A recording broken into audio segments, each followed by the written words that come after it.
Oh, no, sure.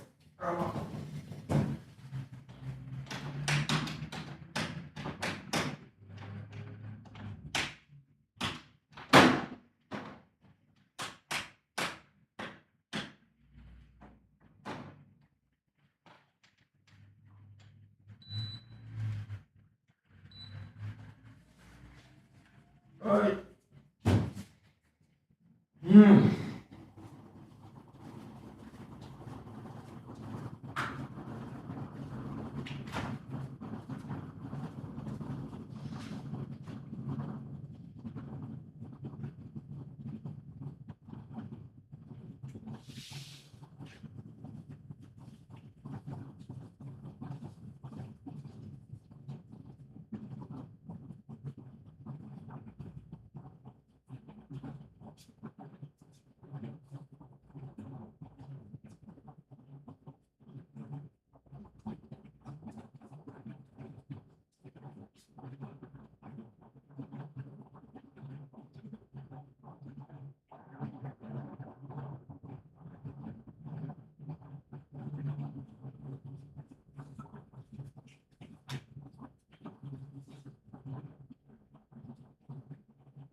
And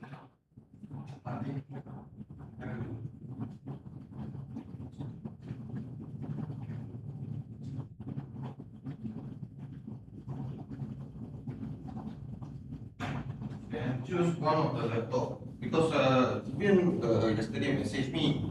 He asked because I think you either want to choose Siemens or Lemberly, right? Which one you want to choose? Anybody but you. Or what do you think? I think that advice I think better get it from Kivian lah. Let it come, it's all the way. Okay. So, my name is Yuki Swaran, I'm the manager, training organizer. Yeah. So it depends on which laptop you want to choose. For is the manual, you also got manual. Then yeah, the bag is for complimentary, sweets are there, water bottle is there if you some more. You want to grab your coffee, tea or black coffee. I've already prepared everything. You can grab the glass DIY yourself. Hot water also I prepared already. Okay, so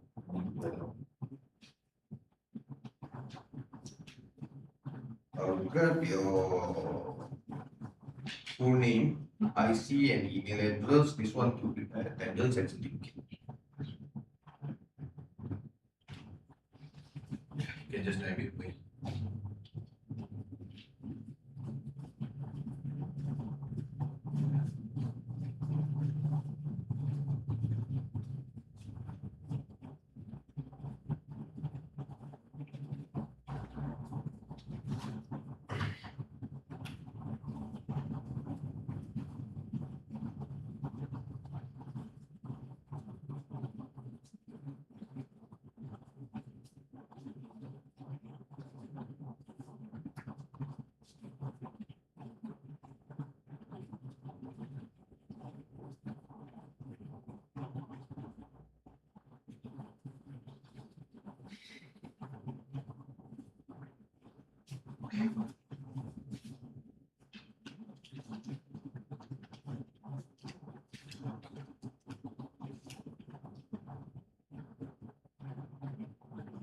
So I'll just give you a quick introduction while it's coming up. We have two company names. AS Automation Services and AS Automation System Training Centre PLC. So my boss, Mr. Suresh, in his background is big profile there. He was a ex-army instrumentation engineer. He was a technician doing when he served under military under TUDM, medical duck. And then during 1960s, he's now retired already due to his health condition and I think dia dah umur 75 dah. So during the Singapore booming time, he came down here in JB, settled down here for a job in Singapore, and he did his industrial automation in Nanyang Poly. He did that. After he completed, he became passionate with PLC. At that time, he started with Siemens model. This one, 60s one. So model with S5 Siemens PLC. Then after that, he slowly mastered Elfreni, Mitsubishi, Omron, Kiels, G Fanuc, and Schneider, and even Bangkok PLC as well. Slowly mastered on that. And then he worked in few companies in the past with the eyes totally lost count. He got a stack of certificate with him. His total experience also, I think he completed more than 32 years of experience in industrial automation. The last company he worked was in MSD Singapore, which they do production for medicines like paracetamol. He completed an entire plant, assembled an entire plant over there. Then that was his last project. Then after that, he collaborated with his German partner, and then opened up the AS Automation Services in Singapore. We have one branch in Singapore actually, but that one mostly focused on to services and project only. And then here in 2012, he wanted to open up this training center here in Malaysia because all the knowledge he gained, you cannot learn that in university. Yeah. And you don't want that those knowledge he gained, you don't want that to go along with him. Yeah. So he wanted to open up, he wanted to share all this knowledge to all the nations here. So he started in 2012. I joined in 2014 actually. I'm his son actually, so I Oh, joined in, I joined in 2000. I was working, because my background is IT. I was working in under Dematic at that time. I used to travel everywhere. My field also involved a little bit of PLC, but I mostly handle all the system-based only. And then in 2014, I come back and join in because his health was getting worse at that time. So he kickstart his company. First, we focus as a service provider and project like involved in project. Then in 2014, we registered ourselves as a training provider under HRDCorp. So since then until now, I think we have trained more than almost hitting 4,500 plus participants already. Not only Malaysia, I don't know how foreigners find us. We used to get foreigners from Libya, from Turkey, from Mongolia, everywhere. Even Mansali also used to show up sometimes. so yeah. So this training, because we not really, I mean we don't, as you know, we not really focus on the values. So Siemens, Mitsubishi right over there. Mitsubishi got two type. The one, the upper one, the smaller one is the older model, FX 3S, and the bottom one is all of the newer model, the GX Works 3. The upper one, the GX Works 2, and Omron got two type also. We got the C series using CX1 and the NX series that can integrate with IIoT using the Sysmex Studio. And Allen currently we're still using RS Logic 5000, but the newer version is Studio Logic, that one we haven't upgraded yet. We haven't received any demand yet to learn that software. Because still company using RS Logic, they don't want to upgrade, very expensive. Yeah, and then Siemens, it's also got two types of software we are training with. The second generation one is the Semantic Manager for the S7-1200. That is S7-1200 PLC right over there. Okay. And then this one right in front of you is the TIA portal, S7200. And S7500 is this one. Here comes the 6,000 bucks PLC. So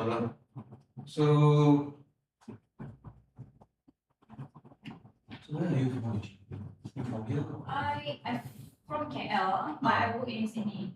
So now I'm Sydney, Australia. Oh, in Sydney. Oh, okay, Yeah. you from Sydney. Okay. So now I just like to KL for 4 weeks break. Okay. And I memang lama nak join this training. Basically now I just have time lah. Oh, okay. Sydney ke mana? Sydney Metro project. So Oh, my proposal. Okay. electrical engineer with Gamuda, Gamuda. And previously I worked with MIT2 project, so mostly on project. And then I moved to Sydney for Sydney Metro project for tunneling. Okay. So involved with the PDM and all. And then kalau PSB we just end user, so kat sana I just involved with communication setup, anything to do with the platforms. So help with the Wi-Fi, connect Wi-Fi internet. Once I dapat communication, then I have another third party orang yang akan buat the programming. We use Initial for SCADA system. Most of the companies are using machine, so third party they when come to programming they will hire outsource lah. Yeah.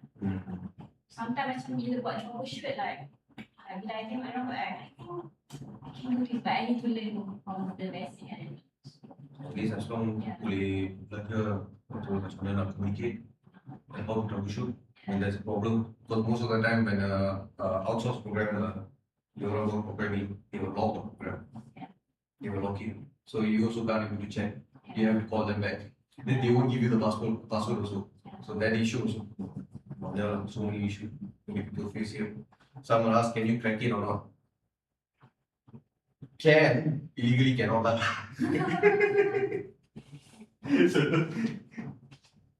So yeah, sometimes what we will ask them to do is since they don't want to give password, some programmers they don't want to give password because that company they haven't paid full amount yet. Sometimes when it come to those payment wise also that will be an issue. They haven't paid the 20% because normally project they like first deposit will be like example 30%, then after that the balance They will pay once the commissioning done, then after that they will roll around 10% or 20% like that for 1 period, for 1 year or something like that, right? So what TVM will ask them to do is build another control panel, make it manual mode. If the control panel, if the control panel with the PLC break down, at least you can control the machine manually. That's the only way, and wait for the programmer to come and resolve the issue for you. Yeah, banyak case actually. That's why I'm not sure. I can't even I don't mind any PLC. I just need to learn from the basics. Australia banyak guna Siemens. Yeah. We used to get Australians over here. Australia, but this is Sri Lankan. He come and did Siemens. Alan Bradley normally you see because Alan Bradley is a US based PLC. So normally you see it in a US based company, banyak Alan Bradley. They only support their product, or because of their redundancy. You normally used to see this PLC in oil and gas facilities. Banyak. Siemens banyak digunakan apa tu railway, pharmaceutical plant, and even chemical plant. Whatever. Siemens. And when it comes to Omron or Mitsubishi, if you get one compact style machine from China, dalam dia guna either Omron, Mitsubishi or IPA or any other places. Normally the Siemens celebrate you will see in up to modular style process, like the conveyor system.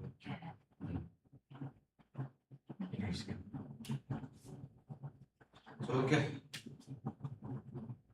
So this training will be either based on your choosing Bradley or Siemens PLC. Timing will be 9 to 5. Lunchtime you can discuss between what time you want to have for lunch. Devian, his background is mechanical engineer from Johor Poly, and then he joined us in 2015. He's considered second generation here. Okay, so he was basically trained by my boss all the way. So he took over the training now. He's senior engineer. So at the end of the training, certificate will be provided with the digital copy. I will email it to you. And hard copy I will give it to you on the day of the training. Yeah. Okay. I'll pass it to you. Yeah. Then later you WhatsApp me which devices you choose. Then I will prepare the certificate. Okay. Okay.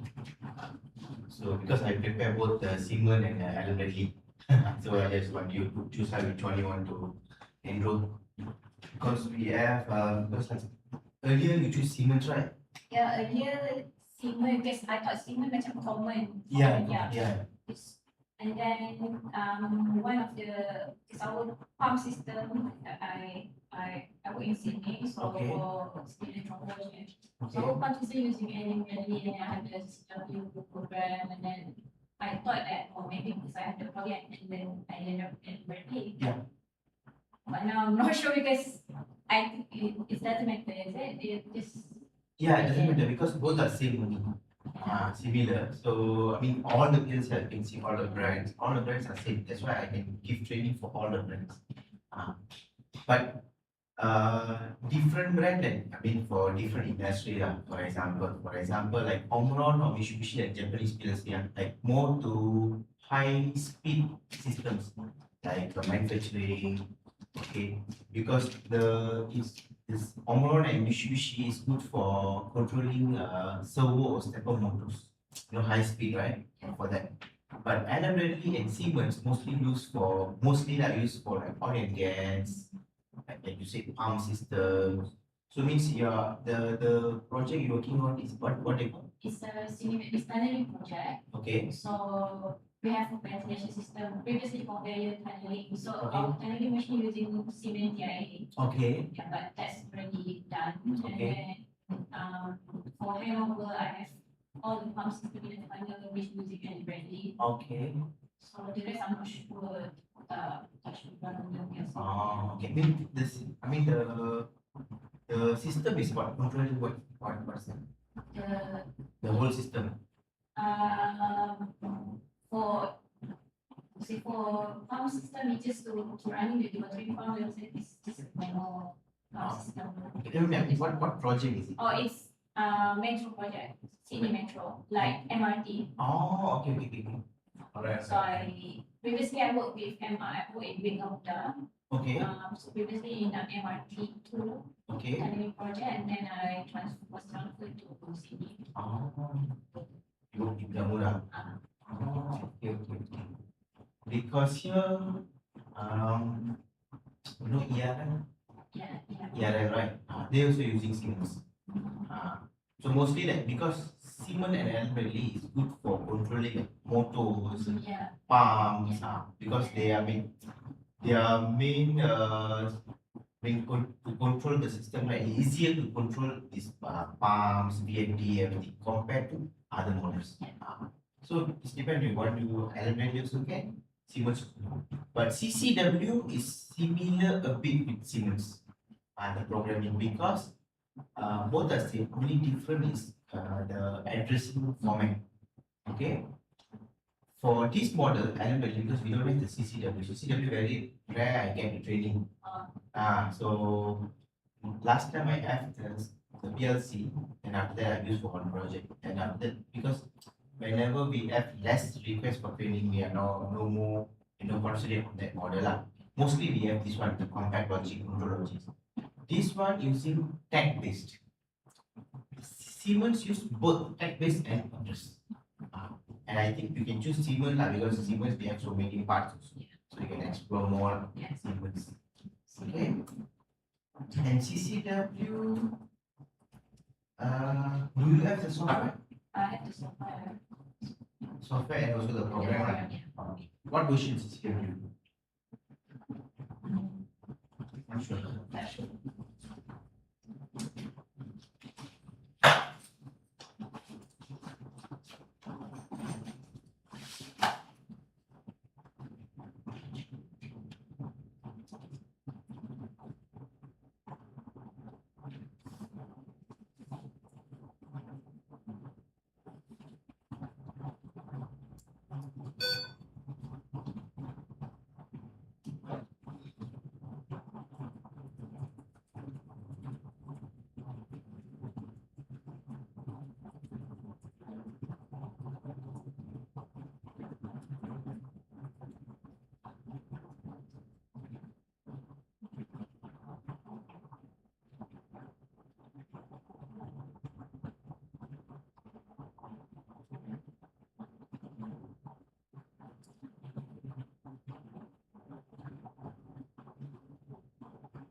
Version 22.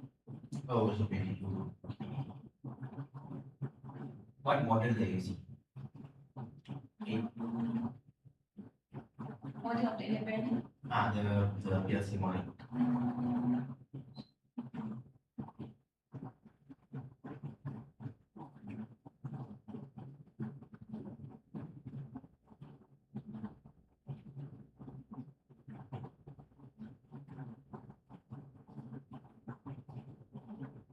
Micro 820. Oh, 820. Because for 800 series, they use CCW.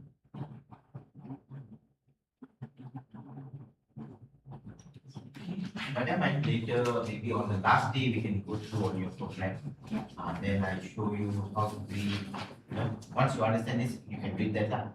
But the most important things and how to troubleshoot.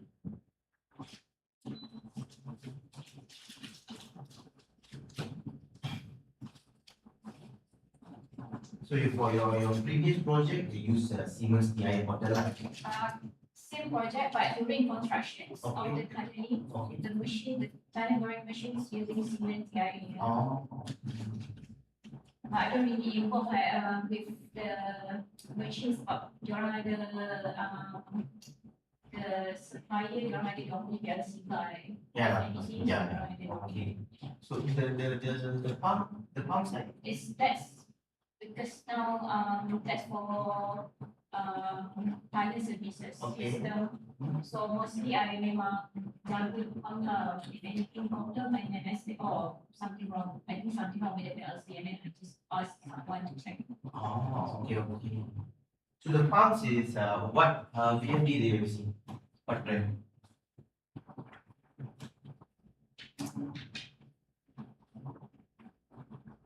Not sure. Not sure, should be a dear. Because if what I assume lah, because they're using CCW, because CCW means it's like very under elementary, then it's the micro, they call micro lah, very, I mean the very basic one, very small PLC. So it means the VFD maybe they won't be using elementary, maybe they use ABB Yeah. or Danfoss or Schneider. Schneider PLC also. I mean, Schneider last time they more focus on electrical side, but nowadays they have their PLC also quite powerful. It's similar range with the Omron, elementary series because it's from Europe, right? Okay.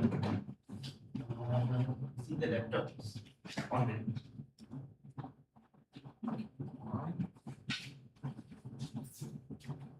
So after the training, when let's say after the training you want to troubleshoot something, you have any issue, any question, you can WhatsApp me. So because after the training we give free consultation. So any issue, anything you want to troubleshoot, you don't know how, okay, what is the meaning or how to troubleshoot, okay? You can WhatsApp me, take picture, you send to me, then I guide you lah how to do that. At the same time, I also can help. Because not every day I go company do project, right? Because here we do training. Training is the main lah. Then we do troubleshooting services, but in Johor area only lah. Then I do a project. Sometimes I do project lah. Depend on the timing lah. So just when you finish one project for UTM, the lecturers want to build some system. So I just supply them the PLC program HMI part lah. So the others all the installation of the sensors all they do. But controlling system I done for them. Sometimes on and off because last time I have one guy help me then he left. So now I'm alone. So want to cover everything, you know. So since I will do this one with my participants, at the same time I also can learn some things.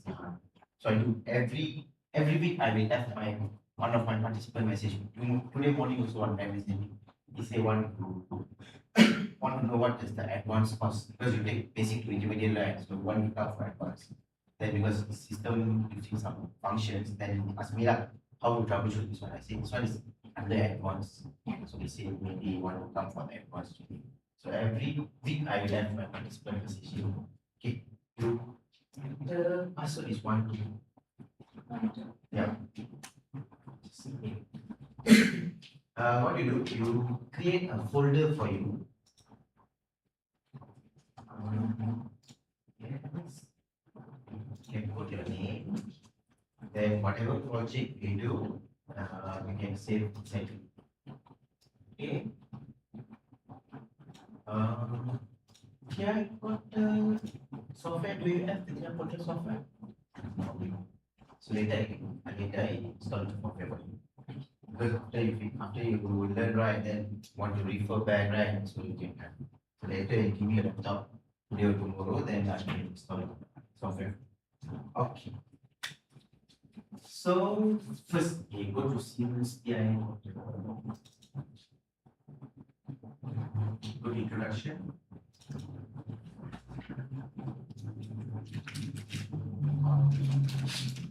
Just click on the slide.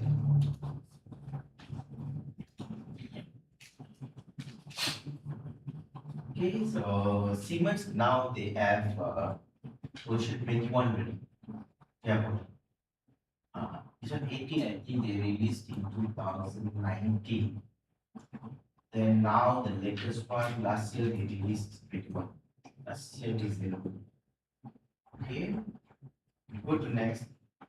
Okay. So PLC you know lah because you work with projects, right? So you know PLC, anything you want to automate, any system you want to automate, you can use PLC.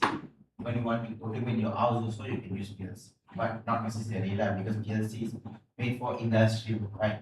So for out there, for the house automation, they have some home automation kits or like, have you heard about Arduino? Yeah. What is your background? Electrical. Electrical Power system. or electrical power system, okay. So like you have Arduino, you have Raspberry Pi, all that like microcontrollers lah, okay.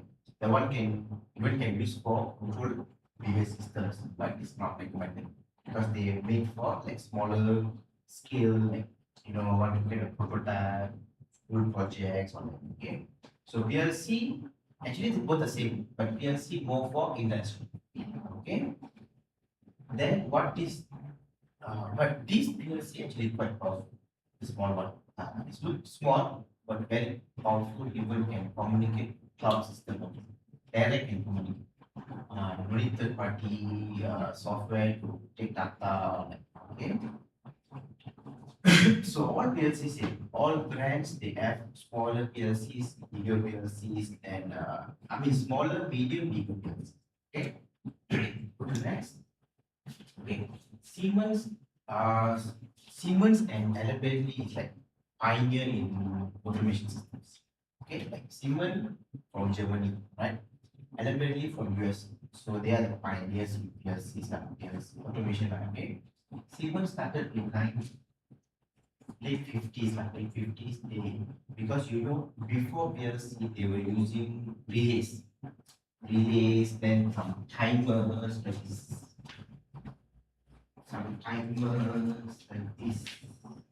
timer counters, these are okay they used earlier. Then from there only they convert into a controller. So in late 70s they come up with S5 CPU. Okay. For enterprises to say, late 70s, they come with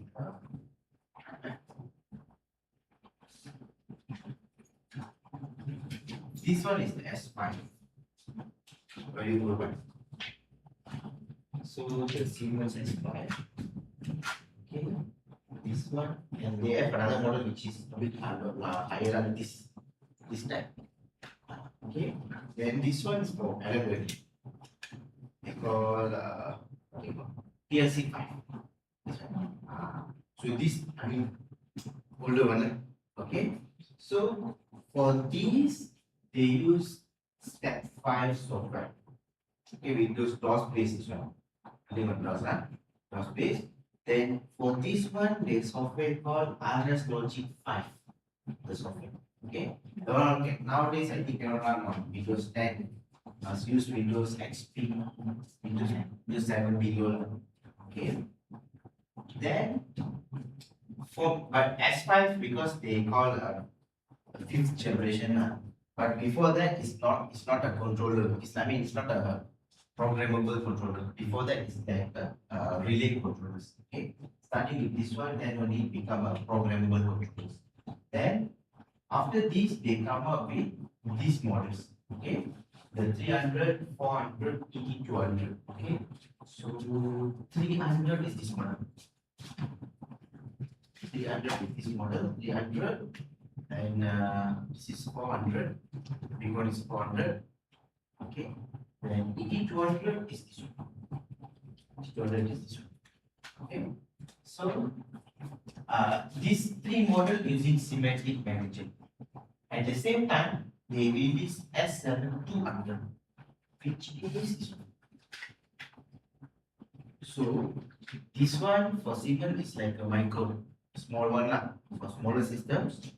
This and this, the 200 and the 300 for medium to big, large system. This one for mainly large systems. Okay, like power plants, oil and gas, because they need to run like 24 hours, right? So this one is good because this model can support redundancy. We have like the main and redundant PLC.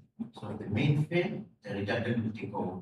So in Siemens, this one can be there. So for Allenby, this shows both so you can know what the models are.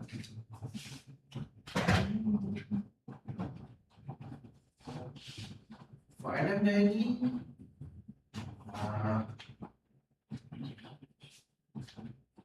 This one is called control logics. When before this model, they call SSC-500.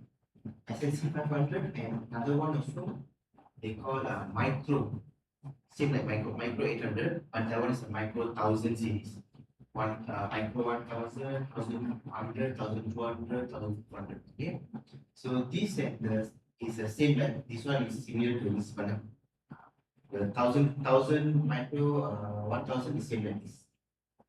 Okay, so for bigger system they use for smaller system they use the micro 1000. Both are using RS Logic 500. Then now the new one, but still not new lah. It's already 20 years already. Control logics. This and that one. Compact logic. So now they for bigger system they use this. Then for micro 1000 series, that one they upgrade to the micro 800.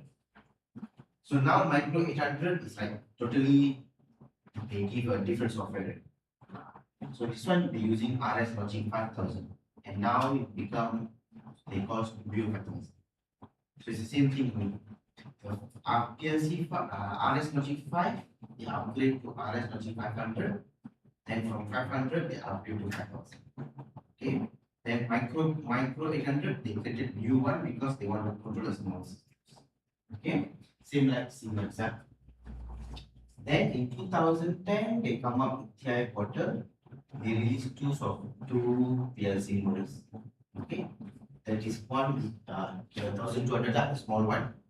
This one is 1200, and this one is 1500. Okay, the main idea is the 1200 is to replace this system. This one and this one 200 means this one have the part number lah. I mean the bigger memory and smaller memories. So the 200 is for replace this and this the smaller models. Okay. Then the 1500 is to replace for this one higher model and the 400 higher models. So nowadays we want to create a system in oil and gas, they use this one.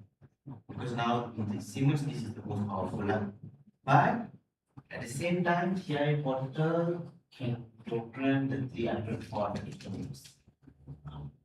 So now the 200 you still have, but now they upgrade to 200 smart, but it's not from Germany. It's from Siemens China. Because last time China machine mostly they use because small machines, right?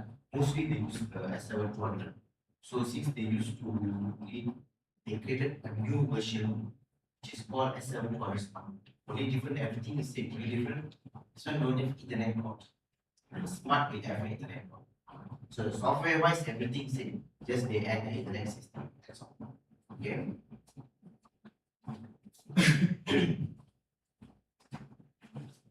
And if here the most training I do like Siemens and Elevate.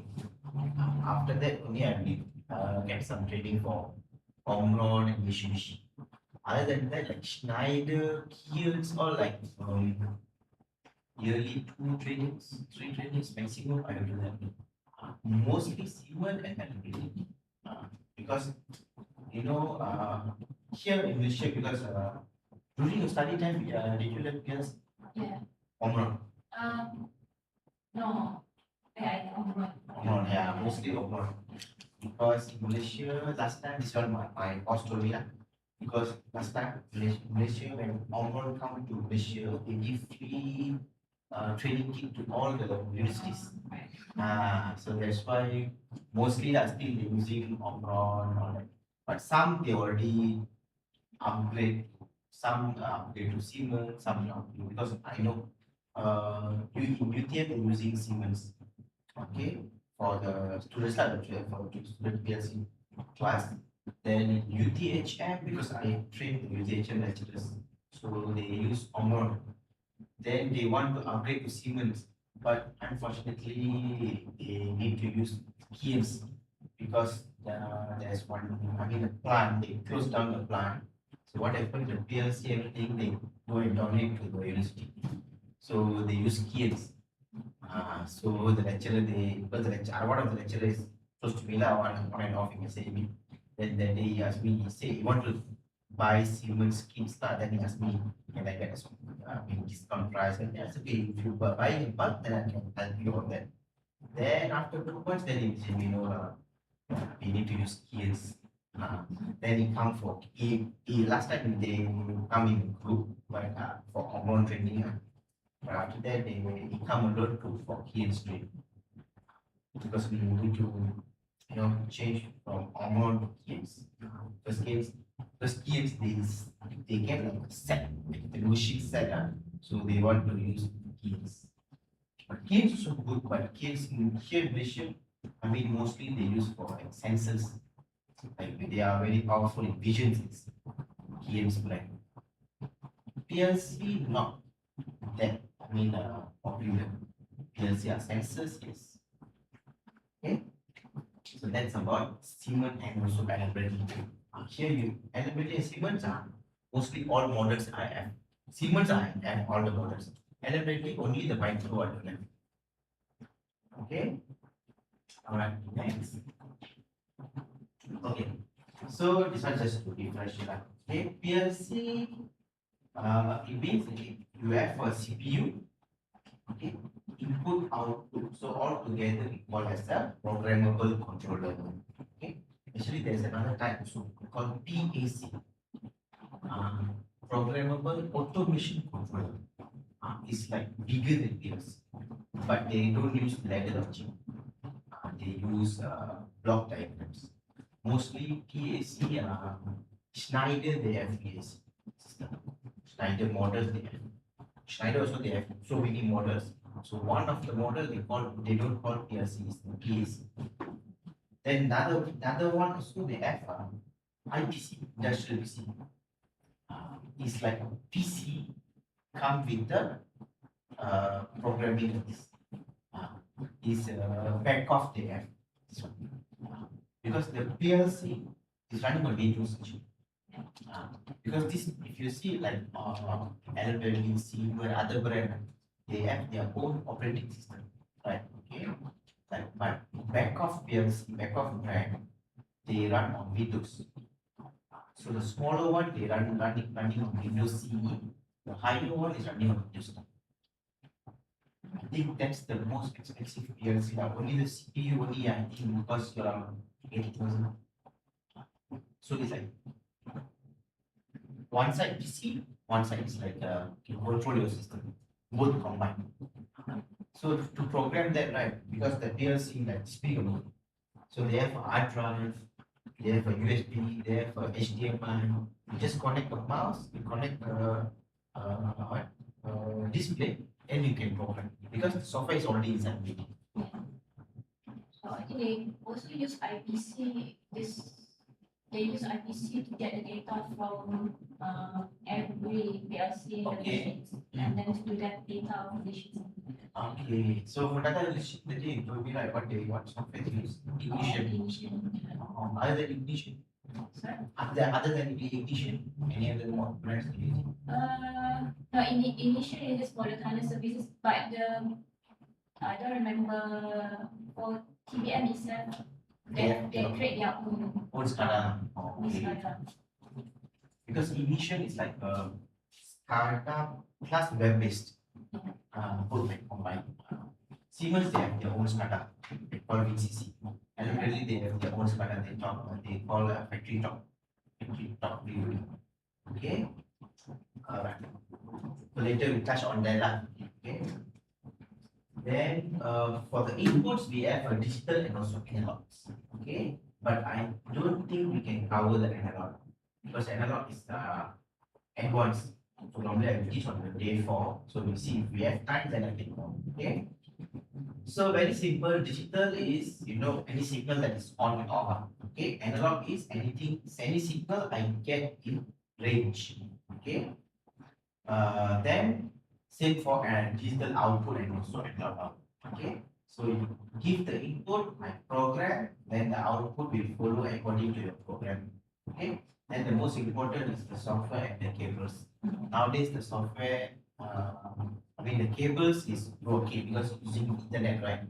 Okay, last time is different. Last time, each one they have different cable you can use.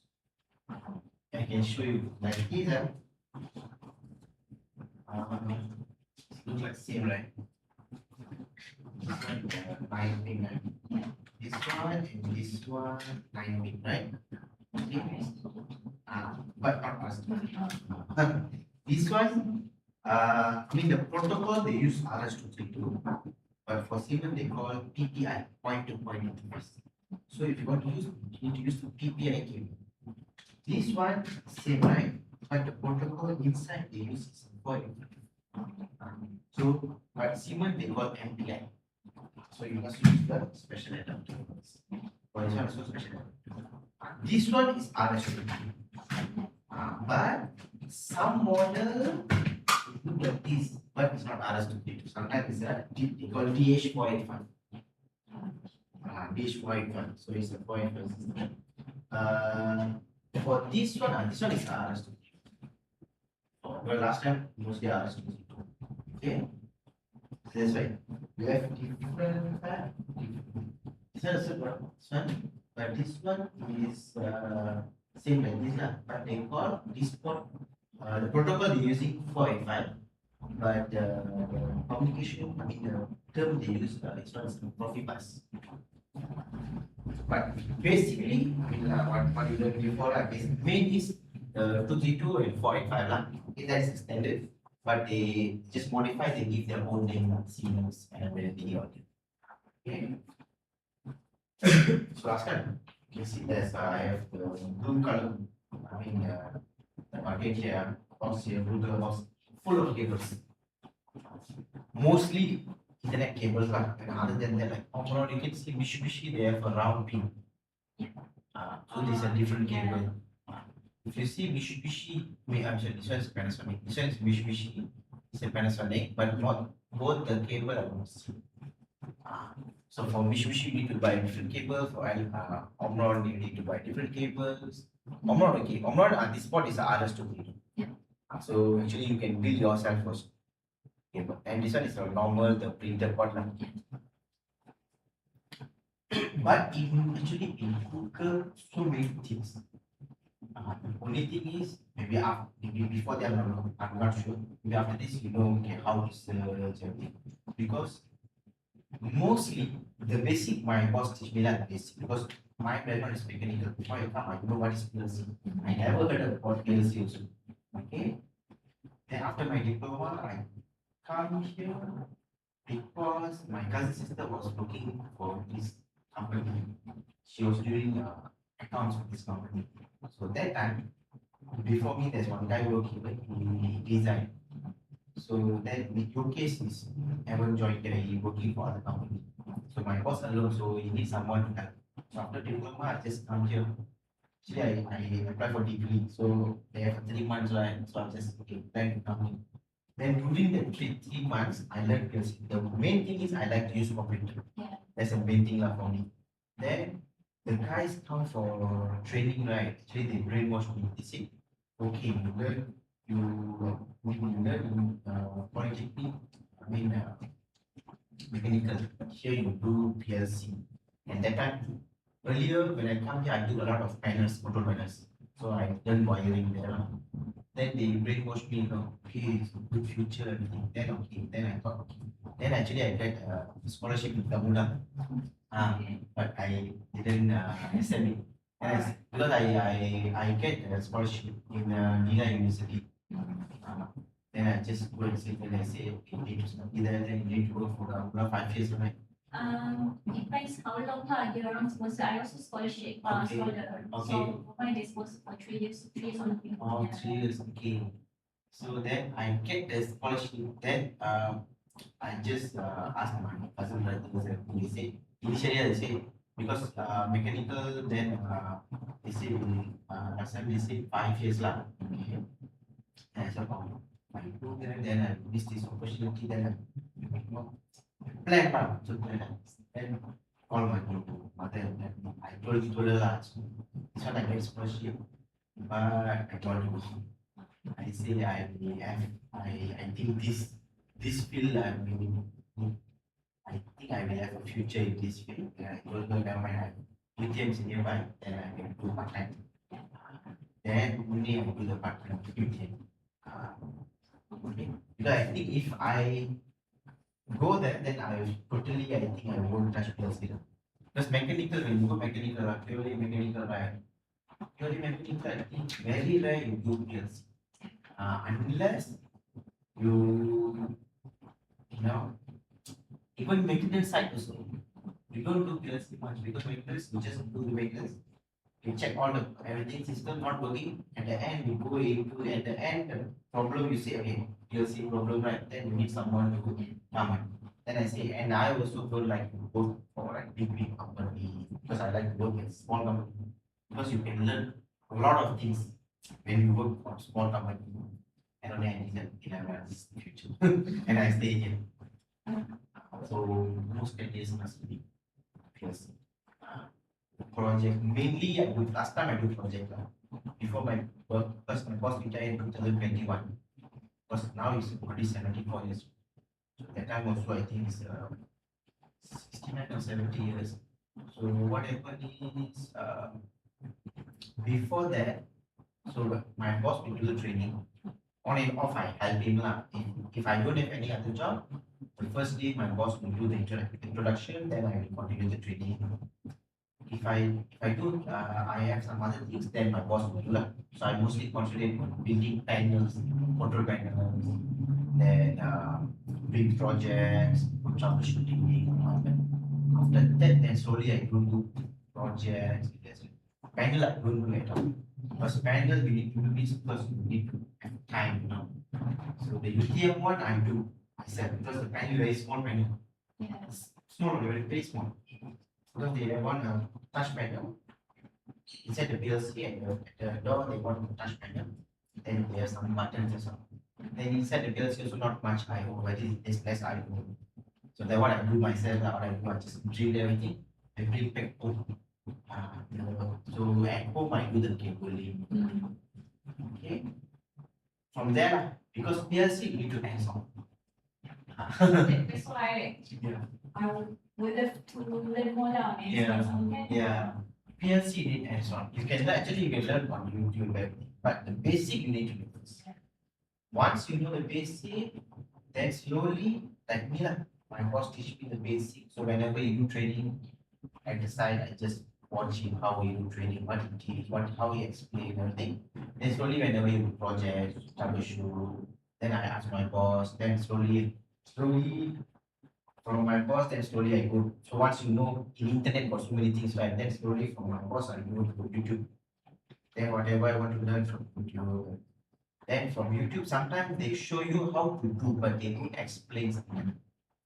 They just they say okay, you want to do this one, okay, we just click in place, but they don't tell you why you need to choose that particular things. Then from there slowly I go to internet. I just go to Google and search. And whatever alarm, I mean regarding the software, whatever error it comes, you just type the same error in Google. Sure, you will get some answers. Okay. Then slowly, now what I do, now mostly I rely on the manuals. The PLC got hardware manual, right? Actually, all the details inside the manual. The thing is just need to know where to search, how to search, and so nowadays what I do, whenever I go to company, so I just, they say what to troubleshoot. So I see what brand and everything. I go there and I download the manual first and keep. Then only I go. So if anything happen, I can refer to the manual. So later I give you the manual for this one, and later I give you the manual for the micro 820, right? I think 800, 820 to 850 are all the same manuals. So I give you the manual so you know where to search it. Okay? You go to next. Okay. In PLC, I mean actually whatever you learn here, except the first part the PLC models it's different. Okay, elementary. But whatever you learn after this, everything same for all the brands. Okay. So before we go into PLC, you need to understand the numbering system. Things are all we learned before, right? Okay, just a refresh with me. Next. So decimal, the number we use every day. Okay, number we use every day. So whatever you see in the SCADA system, HMI, right? Mostly decimal. Okay. Then we have hexadecimal. Okay, hexadecimal, is they have 16 numbers. It's hexa plus decimal, like hexa 6, right? So decimal, they have a decimal number 0 to 9. And for another hexa, they have a to F. Okay, they have 16 numbers. Then continue 10 to 19, 1A to 1F. 20 to 29, 2A to 2F. That's it. Okay, but then hexa mostly when you do advanced, when you want to connect some VFD using communication and everything, then only you need hexa. Because why? I said, for example, you want to control the Siemens driver. Okay, so when you go to the manual, they say, okay, this is the value for full speed, but the value in the manual normally is hexadecimal. So, but for us to do program easier is decimal, right? So, what we do, we can convert it. Okay, so you can use a computer calculator to convert hexa to decimal. Okay, next. Binary, okay. Binary is 0 to 1. Okay, but whatever value you see, you give the value in a program, right? In the PLC, at the background of the PLC running on binary. Okay, so that's the very basic one. Okay, then octal. Okay, actually, alphabetically you need octal. Siemens you need octal. Octal is 0 to 7. So the addressing format in Siemens, only for the addressing format they use octal. Other than that, mostly decimal only. Okay, alphabetically don't use octal. Like Mitsubishi, some of the Japanese PLCs, like Mitsubishi, Delta, Panasonic, they use octal. Means the addressing are like, for example, inputs, right? Okay. So they from 0 to 7. There's no number 8 and number 9. Then they jump to 10 to 17. Okay. Omron, elaborately or simple, is normal decimal number. So let's say they have a 16 input, means 0 to 16. Sorry, 0 to 15. That's it. They don't follow this. They just follow the normal decimal. Okay. All right. Thanks. So this is the comparison. Okay. Next. This one how have you used before? Computer calculator for program. Actually, our computer calculator is already built-in programming. So here you can just convert it. Whatever value you want to convert, I just key, I can show it hexa or binary. Normally what we do is we convert hexa to decimal or decimal to hexa or to binary. Octal we don't use. Like I said, octal they don't use as a number, as a value, they just use it as an address. Okay? Right, next. Okay. So this is for Siemens addressing. Okay? Siemens for input they use I. Okay? Allen Bradley is different. Allen Bradley, the older one, this one, the RS Logic 500. This one 500 and the PLC 5. For input they use I. Okay? Then after that, for this model, this compact logic and the control logic, the big one, this one don't have address. You just give a name, then you need to link to an input. They call a variable link to input. So you do the program, use the name only. That's it. So there's no like a special character like this. Input is I. Only that part is different. Most of the PLC they use like they have a symbol like this, like input is I, output is Q, and so mostly like Mitsubishi input is X, output is Y. Like Omron input the I, output is O, but you need to key. So mostly, I think, as I know, all the brands, they have a symbol. Only the Allen Bradley, the newer models, okay, the control, compact, and also micro, don't have address. Just give a name, but you need to link to a input. So later, I mean, when I do, when we do the CCW, I show you that part, the difference. Other than that, everything's same. Okay. So for Siemens, they're using octal. Okay. One good thing about Siemens, if you learn this one, all the models, like everybody, the older different, the newer model different, right? Siemens not like that. Okay. They call tag based. Actually, the new elderly they call tag based. Means the most important is for the name. Okay. There's no more addressing. Okay. Before this is called address. Siemens, before this they use only the address. Same as this one. But TI portal they use both. They also have tag, they also have address. Both. Okay. Now most of the PLC something like this. Like Omron, the new Omron, same. They have address and also they have tag. Like a combine together. Okay. Schneider also same. Schneider, Omron, Siemens, new Siemens, back off, all these they have a tag and also address go together. Okay.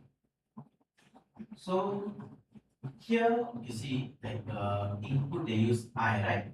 So they have a bit. This one we call as a bits. Okay. So I 0.0, 0.1, 0.2, all that we call as a bit or boolean. So each input line. So you can see your PLC you have inputs. So like 0, 1, 2, right? All this we call is a bit or boolean. It's a digital, right? Digital input.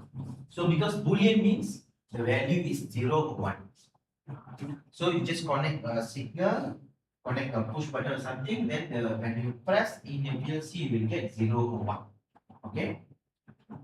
Then if 8 bit together, it become a byte.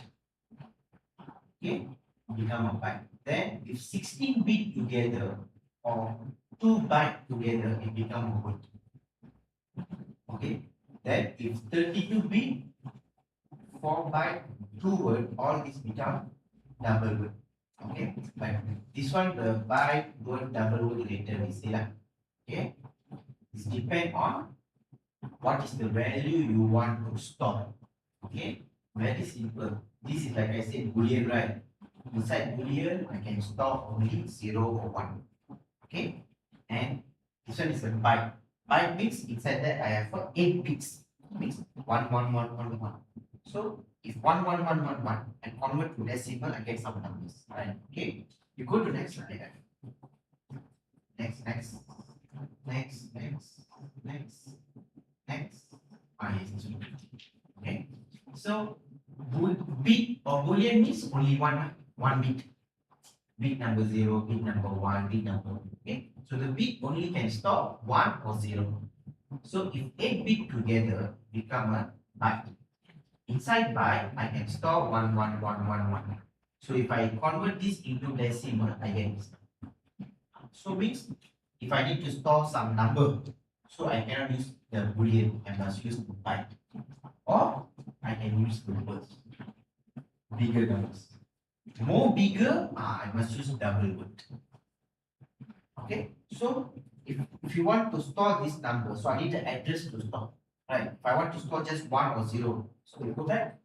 Go back to the I. Okay. So if I want to store 1 or 0, okay, here. If I want to store below 255, I can store the number here. So if I want to store below 65,000, I store it here. So if I go above 65,000, I store it. Okay. So this one we call data types. This one is the addressing. This one is the data types. Okay. So data types later we see. Right. So this I for input, go to next. Q for output. Okay, it's the same thing only. Okay, next. is a memory. Okay. I input, you connect some sensors, push button, all that. Q is the output, right? Go to relay, contactors, and thing. So memory is inside the PLC. Okay, it's inside the PLC. Actually, they call some. If you open Mitsubishi or Omron manuals for memory, they give a name like internal relay or like we call auxiliary relay. Means because inside, let's say for example, very simple. I get a signal. I need to do some process inside. Then only can out go without. So when I do a process, I need the memory to store the value of my input. Let's say the input is 1, the value is 1. So I need to do something, then the value 1 I need to store in the memory first. Then maybe I have some timer, then only I shift the number to output. So that's how it works. So for that, I need to use memory. Okay, another place where I can use memory is, like touch panel, right? We have buttons, right? Buttons, everything must use memory. Buttons, you see the value, you key in the values, everything must use memory. So you have another one. Next, go to next. It's a data block. Same like a memory, but it's a block type. So like memory, they give you a range. Like this model, you can go for 4,000 byte. Okay, for this model. For 1,500, you can go for 32,000 bytes. So they already give you a range. That's all. Data block, they give you a blocks, the range of a block, and inside one block you can go up to 65,000. Means you can arrange inside the blocks. Okay. And the main difference between data block and the memory, data block can retain value. Means can keep the value. Inside memory, for example, you use a memory and you key in some value, a set point. You power off and on, the value will go. But in DB, data block, but you need to choose the setting lah. You do settings. Once you do the setting, you power off and on, the value will. So that is the difference. Okay. So they call retain memory. Okay. In algorithm also same. If you want to retain, but they don't have like these lah, memory, DB, there's a name. But if you want to retain, you need to choose retain. Then only the value can keep. If you off and on, the value will off. Okay. Next. So this one for this PLC lah. Okay. So the part number you can see is the 1212 DC. That model. Okay. So the first DC is the power input. Second DC is your input type. Third DC is your output type. Okay. So there's another type is AC model. The first one AC. This you need to connect to 30 lah. And the center one is all same. The last one, some is DC, some is relay. So DC is a 24 DC. If it is a relay type, then it can control AC also. Means like a built-in relay inside that. But normally what you do is from the PLC go to the relay first. Then only go to the some other devices, right? Because normally to protect the PLC. Okay. Because even though, of course, this is a DC lah. Okay. Let's say you buy a relay type, means we can control 230. Okay. But even though can control 230, if you see the manual, one terminal can go maximum 2 amps. More than 2 amps can use. That's why normally they will use an external relay. Okay. Then here the model, here the part. Here you have a memory card. Okay. But this PLC don't have, I didn't install a memory card here. In arithmetic they call CF card. Siemens memory card. Okay. But now I think actually because this one they already got new model ready. They call G2. So it's the first one. Same as this, they have another one G2. That one you must that one can use normal memory card. So what program? Okay. The thing is, this PLC can run without memory card because already have some built-in. But if you have a memory card, then program can save in a memory. So what if, but let's say the PLC failed, take out memory card, put into another model, can okay. At the same time, if you want to do some data logging programs, so because let's say you don't have HMI, if you have a HMI, then you can connect to the HMI. Okay, like this HMI or this HMI, then you can connect the USB here. So when you do data log in the HMI, data will go to Excel, then memory card lah. Okay, memory card. Okay. But let's say you don't have HMI, but you want to data log, you can do data log in the memory card. But the 1500 must put memory card. For this model, I must use memory. This one must put memory card. Then only this one can do. Actually, this one not memory card. But they don't call memory card. This one they call flash card. Okay.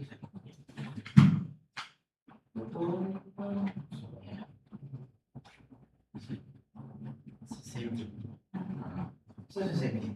This one already have memory, but this one for safety lah, because in let's say without this can run. But if I reset, then the program goes.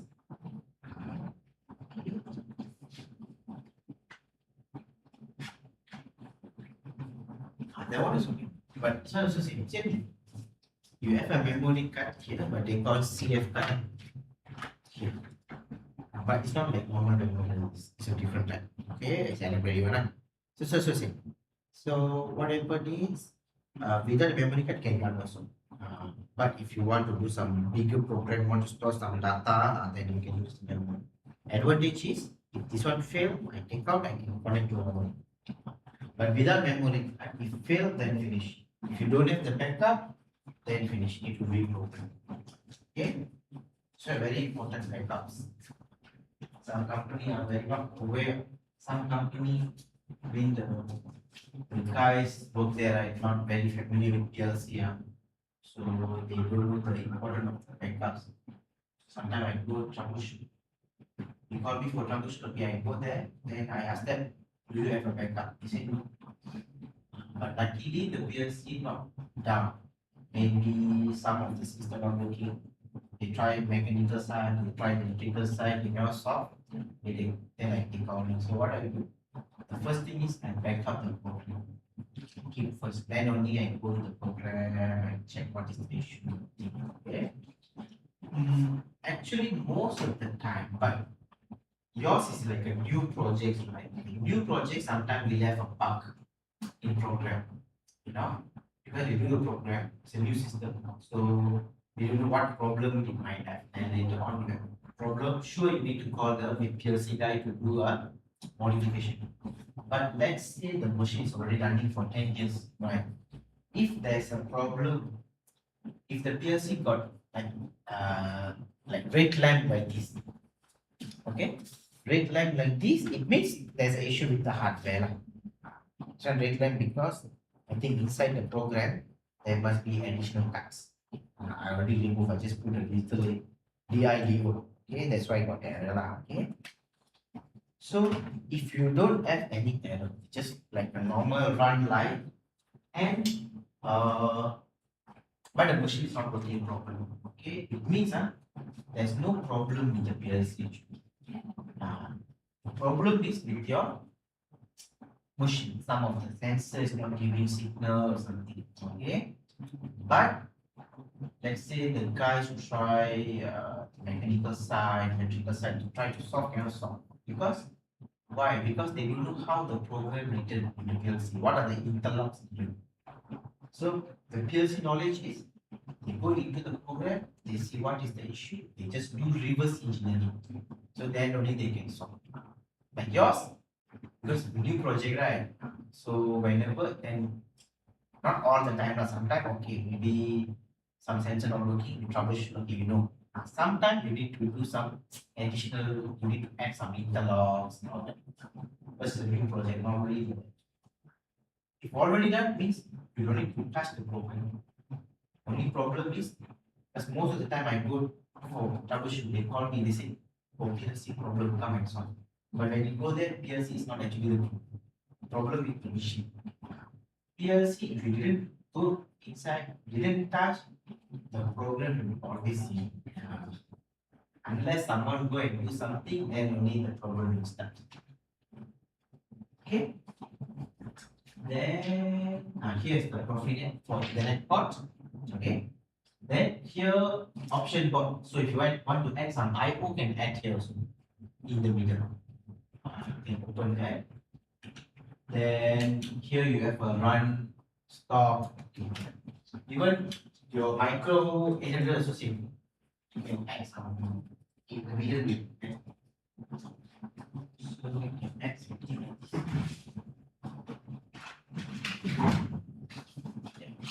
Want to add some additional, add IO, add some IO.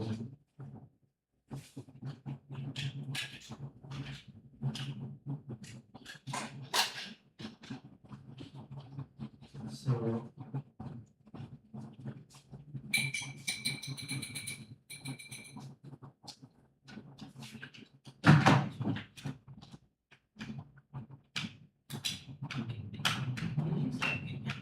but as he has this sensitive right, so now this power off then only can add.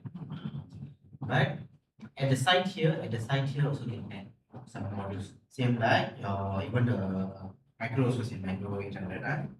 So this side you must add communication modules. It can only accept communication modules. So like this one is a 485 422 module. Okay. See. So this one I can use for some any device that you want to connect. So using this protocol, I can use this one. Okay.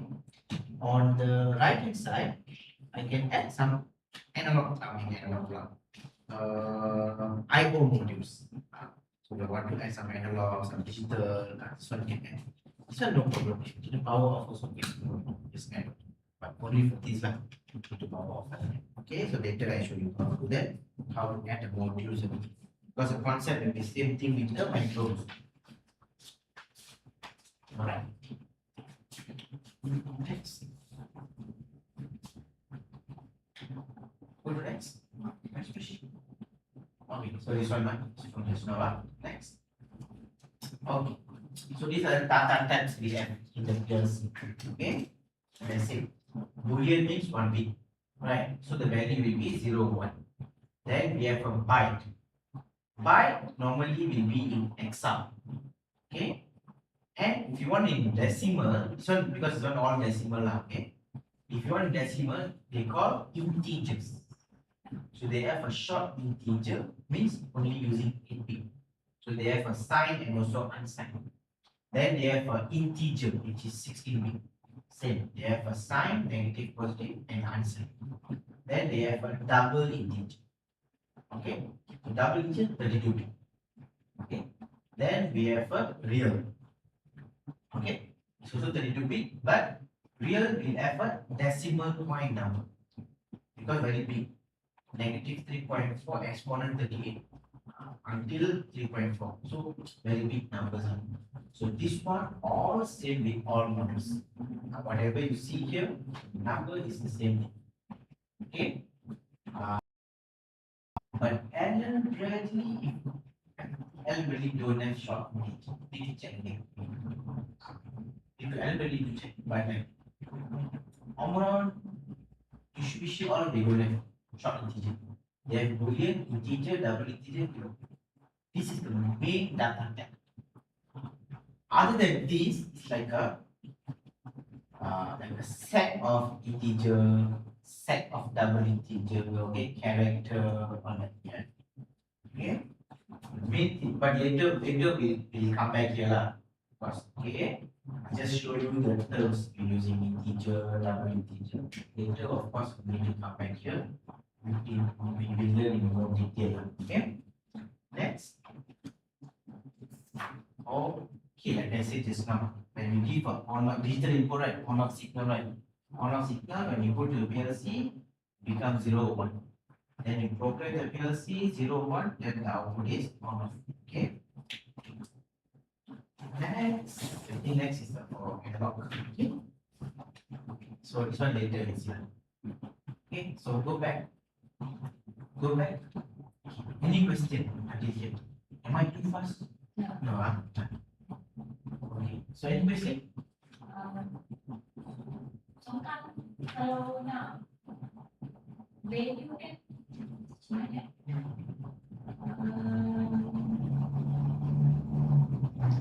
Let's say one of the ventilation program kita nak set one from the set for the speed Okay.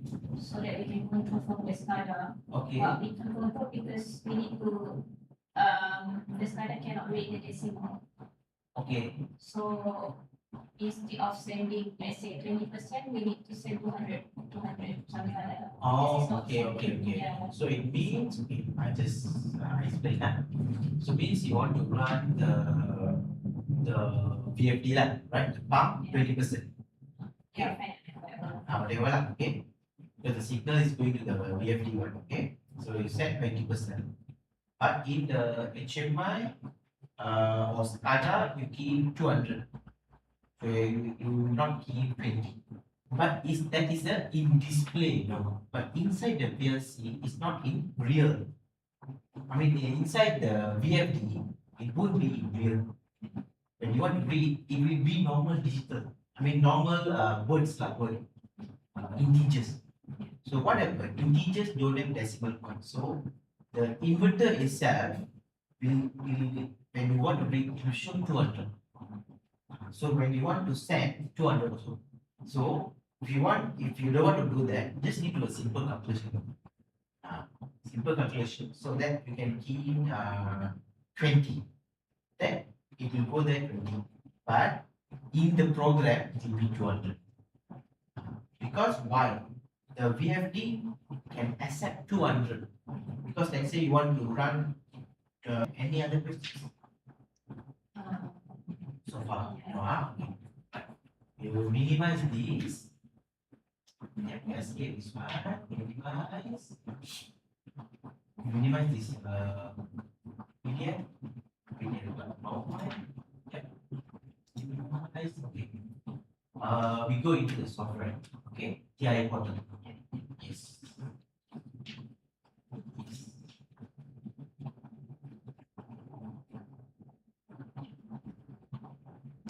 But in automation, industry automation is very big. PLC is just one of the part. So very big nowadays. Because now I'm doing a project for my friend. So the thing is, then I go to Google and see, I go to AI, ask how to do that. Okay. So what I find out is in this PLC they have a block for them. You can bring HTTPS data, or you can use the node print. Have you heard about node print? If you have time, you can just go and explore. Node print is like it's a software. You just install it on your laptop, but only can use not laptop. I mean a PC lah. Okay, so it can be a laptop, even the Raspberry Pi also. Okay. So it's a software works as a like a communication server. So the node rate. It's a on-off signal. Go to the node rate. In the node rate, do some programming on that. Then from there, I send the data to WhatsApp, data to Telegram, data to cloud, everything. So many things. Okay. That one is after PLC. Means you take data, you send to cloud, and okay. It's a free. Okay. We're not going software. Just install one time. Then you can take so many data. So let's say there is an alarm inside and you don't know any error or Want to know any error on site, want to send data to phone or something you can do. But in machine, like for industry, actually they use OPC also. Have you heard about OPC? PC right now. The PC, my PC need to pay lah. Right? Because PC also can do the things. Send data to clouds, everything. But it's the same thing lah. The load rate more to like free song. If you have time, you can just explore all that. Okay. So what we do, the first thing I want to do a backup from the PLC. Okay. Create new project. Okay, you name it as a backup day 1. Okay, then you choose your folder.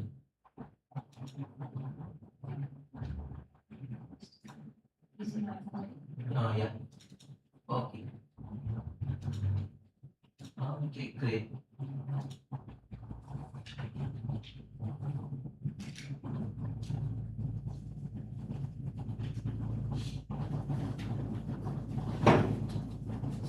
What I want to do is I have a PLC, I have a PC, from PLC to PC, we call it as a uploader.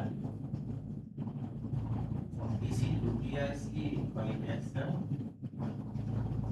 download. Okay, it's the opposite way of using internet now. Okay, internet, because anything you want to take from the internet, we call it as a download, right?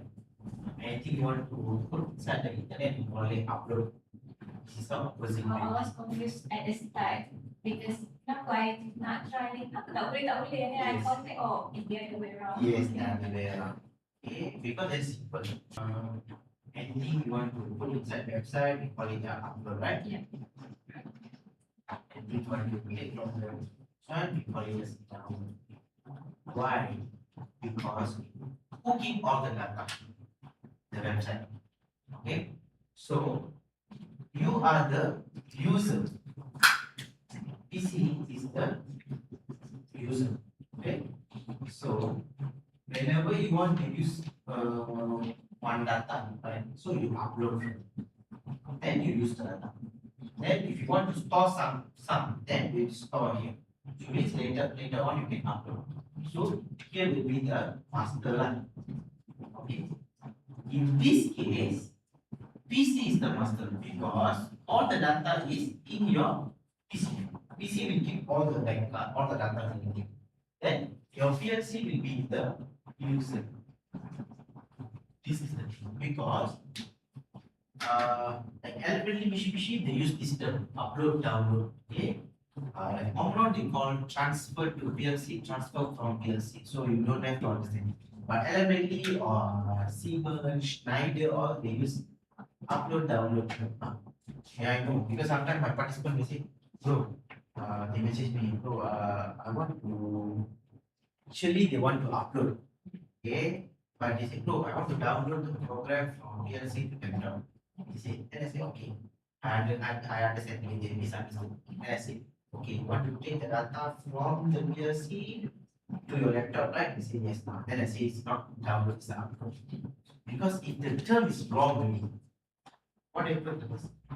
Let's say that you want to upload, but by mistake you say, okay, taking data means you download. Your program is now empty.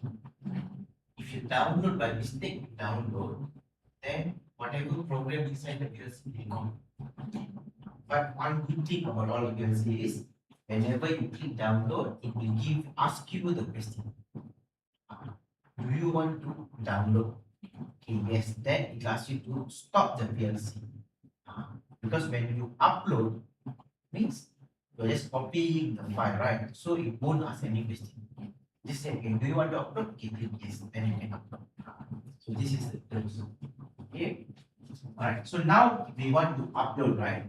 So if I want to download this, okay, okay, you open it. But this software, after the Windows update, now has some issues.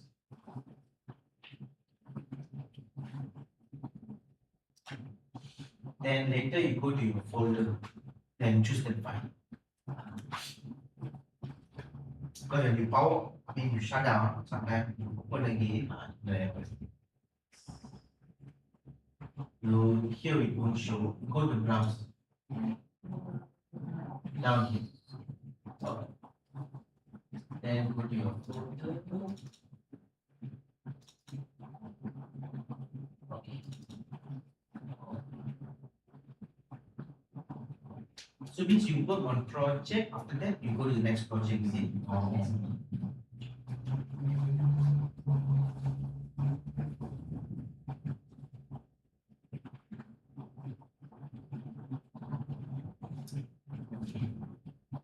So if you're doing a new project, then you can configure the device and thing like. But since you want to upload, okay, open the project view.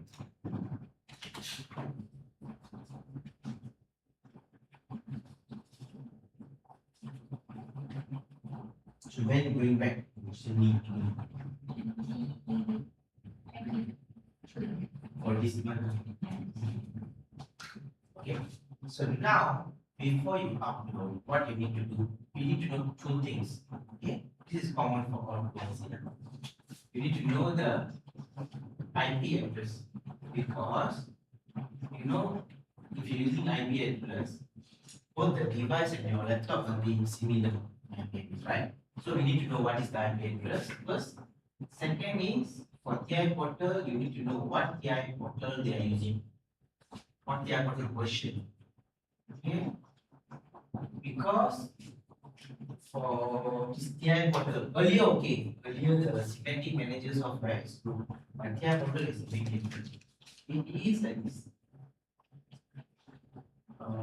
This is PLC, this is so the PLC is version 18.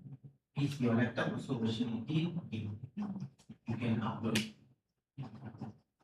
Okay, but if it is version 17, your laptop is version 18, you cannot upload. Must be the same. Okay, even the lower cannot upload this, of course, the higher version you cannot upload that, right? Okay, so also cannot upload. But when you want to download your PLC already version 18. Okay, maybe some program inside you want to download again, right? So you can use version 18, no problem. Okay, download. Okay, but let's say version 17. Okay, you can download also. Because once you download, this one become version 18. Okay, same thing. If you want to version 19, same. You can download.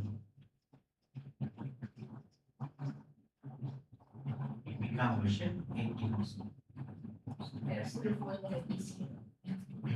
Because from the PLC you got the master, right? Whatever you want, you can. So you can upload. You can upgrade and downgrade the PLC. But when you want to copy, must be the same one. So for that, you need to, before you upload, you need to check first. But without checking, also can upload. If it is safe, you can upload. If it is not safe, it will give you an error. Okay. So better you can check first. Okay. So when you check, once you open the software, online access.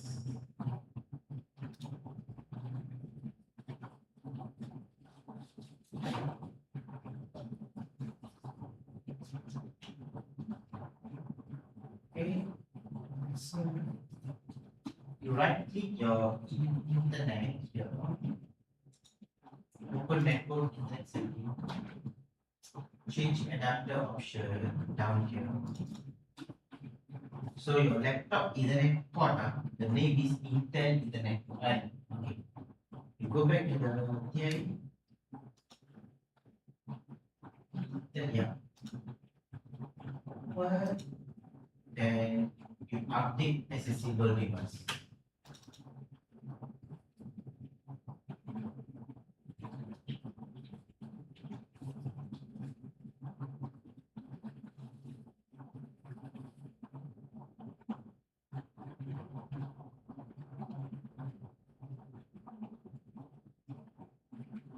Okay, you get one part number, right? I mean the IP address, right?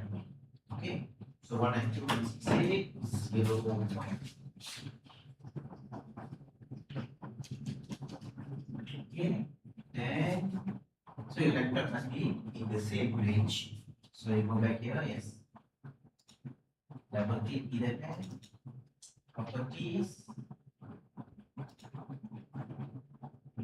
Go down here. Internet Protocol version 4. Go up version 4. Okay, double click. Okay. So it's already 192.168.020, right? So the first three number must be same. The last number must be different. So that is okay because last week was the same, we will same training. Okay. So this is okay, right? Click okay. So if different, then I need to change that. Okay. Close.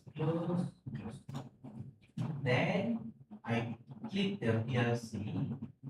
Because I need to check the TI portal. So you open the PLC here.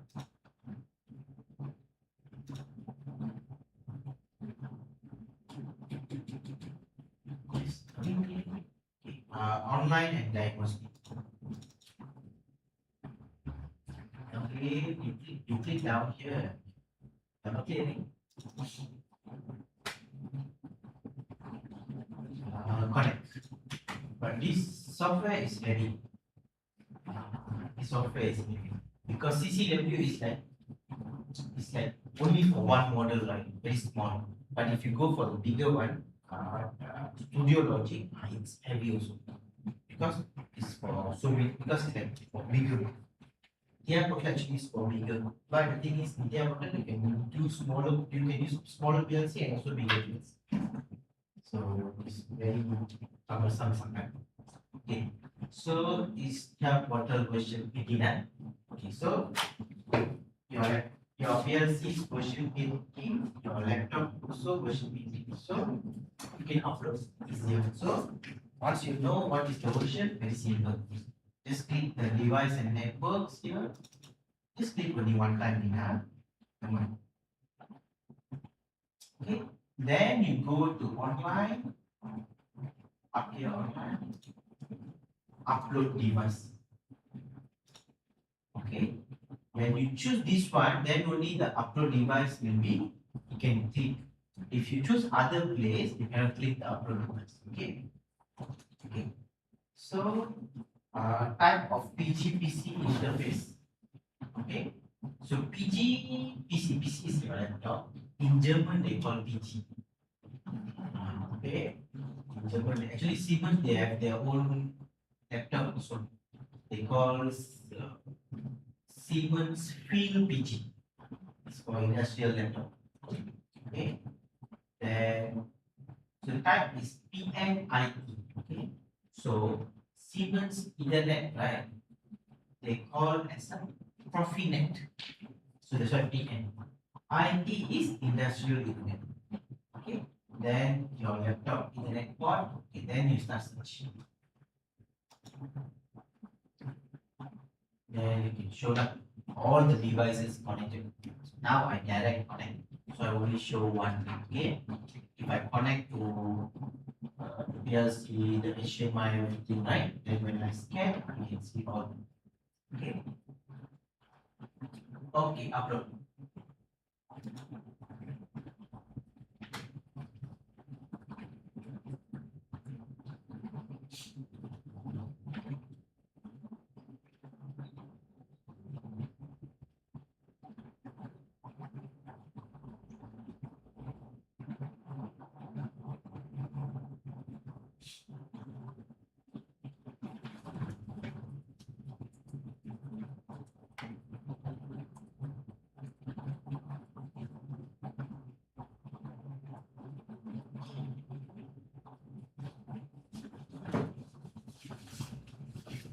So here, where you stay?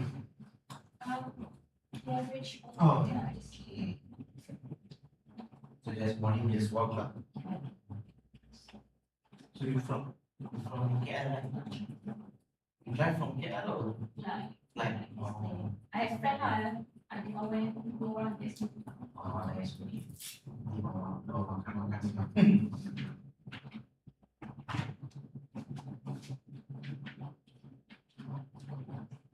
later lunchtime or so. Because much of that I see.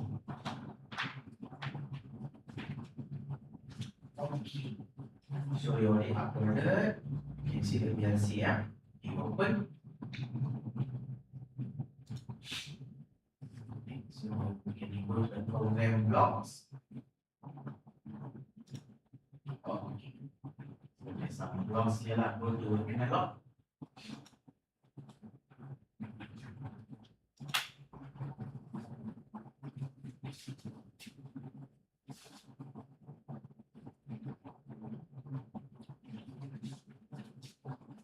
Okay, some program inside. You can this one bring it down.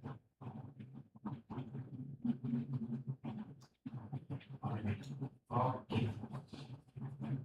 So this is upload, right? Whatever program inside, you just take. Okay, this one from the previous training one. Okay, save first. That's the most important. So actually, when you upload, right, you just save. You need to open actually. Just save this one side. I mean, if you want to do as a backup, but sometimes you open, you see something, then suddenly by mistake you change something, right? Means program already changed it. The main thing normally when I go to company, the best practice I do, I back up. After I back up, I don't go to the program. I save first. Save to one folder. I don't touch. Then the same file I save as another maybe version 1. That file only I go into the file, I see what is the problem. Then I can just go online, like this. Go online. Check monitor.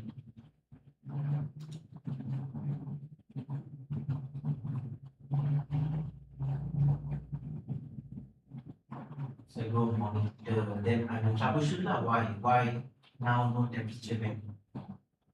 It means there's no input analog input connected, right? Because I already disconnected everything. So no input connected, that's why there is a temperature. Okay. So when there's no temperature, you go to the main block.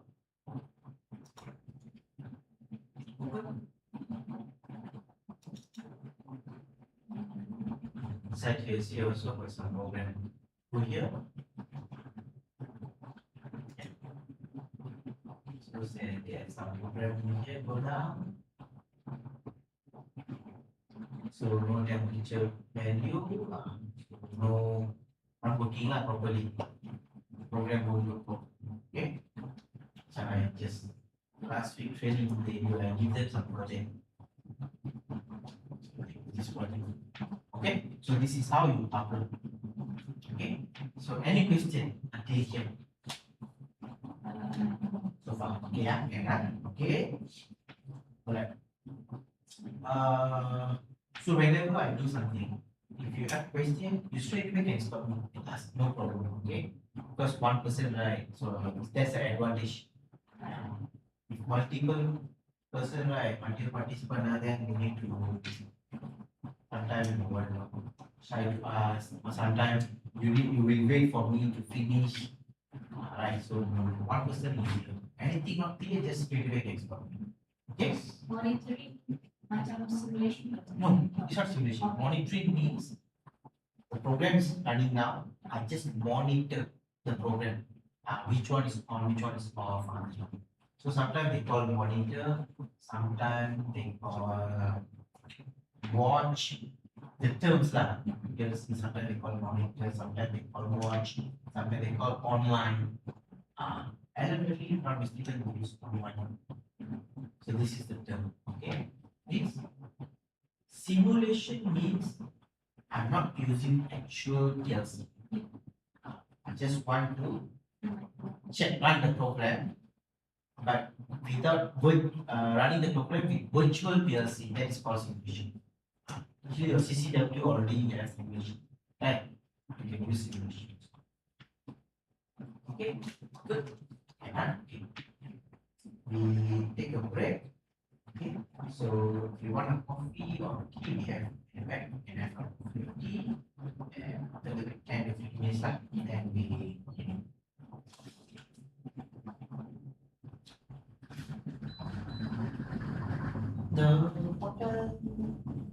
Ada breakthroughs. Ada. Last time I think before COVID, they kind of came after that. Was a mama shop. And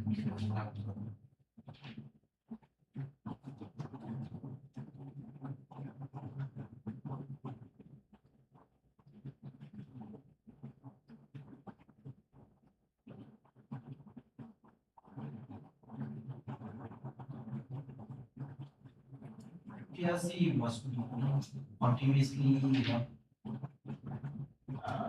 play with the software, continuously go and check. No use.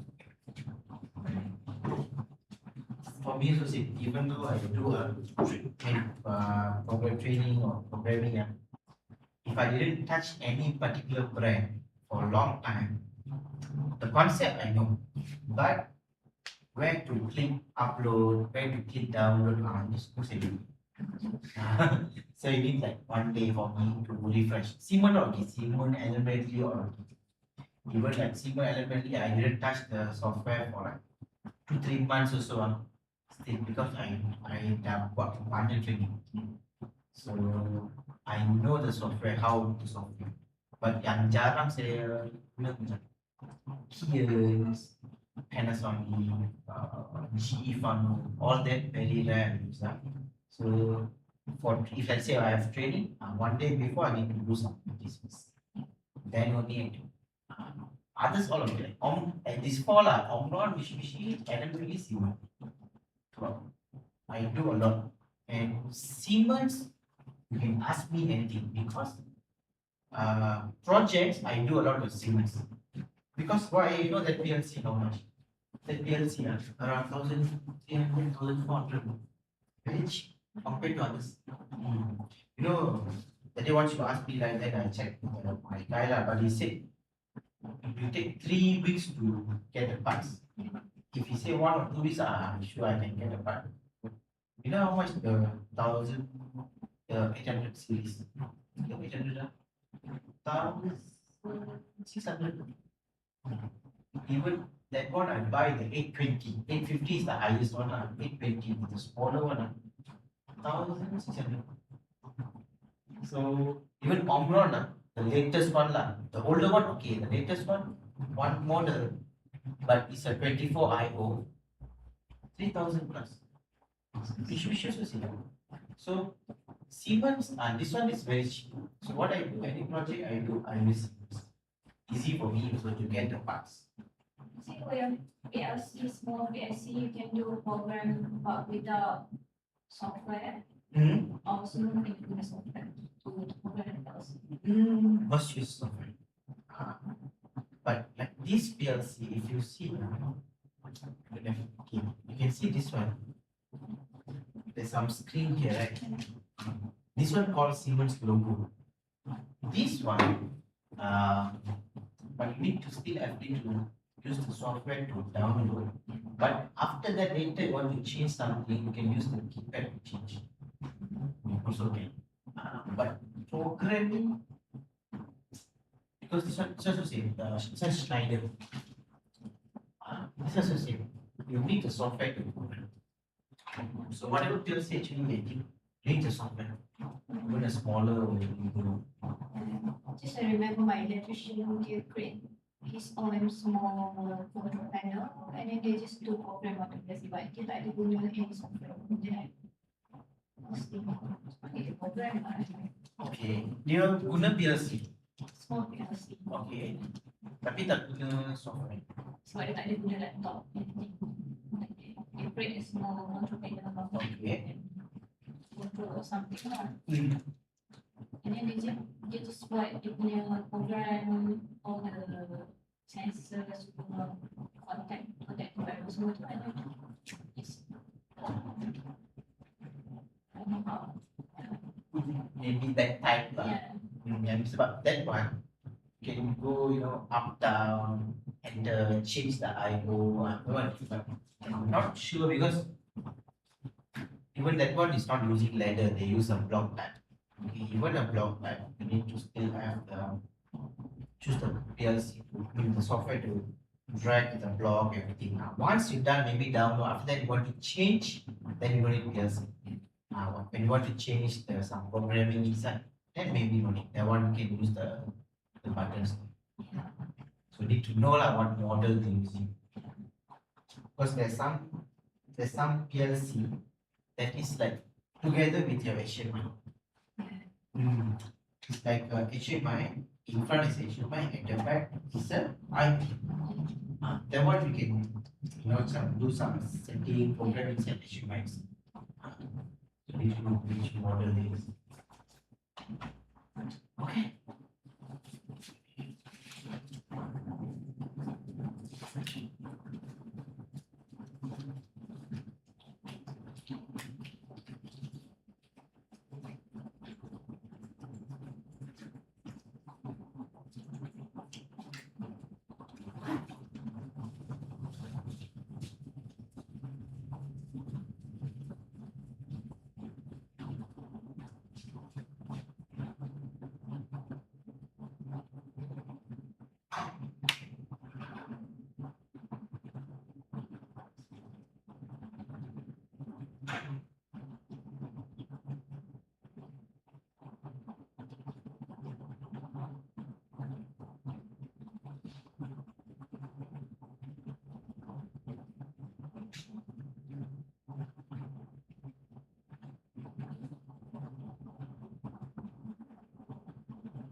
Ada kedai apa tak?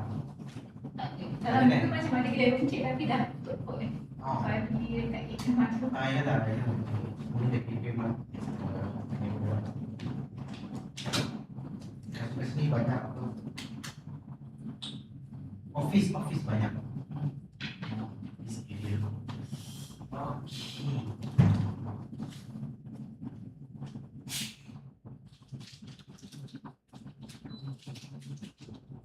How long you in Sydney? Already 4 years. Already 4 years. What's the life there? Mix lah. Ada good and bad. Okay. Tapi it's over there I work closely with electricians Okay. all pasang ni. So they're very, to say, very respectful. Oh. Even at first you macam risau lah because you're very school kan. A girl work in the construction site who will listen to you, but then slowly we getting close and everyone memang very respect. Good lah. But the scope there is good, right? This good. The scope for engineering background. Because that's the feedback that I got from them. Like previously from the past kind of project, they don't used to have engineer working with them together. Usually engineer is office work people, but over there I selalu dengan diorang buat troubleshoot, selalu pergi dengan diorang. So it's diorang suka gitu. So I will always make their work easy lah, buat drawing semua untuk diorang kan. Yeah. So that's the feedback that they. Yeah, because I know here you're saying some engineering work, actually engineering technician work is more on the field. Engineering work more on the paperwork, right? Because you normally you are the one, decide how to do the system, how to, even who do the maintenance, technician do the maintenance, but who will plan the maintenance, the engineer. But the thing is, the engineers also need to go hands-on. Then only you know. Because last time when I come here, I have my boss take some of the, Indians, Indians. So like 6 months they want to come and intern. So because I'm from polytechnic diploma, because polytechnic you banyak hands-on, Then I got some 2 guys come here. They come and work for my boss. One guy come, he do intern, then he left, then another guy comes. Both of them, they from matriculation, then they go degree. But they are good at, do report and everything. Because some of the manuals they only did the manuals. They are very good in the manual. But hands-on, very bad. Even sometimes they don't know how to solder also. But for me, I like hands-on. Because even though mechanical, before I come here, I kat rumah saya kalau wiring saya sendiri pun. So I still like the hands-on. So easy for me to catch up with PLC. PLC, you cannot like memorize or something. You need to understand the concept. Once you understand the concept, any PLC you can do. So that's what I first initially my boss teach me. Okay, initially boss teach me how to online first. Then slowly you do the training and the back I see that I understand. At the same time, I like to teach. So that's one advantage for me because even though I expert in PLC, but I don't know how to teach also now.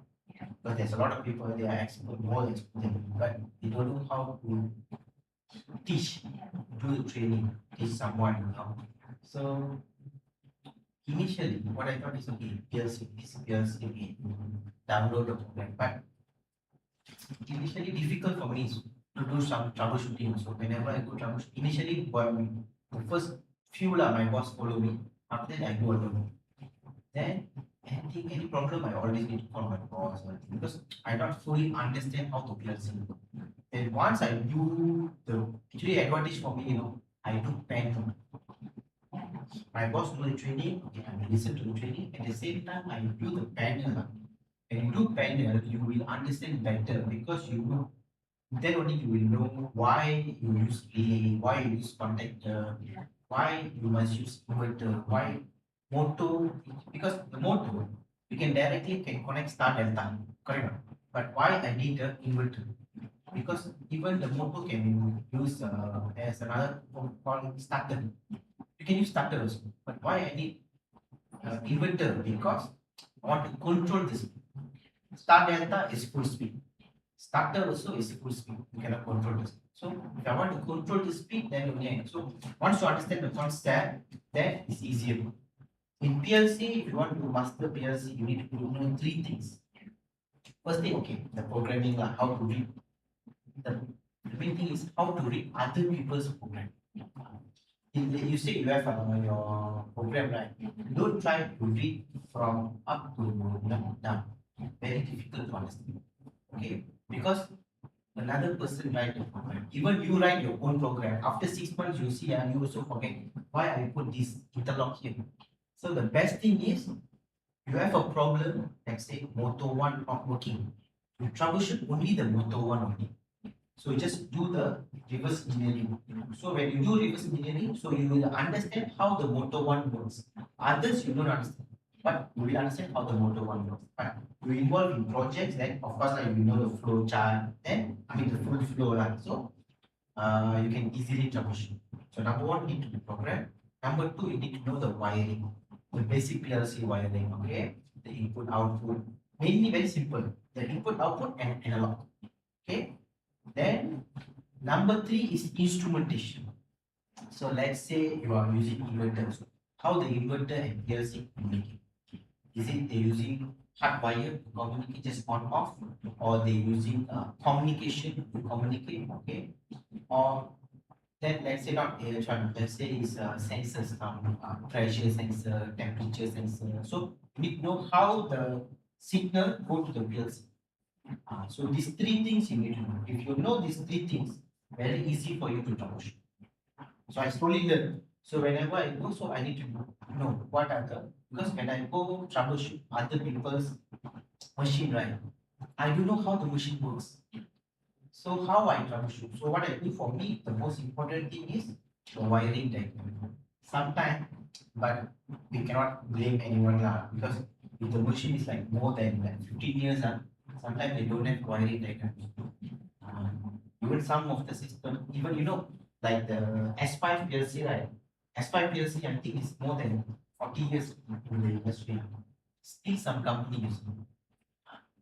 So if you go the machine, I'm sure they don't have wiring diagram. So for me, if I want to troubleshoot, I need wiring diagram. Okay, no wiring diagram, I must able to go into the program, because sometimes they put password also. Password lock, you cannot do anything. But some brands, some models can crack the password lah.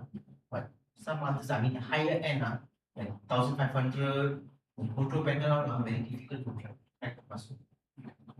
So let's say you don't have wiring diagram. So only thing I can rely is the software, the program, and I need someone to explain. So when you press this one, what happens? When you press this one, the one also don't have very difficult, because I don't know how the machine works. So how I do? Let's say the motor are working. I ask them which motor. For wiring diagram, okay, I know which output. No wiring diagram, okay, I ask them which one. Bring them to panel, I say which one, which output is not working. So they say okay. Then I go through the program and check. So let's say I want to get one output. I only concentrate on that. I will see why not working. But of course, when you check this one, you will link to one sensor, another output, all that. So of course, it will take time. Then maybe when I do that, okay, sometimes half of the process during that time, half of the process I understand, and then easy for me to troubleshoot. But if you know the process, it's actually very easy to troubleshoot. But don't ever try to read from the top. Only one output, only concentrate. When you do simulation, you want to test also. Same thing. Want to test it, just test the things. Like say you pick one output, or just try to understand how this output on which input is related to this output. Okay? Alright. We can do new project.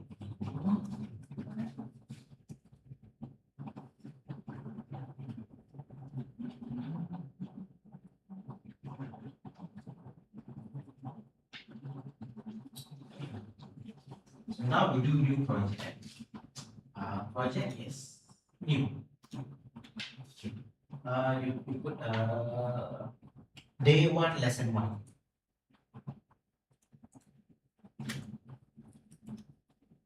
Okay, so it's your folder. So do you want to save? No. Because earlier you already saved, right? Can I erase this? Okay, that's what we take picture of it. Okay.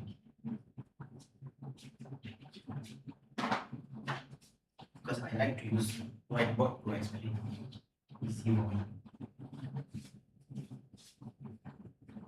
Okay.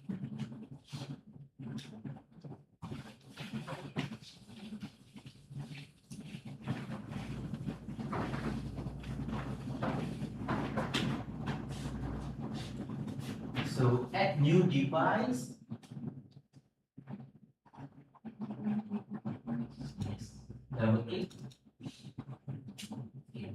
So this TI portal, you can do program for PLC, HMI, and SCADA. Easier. Okay, all together. So easy to understand. Then for drive, you need to install separately. Okay. Okay, go to controller.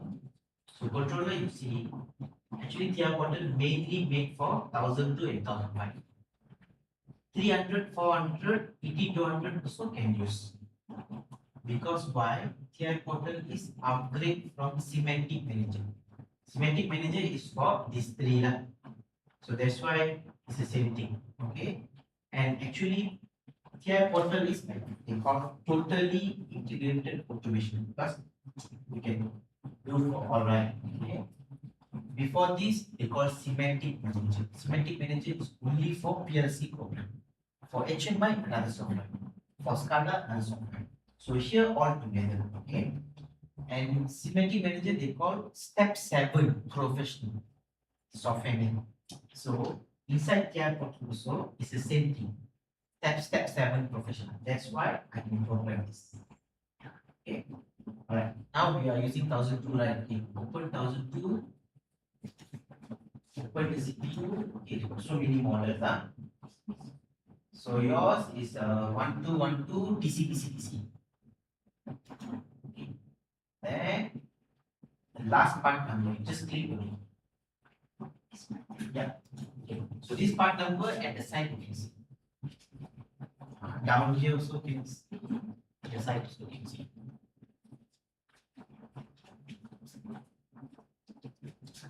The other two is an older model. The 3030, yeah, it's older model. It's from the TI portal version 11, 12, 13. After 14, then you have this. Okay. Then the version. Okay. The version is like you know your handphone, right? You can upgrade the firmware plan. Yeah, your handphone will update the firmware, right? Okay. So each firmware you update the new features, right? Same features. Okay. So you click here, you choose 4.0. Okay. You see works memory. This version selection, I don't need to check again because a long time ago I didn't use CCW. I think in CCW they don't have this. Doing something like this. Different version, different mode. Because it's a smaller one, right? So they just use it. But if you're using the other big one, this one got version. Same like this. So we need to follow the PLC version. Okay. You see 4.0 is 50 KB only. Okay. The program the work memory and got 8 input, 6 output. Okay, then the rest is the same. Then the Profinet is for programming. I mean with the PLC laptop for the HMI and PLC to PLC communication. Okay, Profinet is only for them. Okay. If you choose 4.6, you choose 4.6. 4.6 is 100 KB. Okay, the rest is same, like 8 input, 6 output, everything. But Profinet, I will see. Profinet, you can use IO controller, iDevice, can use TCP/IP, open user communication, web server, OPC, so many things we can do with Profinet. Okay. and mine is 4.6 lah. Okay, okay. But 4.6 because later. You can upgrade. No, just now, if you remember, just now we do online access.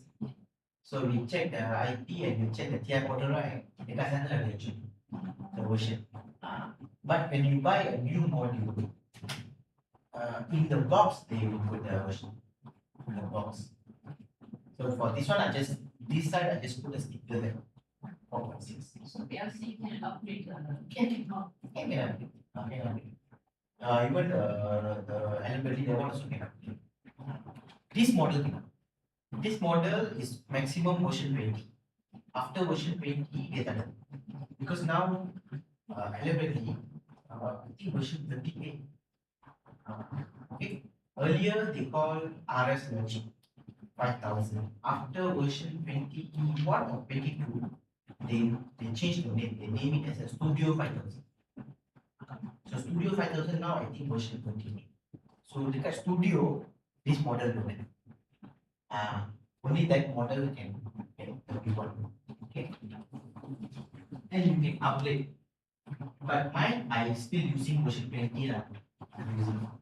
But if you want to upgrade, you can upgrade. There's a software for that. Control Flash. For that, the software called Control Flash. You can download the firmware from the internet, from their official website. Okay. So this one is the same. But when you like this one 4.6, right? I think the new one I think is 4.7. So you can upgrade to 4.7. But if already very low, I have actually one module to atas is this model 30. So and 30 the maximum version 3.2 or 3.0. So you cannot upgrade to 4. So that is the maximum you cannot upgrade. Even I try to upgrade, I send to Siemens also same. So you just download the file from the internet. Yeah, from the website. Yeah. Then you can. Actually, Siemens website, eligibility website, Omron and WinCC website, very good. So many details, so many data, especially Siemens because I do a lot of Siemens. Sometimes got error, any error software. In their website, so they will give an explanation. Last time I have an issue. That is, TI portal, this software, they have another software for license. The license software. After they call they say automation license manager version 6. What happened after I update my Windows update go and disturb this file. So what happened? I cannot open my TI portal.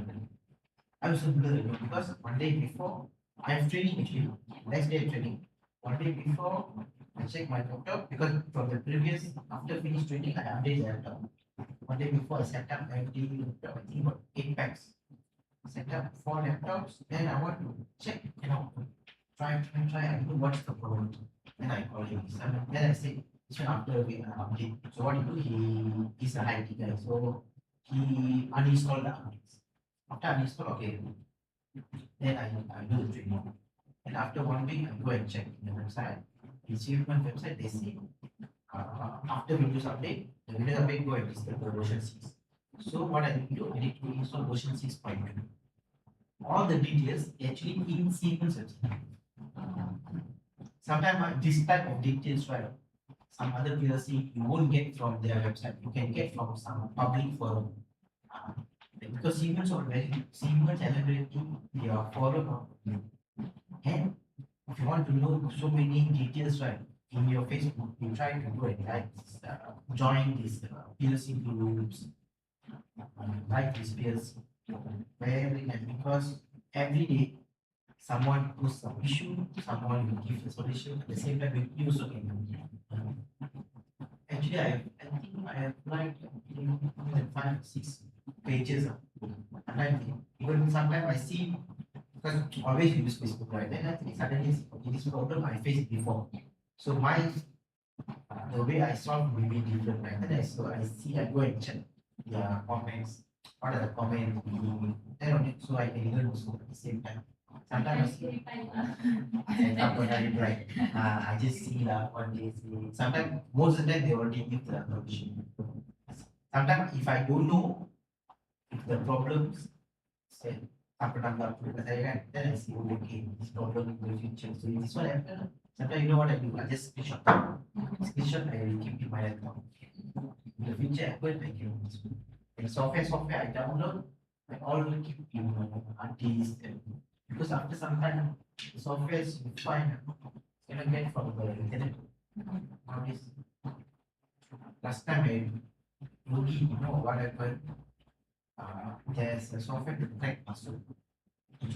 But not for all the PLC, for this small Omron, Mitsubishi. Last time I used one time. I go to YouTube and then I see this one. This guy posts his Google Drive. I go and download. I use once. After that, my older laptop, I format. So I forget about the software. I already formatted.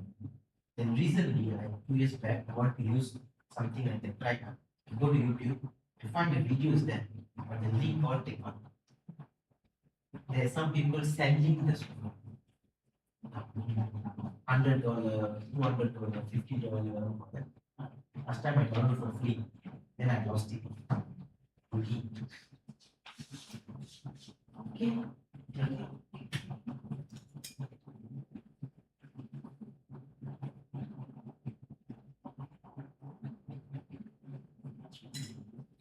Okay. So this one is the security setting. So it asks you to put the password for the project. Okay. If you're doing for a system, you can put password like okay. Okay, next. This one is the communication. Okay. So only allow secure communication. This one, this setting actually 4. So the firmware 4.4 above you have this setting. 4.4 below, 4.3 and below, you don't have this setting. Okay. So only allow secure communication, you uncheck. You know why? If I do this one, only Siemens HMI can communicate. That's the problem. Some other HMI want to communicate, cannot communicate. So I use legacy. Legacy means any HMI, any drive can communicate. Next. Earlier is password for your project, right? This one is password for the upload download. Okay. So it's a complete protection. You choose no protection. Okay. Next is data. Okay. This one is for the project password. This one for the communication. This one is the PLC password. Upload download passwords. Okay. Finish. Alright. Okay. So whenever you create project, any model also same. Whenever you create project, first you choose the PLC model. Next, once you choose the PLC model, PLC will go to this page. Okay, this is called device and configuration. Okay, this is device configuration. Okay, so you can call device and configuration, or you can call as hardware configuration. Okay, this is where we do. If you want to add some modules, all that you can add. Okay. Okay. So at the side here, you can see there are so many models. Can you see the board? Right, the boards. The boards is for the middle. Okay. And the DI, DO, this is the IO module. DI, DQ, DIQ, AI, all these is for the right hand side. On the left hand side, it's a communication mode. Okay. So,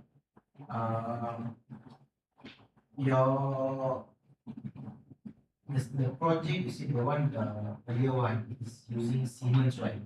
What model do you remember? Okay.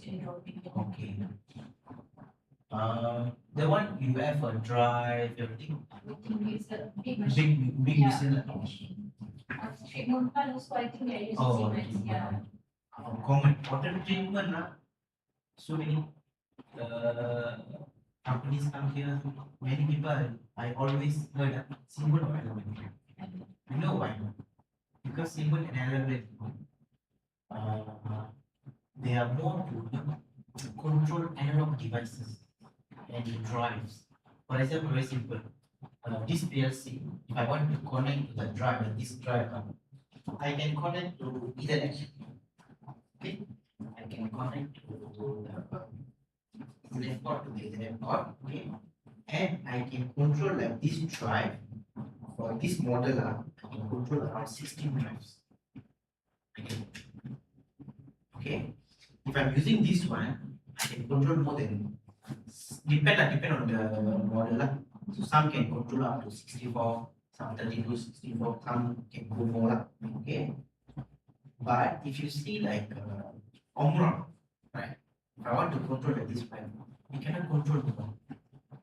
It's limited like example 8, and also analog devices. For example, like this you can have analog. This one is analog output. You have for 4. Let's say for analog input, they have a module. Go and click analog input.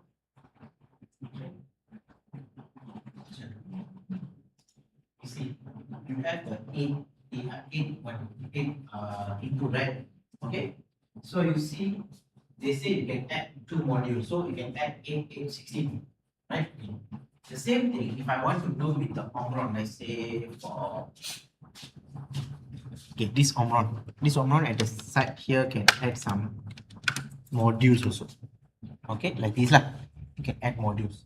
So like this, their module maximum one module maximum ada 4 input only. Let's say you add 2 module, 8 input only you can add. You cannot add more than that. So same for Mitsubishi also. Mitsubishi, the one card maximum 4 input only. Cannot go more than 4. Okay. But LMW, Siemens, one card 16. Even when you buy like the 1500, one card can go for up to 16 AI. So that's why like water treatment, power plant, oil and gas, all that they're using Siemens LMW. Because easy can add more analog I/O, can control more drives compared to Omron Mitsubishi. But let's say you want to control servo motor. Okay, you know servo motor, right? Because this one is a normal induction motor one. Servo motor I have that. This one. So this is a servo drive. I have a small motor. Okay. So this one for heavy duty, right? Okay, heavy duty. So that's why we use the VFD lah, variable frequency drive. Okay. Sometimes they call VSD also, variable speed drive. But this one, the movement is not precise, right? Let's say I want to stop here, it won't be precise. Okay. But servo motor or stepper motor, if you say you move and you stop here, it will stop exactly. You're going to go high speed or low speed. They use, they will exactly stop. That's why the CNC machines, right? They use servo motors. So, like Omron Mitsubishi, if you see the smaller model itself, can control up to 4 servo motors. But Mitsubishi, the others like LMW or Siemens is not made for that. Like servo system, all that. Then, if you add more to some bigger, just smaller model, some other module can go up to 16 drive motors, so motors can buy. But the 16 motor you cannot do it in series. So that's the difference. That's why if you go for machinery like manufacturing machines, like very simple, the glove machines. So they will put the glove dummy, right? They will put into the latex one. If you see, if you go down, then you need to wait for a few seconds to make the, and then here, right, there will be something like rolling, right? So then you need to wait there, then you will move up one. all this moving are controlled by servo motors. You cannot use this motor. This one, maybe this move forward. That's why this one going for conveyors, pump, like water treatment plant, all is continuously running now. Yes. So you don't need servo motor. You need to use this one. So that's why this one. And Schneider is similar to Amber Siemens. So let's say you want a project, you have a project, want to choose which PLC you want to choose. So you need to know what are the IOs, what are the things you need to control first, then only you can decide which model you want to use. So like in UTM one, I use Siemens because the main thing is because they have around 14 analog inputs. 14 analog inputs. They have 3 temperature sensor, 2 pressure sensor, 2 humidity sensor, then 2 CO2 sensor, 2 methane sensor. For environment. What happened in this project is like, you know, the concrete brick, right? Okay, so what happens is normally when we mix the, what I heard from them, normally they mix cement and everything, right? So they make into a box. So if you want to make the thing is harder, you put under a hot thing, or you will put underwater, you make it harder. So this project, what they do in this project, they doing for Petronas. So the, you know the Petronas, right? So like they take the gases and everything, they do some process, right? They will release CO2, carbon dioxide. Okay. So what these lecturers do, they want to use the carbon dioxide and want to make this brick harder. So earlier they already buy a system for this from China, but very small. This big only. Okay. And the place to put bricks are this big only. I think, yeah, like these 2 laptops are important. So they have the actual size of the brick is this big. So to test that they cannot do.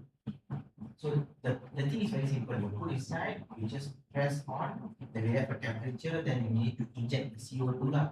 Then once I reach certain level, I stop. Then after some time, the brick will absorb the CO2. So when CO2 drop, you inject it again. Okay? But the machine they buy, they only can put this big only. So they wanted to do a big, so they build a chamber, big chamber. So they want to think can put this big, I think around 20 plus bricks. So now when they come to me, they already have a chamber. Now they need a control system. Control, very simple.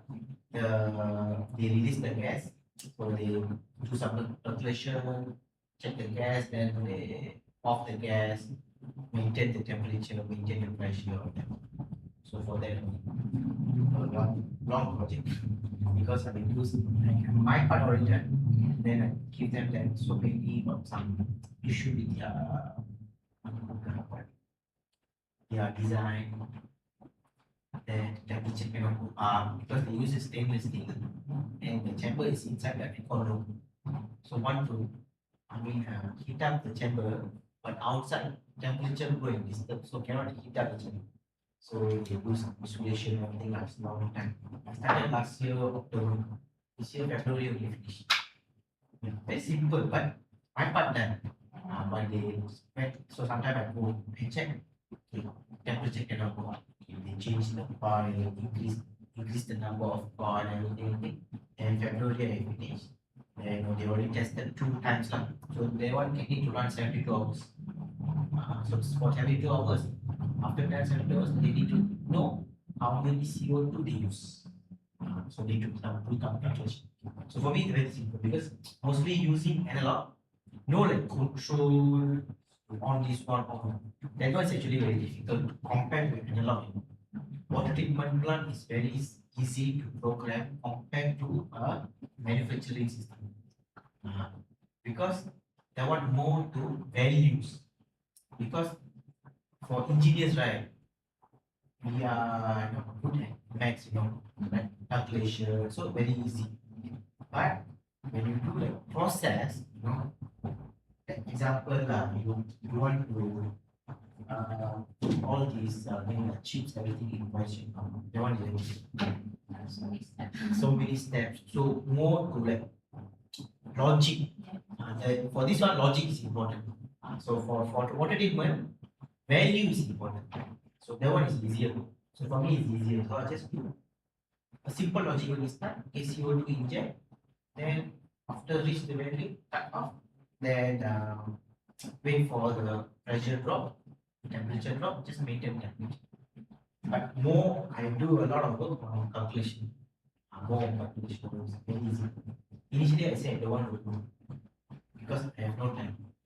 But the lecturer, he know my boss. So he said, now I just request one thing. I said, sir, I can do, but you need to give me like flexible time. I can only make work on weekends or work on after 5. Then he said, no problem. Then I said, okay. Then on and off they call me. Then after 5 I go. You never just 20 minutes. After 5 I go. Then I stay there like until 8 o'clock, 9 o'clock. Do testing and go back. Then sometimes they call me weekend. They want to do some testing. Just finish last. Yeah, very. So need to go later. Once they get the report, everything from them, you need to go back. Just to check them. PhD project.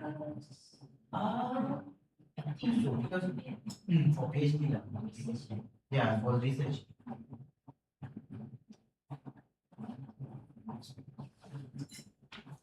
Okay, now I'll show you how to add the modules and add the drive. Do some configuration so you get some idea. Okay. So this PLC, okay, you click here.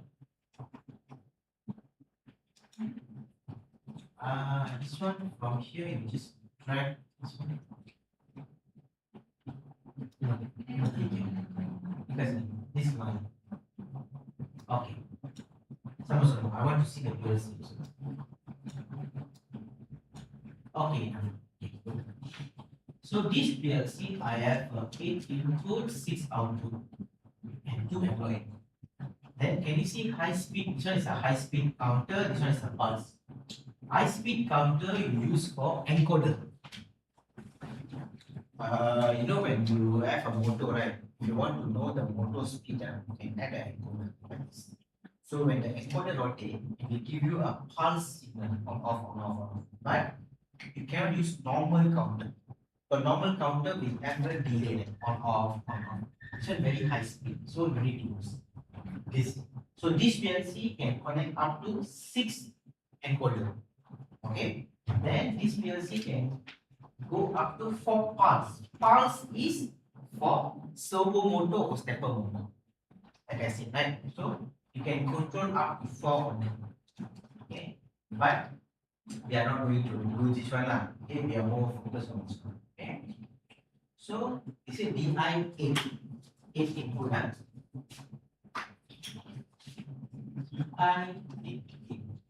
So very simple. When you do a connection in the program, what you do, you put complete open, then you need to put the address, right?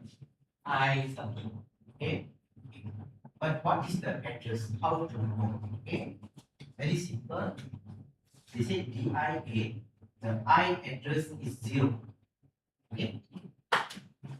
So it means the 0 is actually the byte number. Go to your slide. Go to the input address. Go up. Yes.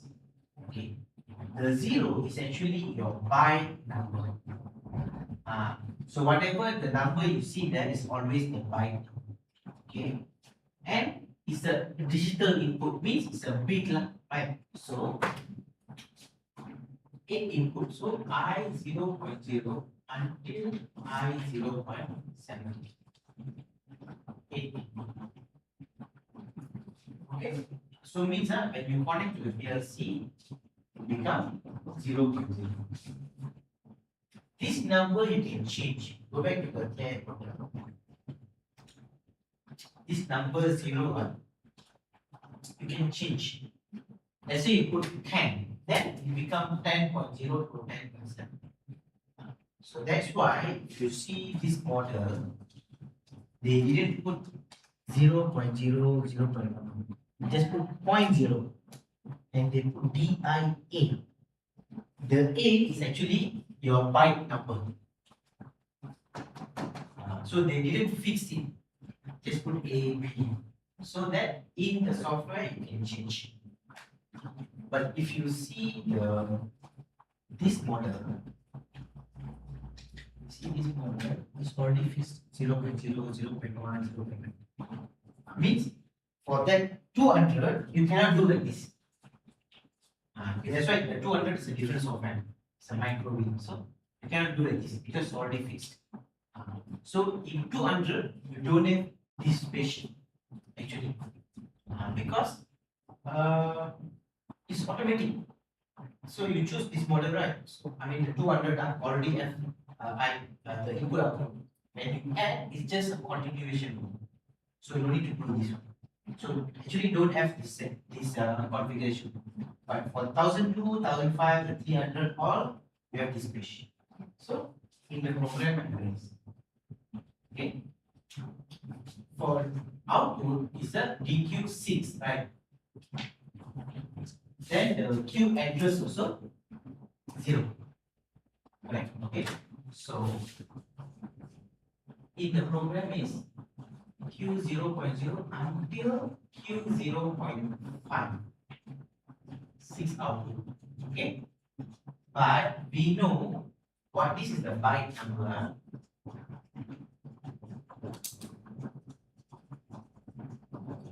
So we know that 1 byte you have for 8 bit. So you still have these 2 addresses. Okay. But I use only 6. But dalam ni ada 8.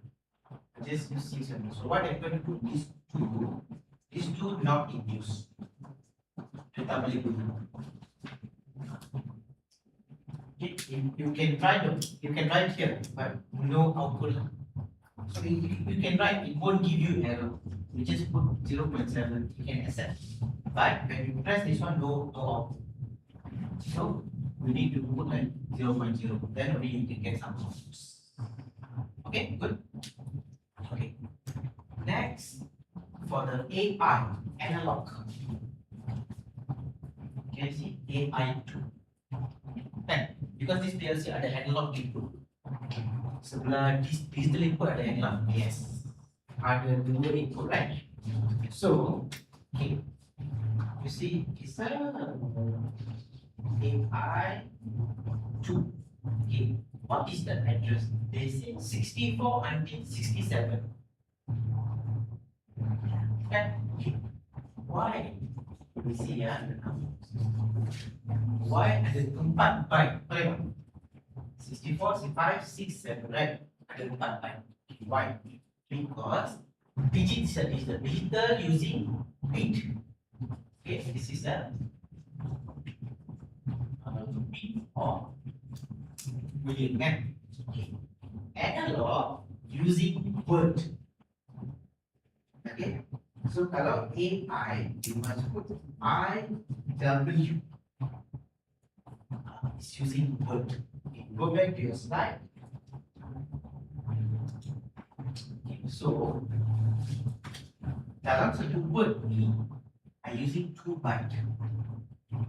Okay, so they say I'm starting with 64, right? So 64. So they say 2. So the next number is IW66. Because why? Inside here, I already have input byte 64 plus input byte 65. Because the moment I key in like this IW occupies 2 byte. Okay? And the next one is 66. So IB66 plus IB66. That's why they say you start with 64 and end with 67. Means you start at byte 64 and end byte 67. Tapi kenapa saya perlukan word? Because very simple. Because digital, when you press, it's just a on off, right? It's a boolean, okay? But analog, get the value. Because your temperature, pressure is everything value, right? Okay. So your instrument giving you 4 to 20 million or 0 to 10. But when you go to PLC, it's not anymore 4 to 20. Some value lah. But for Siemens, the value is 0 to 27,000. The range. Okay, the range is 0 until 27,000. Okay. So of course, bit tak boleh guna kan. Byte pun tak boleh guna because byte maximum is 255. So I only can use 2. So same. All PLC analog is always word. Even LVD, whatever PLC. Dia bukan byte, tak boleh byte because 255 is very good number. And dia bukan double word. Because not more than 65,000. So it's below than 65,000, so it's just a word.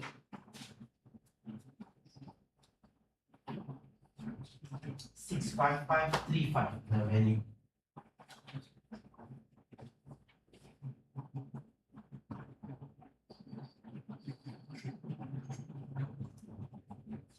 Okay, good. Okay, the vacuum. Okay, so that's how we know the addressing. But one good thing about Siemens, especially TI Portal, you write in the PLC,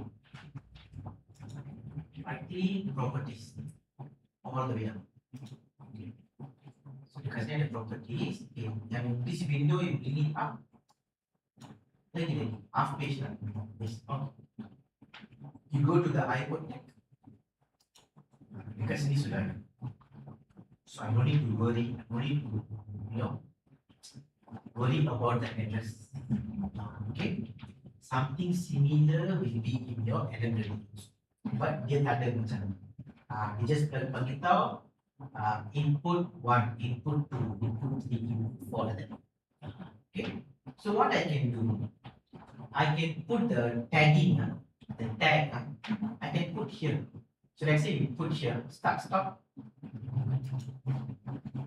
start, next one, stop. Okay, so you can put it here. This tag automatically will go to your PLC tag. You open, show all tag. Automatically go here. Or I can do that way just now. Or I want to manually do, so can click here. Let's say I want to add motor for output. Okay, put motor 1. Okay, enter. You change this address for output Q0.0. You can type this, okay? Percentage remain, is it? Percentage tak ada put apa. Dia automatic kan percentage. Percentage, okay, pasting. Percentage means it's a global. 0.0. Yes. Okay. Percentage maksudnya global. Global means because tadi dekat program block, you can add multiple blocks. So whatever you create here, semua ada percentage. Maksudnya semua block boleh guna. Yang tak ada percentage maksudnya only that particular block can use. Okay. Then okay, go back. Okay. So I can close.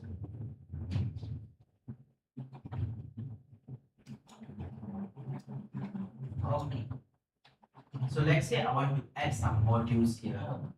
So let's say I want to add DIDO. Yeah.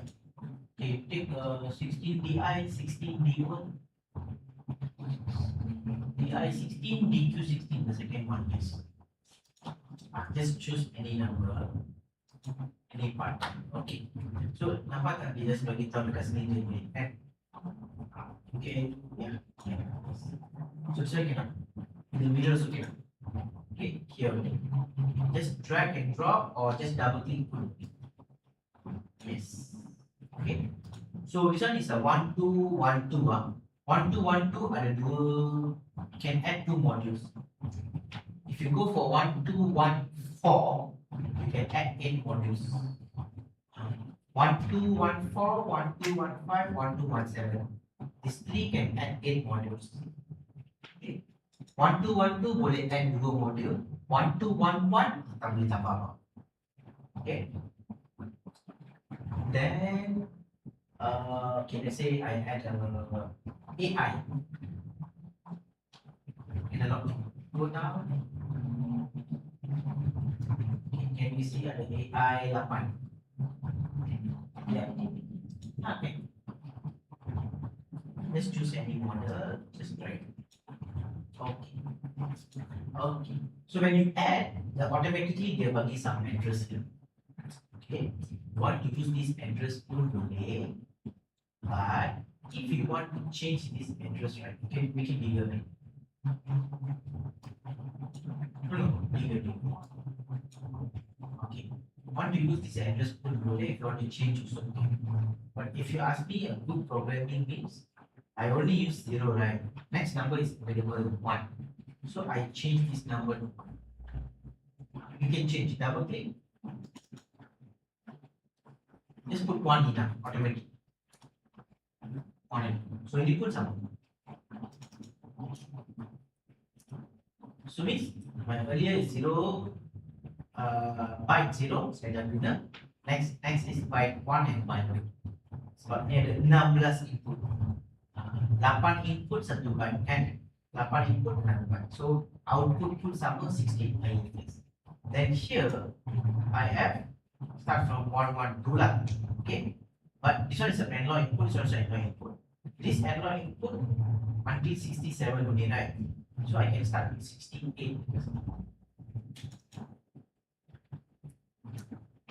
Yes. So yang ini right click property. This one bring it up. You go to click here again. And why? Good why? See all the IOs. For the input, kalau you go down, you will have for the output. You click the other one. Input select. So, but if you know how to do it, then you don't need to put the name here. You can put here also. But if you ask me, I prefer this. Easier, you don't do mistake. Because whenever you got a project, you already have the wiring diagram. Right? I mean, before wiring diagram, you will have the IO list, right? From the IO list, you know already which one to do.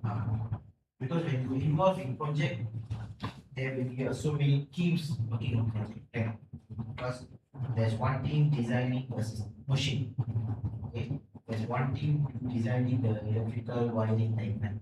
Then there's one team doing the PLC program. So once I get all the then there will be a one team give you the process flow, the IO list and everything. Once you created the IO list and everything, then you need to give this IO list to the electrical type.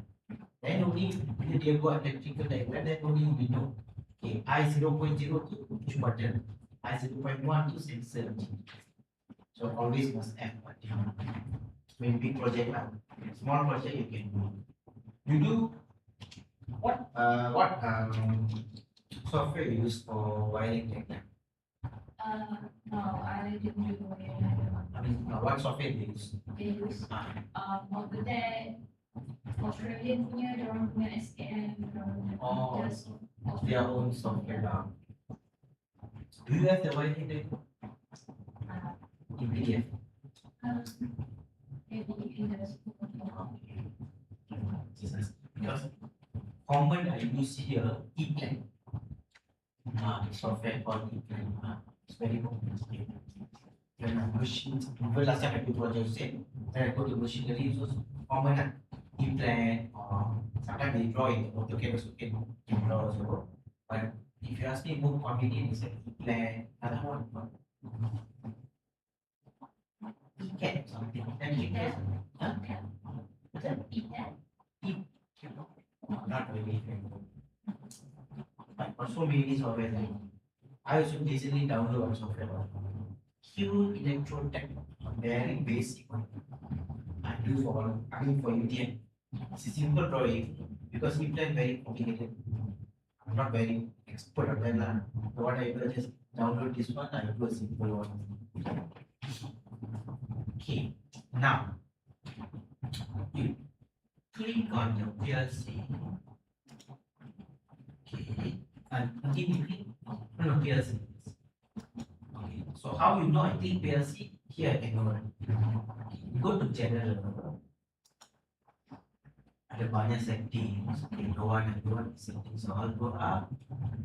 Can you see AI? Okay, go to analog inputs. Just click here, channel 0.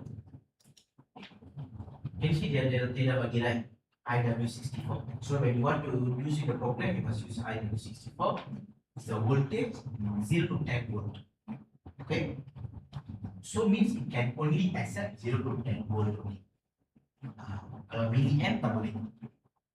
Kalau milliamp normally what I do, I use resistor in between. So I can get converter. But because this is a building lah with the PLC, right? But the AI card, you click here. The AI card, okay. For the AI, analog inputs. Just click channel 0. You can change one voltage or milliamp. So voltage ada plus minus lah. 10, 5, 2.5, 10 milliamp. You have current. You will have 0 to 20 or 20. Oh, it's fixed. Then you can change. So when you do some programming, I need to follow this. So what I do very simple. It's not say like this one got big number like. But we won't learn a lot, but I just give you some idea how it looks. This is your PLC because you assign water treatment plant, everything, right? Let's say IW68, you already choose 0 to 20 milliamp, right? Okay, so let's say I connect a device. I use to a transmitter, right? Let's say it's a 0 to 20 milliamp also. No. But this transmitter is, let's say, is a pressure sensor. Let's say we measure 0 to 50 bar. Okay. So what it is? When 50 bar, the transmitter will give 20 milliamp. 20 milliamp will go here. In the PLC, I will get 0 to 27 for 8. This is the range. So 27,000, right? So that's why I say volt. So different PLC, different number. But Siemens, good thing about Siemens, all the model except the 200, the small one, the 200. Except that model, model is elaborately not that. Elaborately different model, different. So need to check the models. Omron, Mitsubishi same. Smaller models, small range. Bigger models, there's a big range. Because big range means more accurate. So there are different models. But Siemens, all models the same. So what I need to do, I just give you a concept lah, later you can try. So you dapat 50 Hz. 50 bar. 20 milliamp, when you connect here in the PLC, you will get this number. This value. Actually, this number, this one, they call common term lah. We use raw value.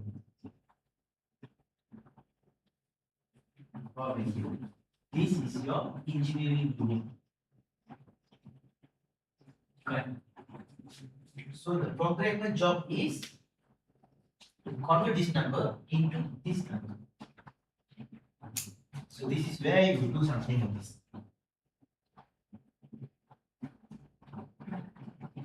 So you will do the linear scale.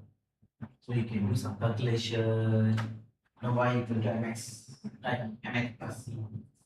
So the other day, kita orang set up the level sensor, so we use the process meter to get the, let's say, we inject 20 million and anything else.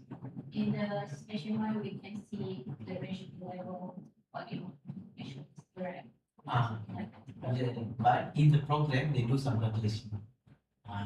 Because if you, what we are saying, Arithmetic. arithmetic. When you do arithmetic, I show you what is the value. Because, okay, like you said, you inject 20 milliamp, but in the HMI, dia bagi tahu dia punya actual level lah, in meter or mm lah kan. But, if you go to the program, it won't show in mm. You know why? Very simple. Because this transmitter is 50 bar. Let's say lah, in the PLC I can show 50. But different transmitter, different bar, but this number is the same. So the programmer, what he do? Programmer need to do calculation, and I convert the value into HMI. Then I put in the HMI. So what is the number? So let's say your level is 2 meter. So let's say we put in mm, 2000 mm. So you inject 20 million in the HMI is shown 2000, but actually in the PLC it shows 27,000. I convert this number to 2000. So I do this. Why you didn't think until it was holding that? Basically. Yeah, basically. I think better because you do the basic, then you go back, then so because now you know about PLC and when you go back, so you can know a lot of things. Then later you want to come, then you can request you want to learn this. Because what you want is like customized.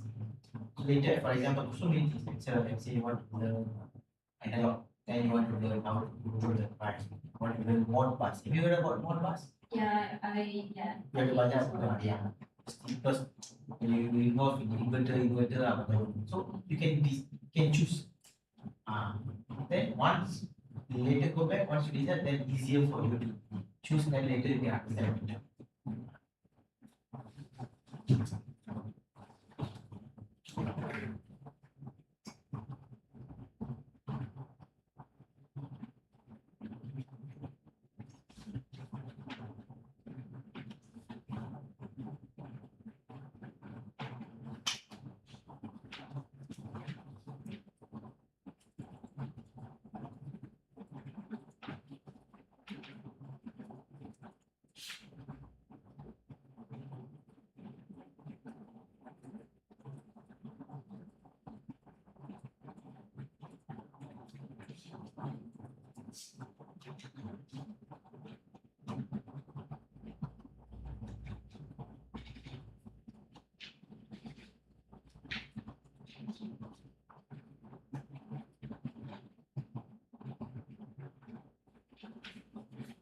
Okay, good.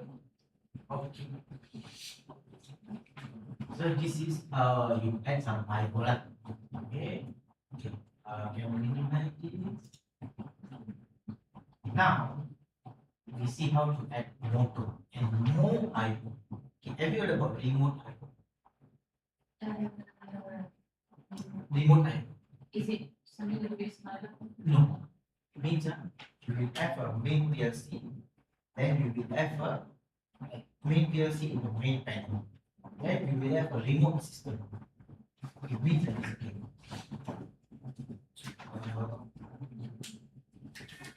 Because yours should have. Okay. So it's a station, right? Okay, we do the project at the station, right? Okay. So sometimes we have okay, the CPU, okay, and some IO modules are. Then this all is connected to your the main machine. Okay, then you will have a like sub machine. Some sub machine. So this one for some other functions. Okay.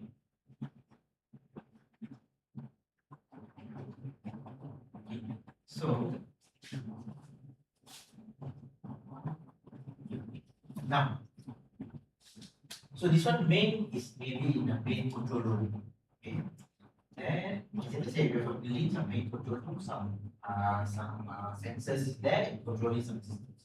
Then bit far you will have another system. That one also controlled by this PLC. So you can pull the cable all go here. No, very far, right? So what they will do? They will use the interface module. Okay. Then here they connect the I. Here also some interface module. Okay. So what happens is this IO right go and connect here. Okay. This IOs go connect here. And the program will be inside here because this is not a CPU. Okay, this is just a remote module, the main module. So from here I connect here.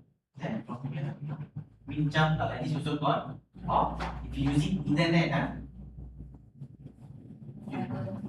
use a router, internet switch. Okay, internet switch. So this is called remote IO system. If you have the diagram for the 1500, later if you can open and show it, then I can show whether I can show you whether it's a only main PLC or they have a remote system also. Okay. So this is how we do. So now we see how to do that. And at the same time, I want to add a PFD also. Okay. Yeah, that's mostly on site. You have this kind of system. This one lah, yeah, Yeah, this the PLC and then the sub control panel. Sub-control panel, kan? And then we need to link using Taxi or Viper. Yes. Because first if you go for internet, the maximum I think can go up to some meter only, right? Okay.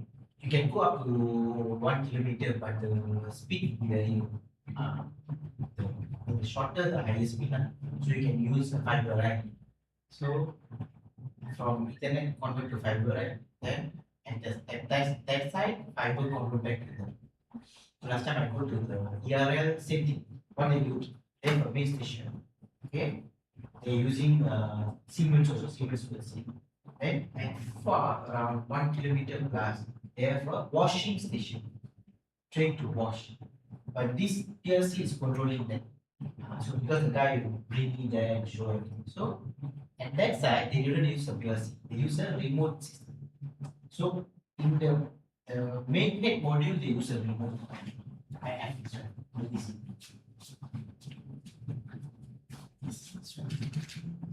This one is here. I can write interface module. So what you do is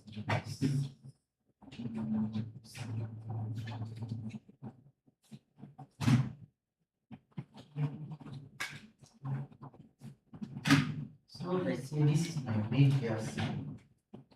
Okay, then this is my sub, right? So here also can add some IO cards. Okay, so from here to here, we connect this. Older system using the they call coffee bus. The new system can use that. So it will be the main entrance here. I have another one, then from here. Let's go in out, go to the next one. If you're using, if you have at least drive, so see, let's say Yeah. so master scheme. So here I connect, and from there I connect more. So normally master scheme working. It means they're using Modbus, right? Because Modbus usually they use the term master and slave. Okay. So to do this one, actually this 1002 also can do this. But mainly 1005 is the best one. Okay. But sometimes even this one also can do because this one, the internet, like this connection, this is considered 1 gigabyte, one station. So can go up to 60 stations. Okay. Go here.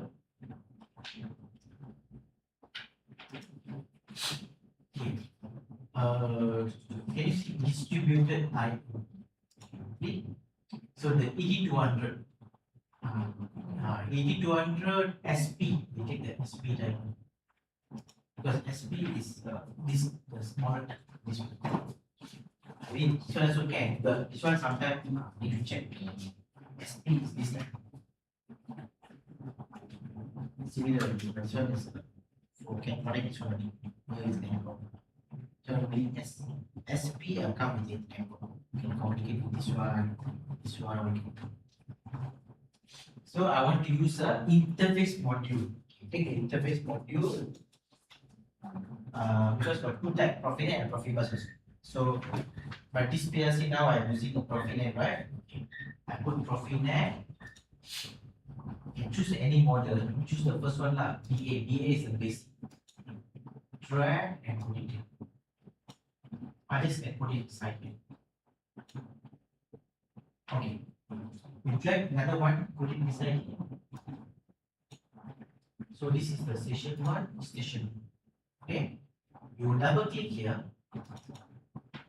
Okay. Inside station 1, you already have this, the interface module. And now you can add the IO modules. Okay. If you just add some IO, ED200 SP, DI, just add, we add the DI and DO. Okay, the first one, basic. Okay. Alright, next one, just beside you put a DO.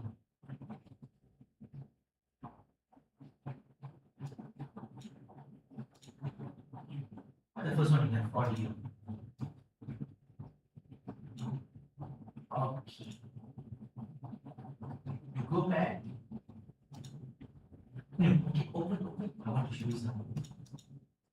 Can you see no address? And because it's not connected to CPU yet. Okay, you go here from the green Ethernet, right? From this port, you connect to this port. Drag. So it's connected to a Profinet system. Okay, now you open. Can you see automatically get address 3? Kenapa 3? Because the main one are the 0, 1, 2. So next address is 3. Input for 3, output. You do the same thing for the other remote. Okay. You can connect to the CPU here. Double click here. Here you add the DI demo.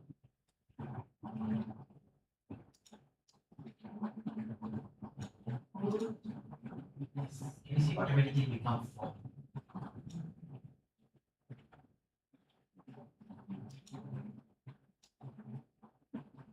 Yes. So when you do program, so like these are jadi guna 0, 1, 2. Right. Then this one using 3. So using 4. So when you sensors here, when you connect sensor, when you do program, you follow these addresses. So let's say I have one proximity sensor, for example. So because 3.0, for example. So you name it as proximity sensor substation 1. Okay. So you can add more in the boom. Yeah. Right? That's why I say this one looks small, but you can connect up to 1000 1000 inputs. Okay, why 1000 inputs? Because this one can go up according to manual, can go up to 256 byte.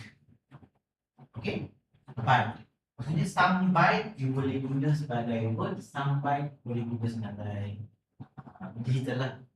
Let's say you all you using digital. For example, 8 times 2, 5, 6 can go up to 2048 digital inputs. So you see how big you can go. So because why? Of course, because ini dah tambah. Because why I can go up to this number? Because of these remote systems. Okay. dia tambah some drives.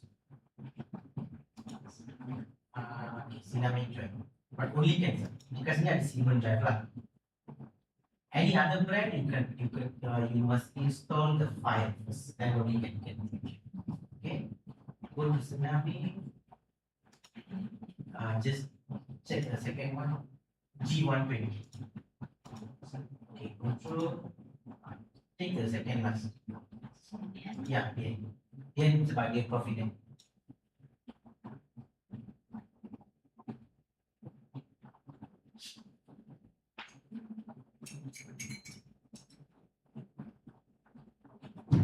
Macam ni tak perlu ada air pula. Okay, just drag from here, connect. Yeah.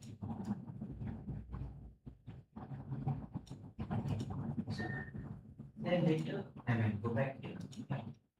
So later yang ni pun akan ada dia punya address to control this drive. You click here, the IP address, so to show the IP. Yeah, we should. So there's 1, 2, 3, 4. They auto assign an address. Auto assign.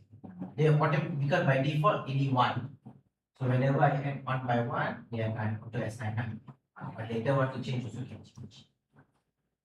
So this is how we do the configuration. Okay, good. Any question?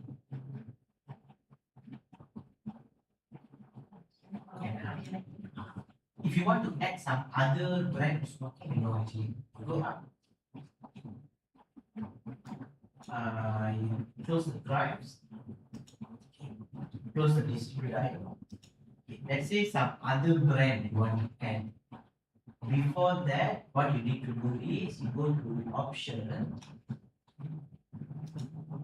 Can you see manage general station description GSD?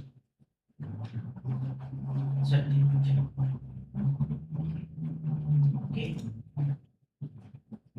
something like this. You need to install. Means this is from the Mitsubishi. Let's say, for example, I want to connect this PLC with the Mitsubishi drive. But make sure the Mitsubishi drive also can support Profinet. Okay, kalau model tu boleh support Profinet. You go to Mitsubishi website, just type the model and Profinet GSD file. GSD ataupun GSDMM. This file. Okay.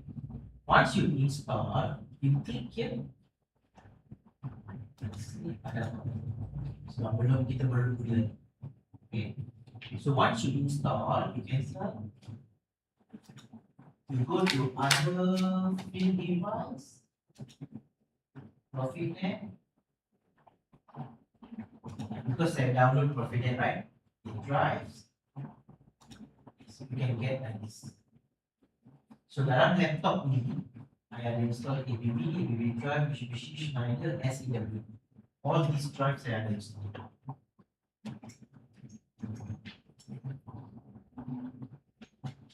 Now, same only. How you control this drive?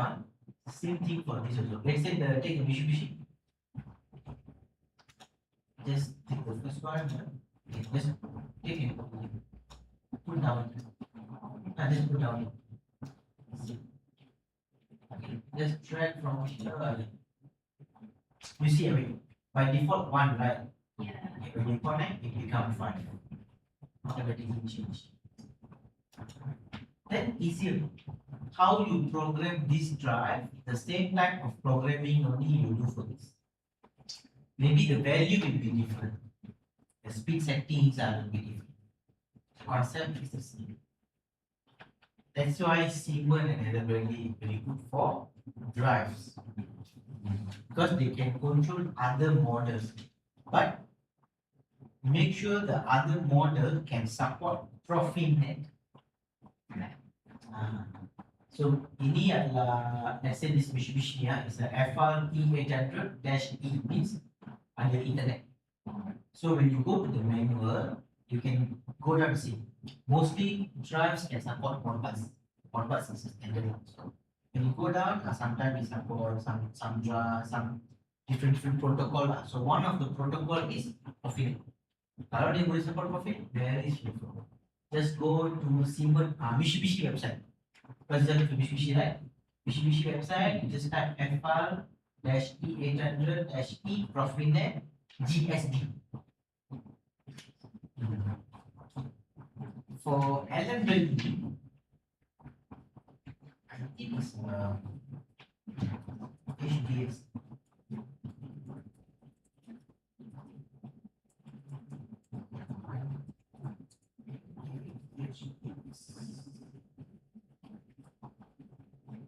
EDS.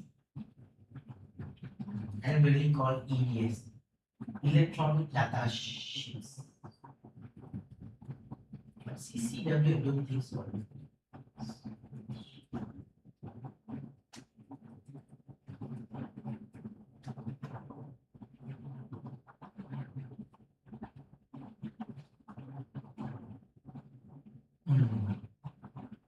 Dekat CCW you cannot add other brand, but Studio 5000 boleh. But in Allen Bradley they call EDS. Here is HDS. So here is the GSD, right? HD.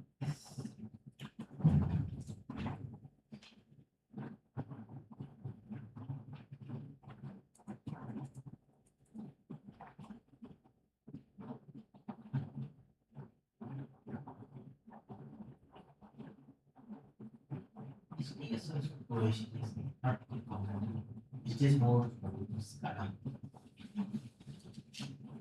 Okay, good. Any question until here? So this is called configuration. Okay, the configuration, what data I can get? I can get the addressing value.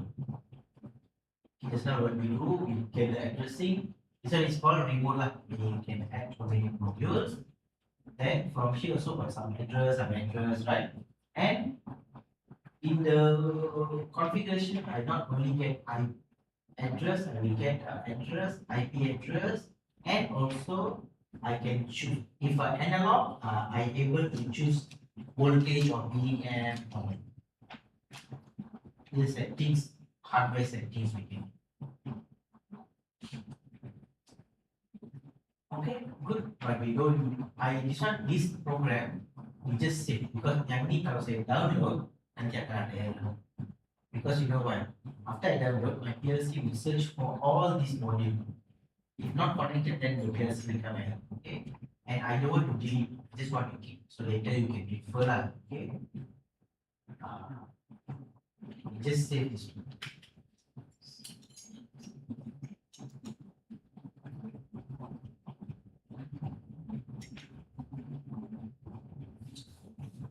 Okay. Ada belajar how PLC communicate with PSD punya address semua. That was it once. Okay. But I can show you the address like how it communicate. But but I need to know what type of communication we are using. Modbus or direct Profinet. Kalau guna Profinet, very straightforward. You click here. Double click. You right click Profinet. Because using Siemens, right? Click here. Go to Telegram configuration, drive, and send. So you akan dapat dia punya address I256. So maksudnya you can send from the drive to the partner. So partner adalah PLC lah, input. I can take two words. Dua data saya boleh ambil. That is, the first one is the status, second one is the speed, the current speed. When I want to send, also same. Here. So from the PLC to the drive, it's a Q256. Because this one, so sudah ada address. Here. But Modbus are not like this. Modbus is, Let's say in the PSD, they already set dia punya address. One, let's say what is power, two is voltage, like, so they just get that number To the PLC. and that number will make whatever the value. Yeah. So that Modbus, something similar like this, tapi you don't need to add here. In the configuration you tak tambahin. In the program you need to add the Modbus block. Dia ada something that is block.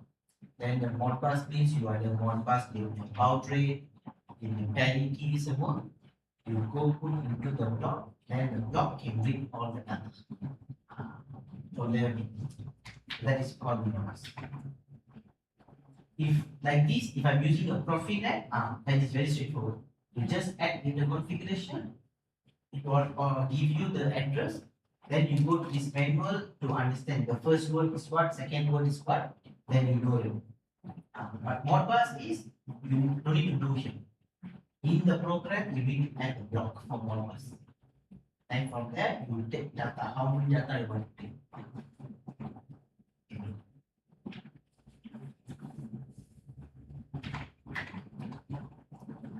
Okay, good. Alright, what we do? Because if I go to the next version, take some time. Go for your break. Go. Then after the break, we continue.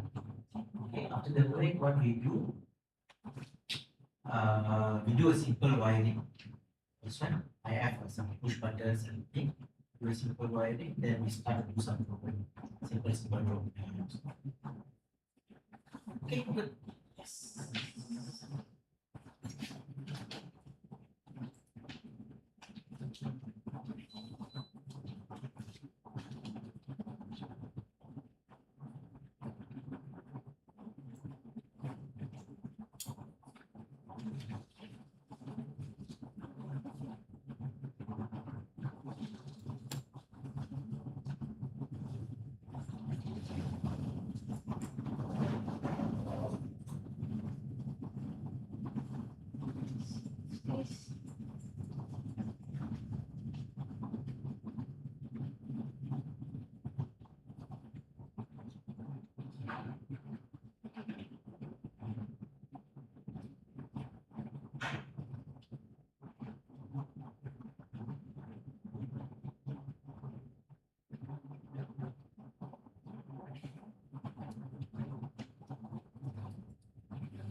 Okay.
just look at the electrical drawing for our fan system that using Siemens Schneider.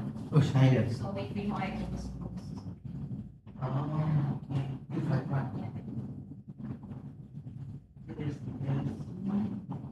the main control panel and then also the CCTV.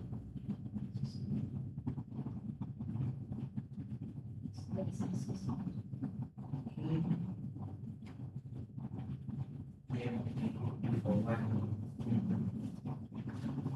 TM221 also they have this one. This is TM221, but this one is more like a smaller one lah. Cannot add remote IO. 241 lah can add remote IO, like a medium lah. The medium, so it's a small PLC. One is a medium. Same concept just now like the Siemens one you have no? Siemens conveyor and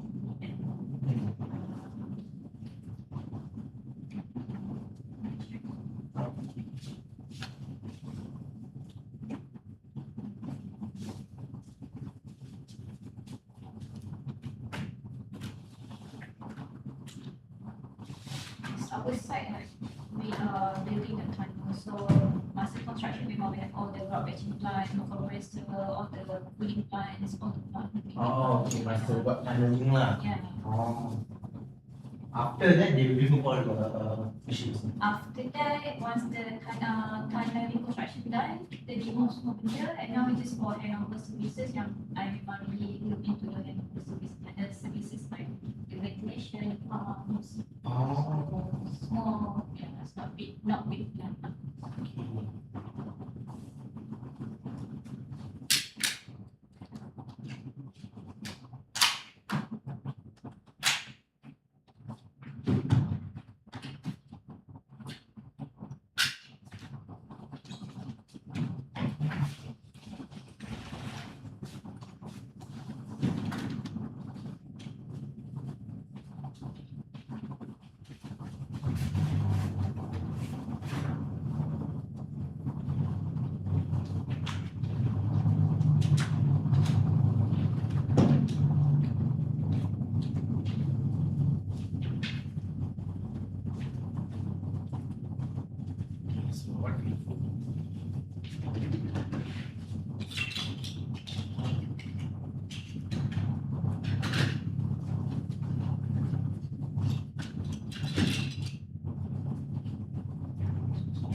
All the switches already connected to the inputs here, all the lamps connected to here.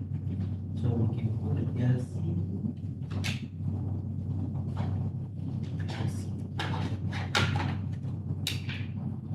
Then we can connect all the inputs and the output. Then this one is a 24 power supply. Okay, this is 24 volt, this is 0 volt. Okay, so now this I take this power supply right from the power supply right 24 volt. So later you remove this, connect to the 24 and 0 volt. Then from here we take the supply to here. Okay, then the input will input, output to the output. Then we have a in-com, out-com. This one is common for my switches, the loop, because one side go to the PLC, input lah, another side go to the power supply, right? Same for this.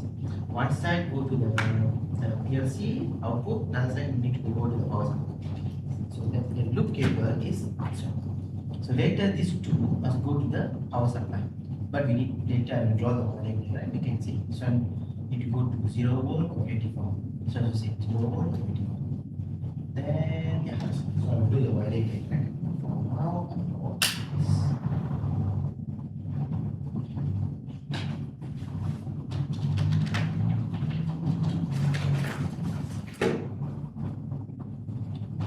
First, you remove this 24 volt, you connect cables.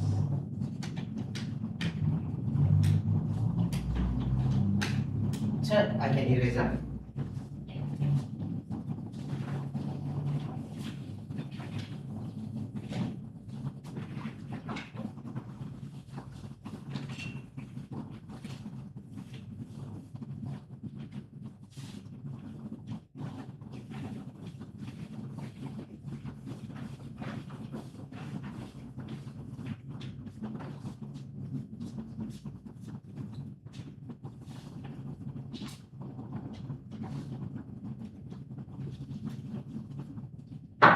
generated from up or Can. Up also can, down also can.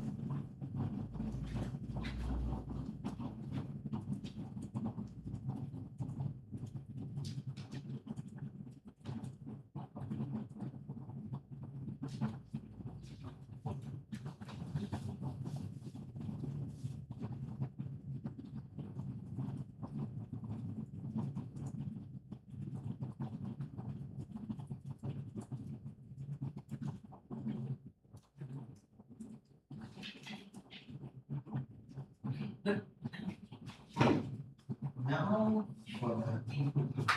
So for Siemens, okay, for Element, actually, if you see here, they for 24 volt they put 24. For 0, sometimes they put com. Okay. Then for the IO same, I also same. They put the name is com lah. Common lah. Okay. Siemens a bit different. Okay. For Siemens, they have L and L plus M. L is 230 AC, M is neutral, L plus is 24 VDC, M is 0 volt DC. Okay, so that's why the input, right? Yes, 24 L plus and M. Okay, so later you can connect 24 volt and 0 volt. So the 24 and 0 you can take from the power supply down. Yes, because I need multiple connections, so that's why I put 3 positive, 3 negative. Okay. Now for the input. For the input, actually, if you refer in the software, it shows the input is a sink or source. Okay, because you know our sensors, right? We have PNP and NPN sensors. So that is called sink or source. For elementary, they straight away write it here, sink or source. It means it can support PNP or NPN also can, but only one. If you using one use PNP, all PNP. If one use NPN, all NPN. Okay. If you see in the input side, you have 1 M, then 0, 1, 2, 3, and so on. Okay. We have switches. Here we have switches. Here I draw only 4 lah, but later when you do the wiring, you do all the 6. Okay.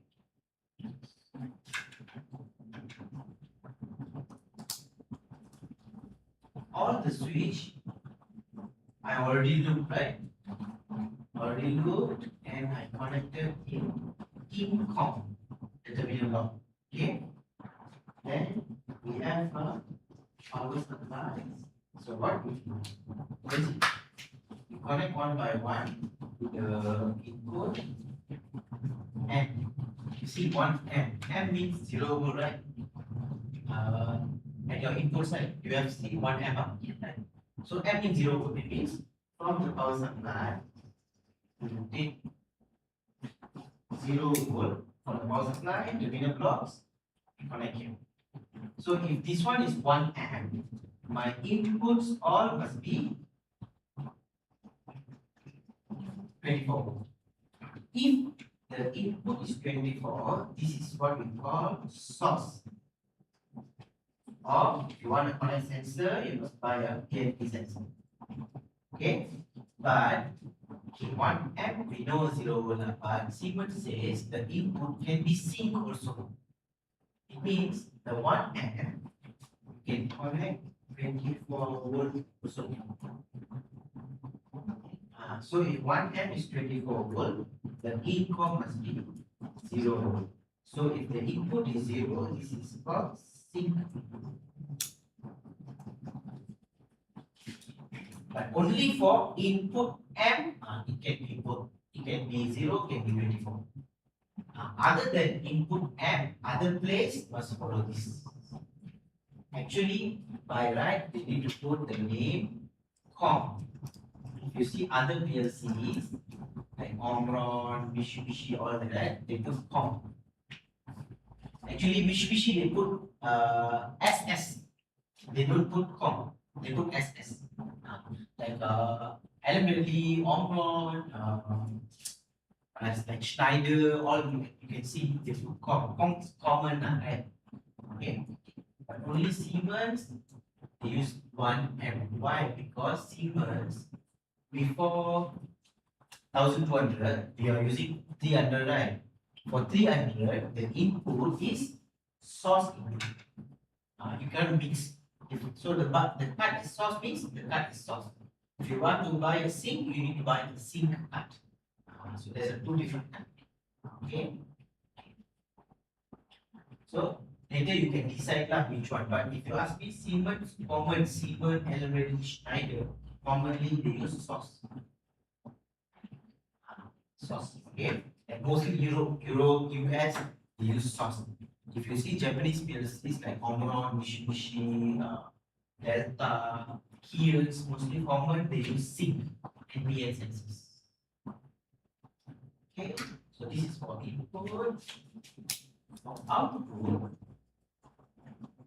for the output, if you see, they say 24 VDC out and the PLC, right?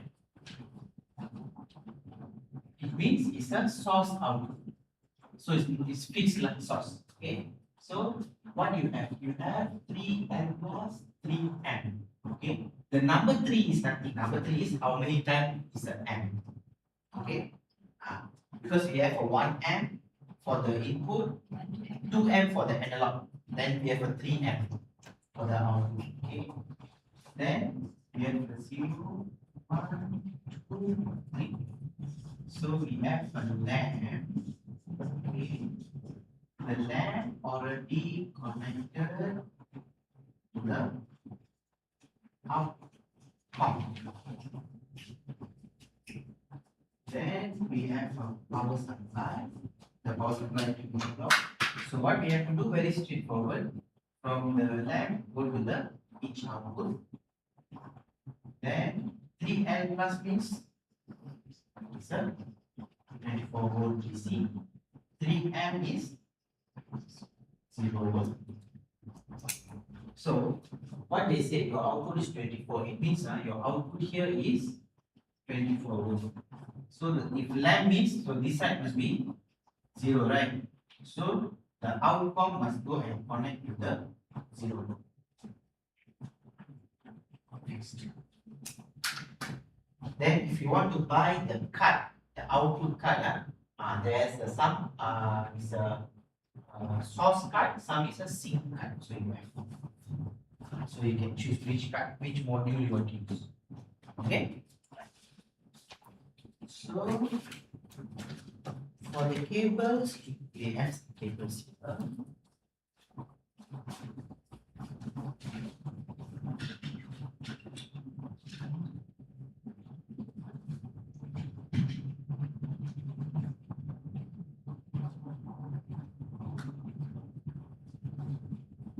Wiring is fun.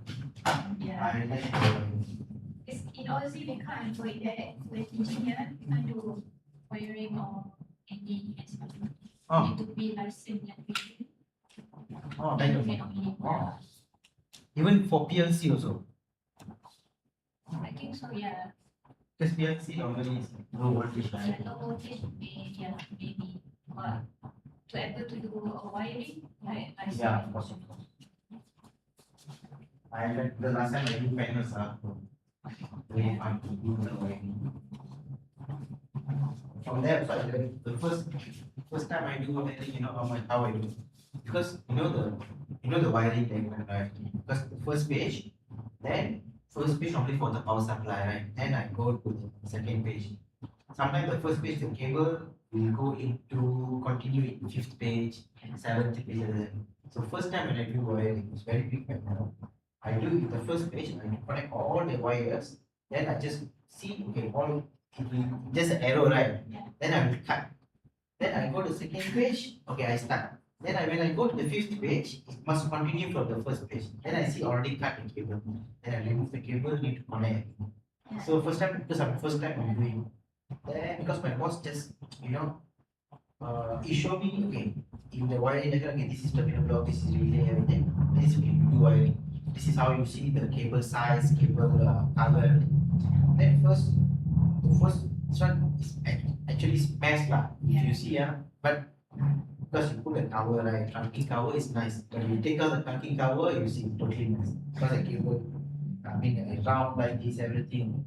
Then once I finish towards the end, then only I understand. One cable is done, maybe sometimes jump in page 5. So the next panel do. How I do is I follow the cable. If I start one cable, I make sure I finish. Then I second cable. Then I will. And very nice to do. I will design everything. Okay, alright. So we have some cable, all reused cable. So first you connect this power supply. Okay, to power up. Then you connect the 1M. Okay, which one you going to choose? Source or single? Depend on you. Then 1M. Let's say for example 1M you choose source. Okay. So you connect 0 volt. At the same time, the ECOM must be 24 volt. Okay. Then for the input. For the output, very straightforward. Positive, negative lah. Then the outcome must be 0 volt. You connect here. Then you can connect all the 6 input, 6 output here. Once done, then so we can add some long cables lah. Just put it here. This one try to use some short cables. If the cable, let's say it's not nice, just don't need to cut short. Just strip this one. Just use all these cycle cable. Okay. Any question you ask me?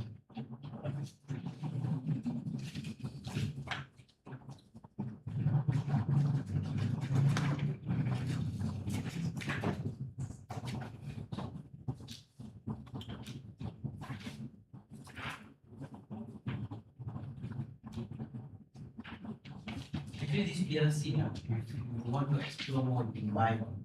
Not expensive. I think keep forward. Only just buy one PLC like this.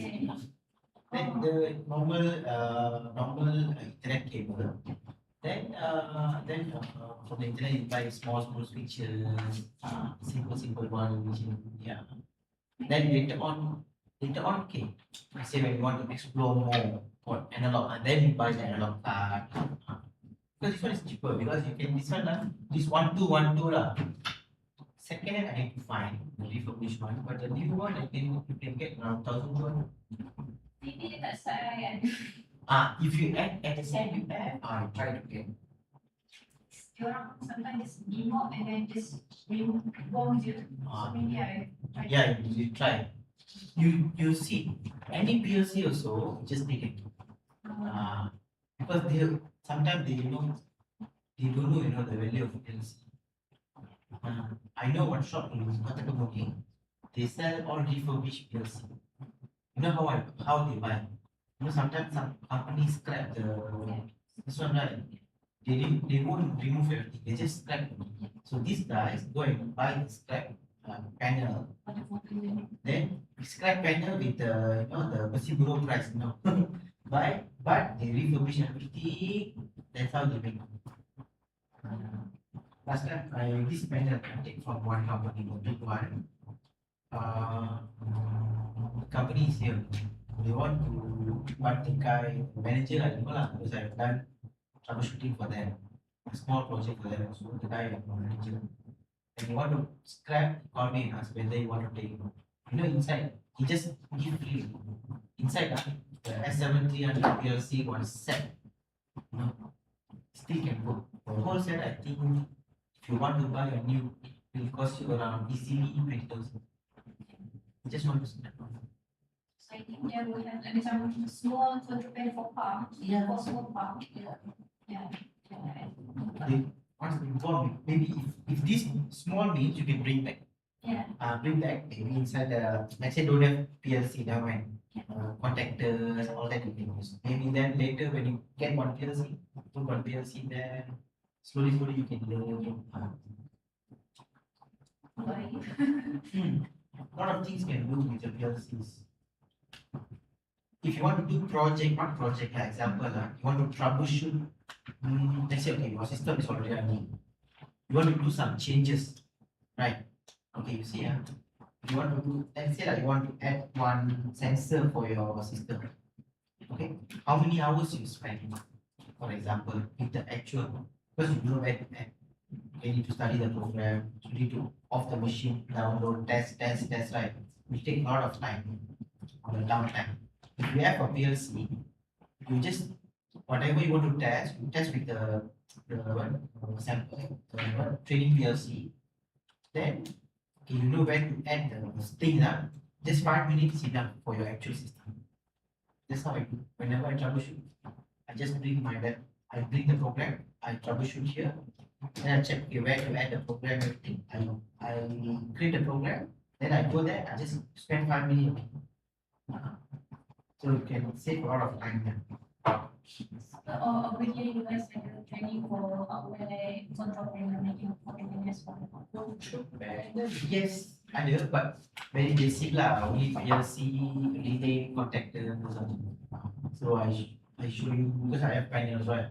So I show you how to select cable color, cable size, all that. With PST, small PST. Can also. That one based on customized tuning.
Double check the exact same spec.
Just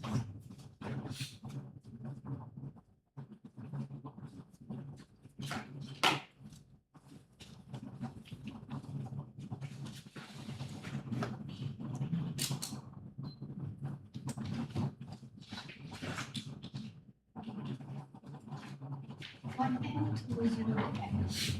yep. One and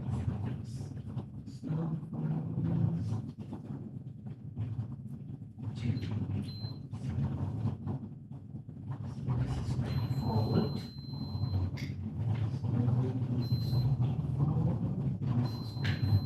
Okay. So using a source.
Saya selalu komplain orang punya mengenai.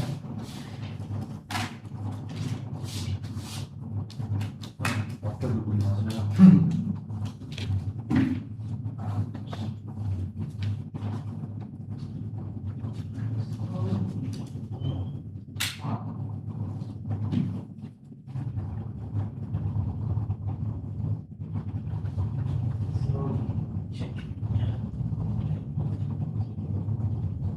Upgrade setup seperti ini.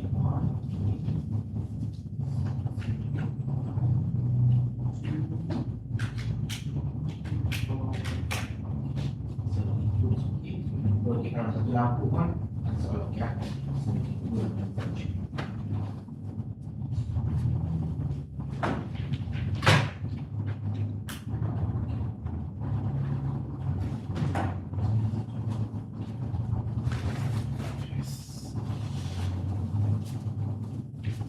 So yang tadi punya just now we do the configuration, right?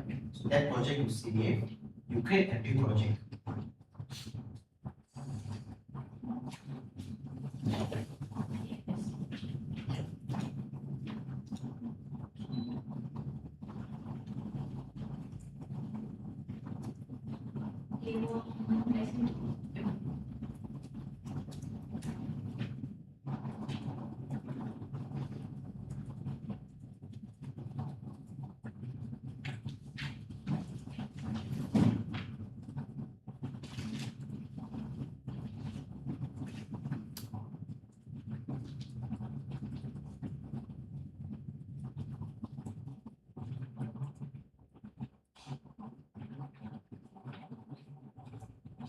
Okay, then add new device.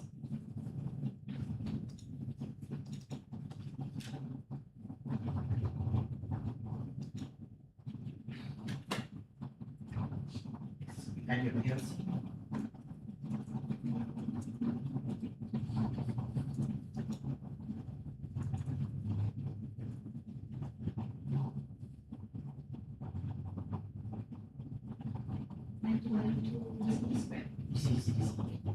Then the last one. Yes.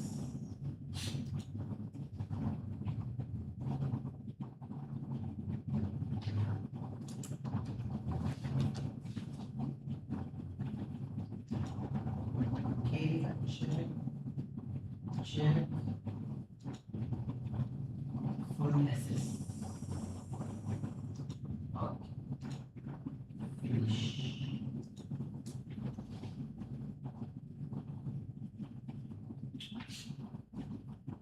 Okay, now for the tagging, can do in the PLC tab or we can do here also. Click here. You can do here also. So you put start, stop, then motor maybe motor 1, motor 2, motor 3. 3 motors.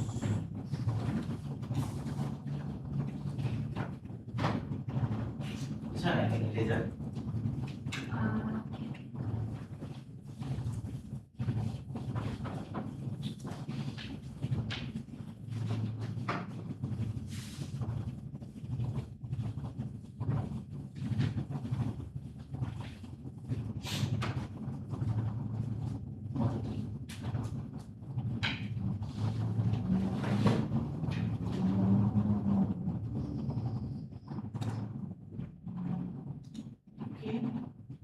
Once done, you can go to the program block and you see main OB1N. You go to add new block. Ada banyak blocks. Okay, many type of blocks. First, you go to organization block. Yes, organization block. Okay, by default, we will have a main OB1. In elementary, they call main routine.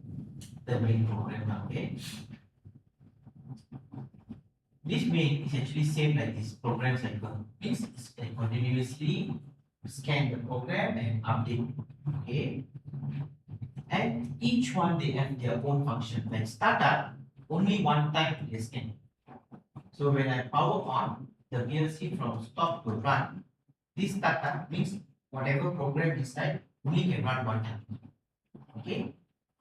This one is a time delay interrupt. So if you want to count the time, want to use the time of the PLC program, you must use this one. Then cyclic interrupt means you can fix how frequent you want to scan. So each one they are having their own meaning. Okay. Then go to function. This function you can use as a subroutine. Okay, subroutine means you can arrange your program. So normally we won't do any programming in the main. We normally do program in the FC and FB. Okay, so let's say that for example you have a system. Let's say the system yours you have a what?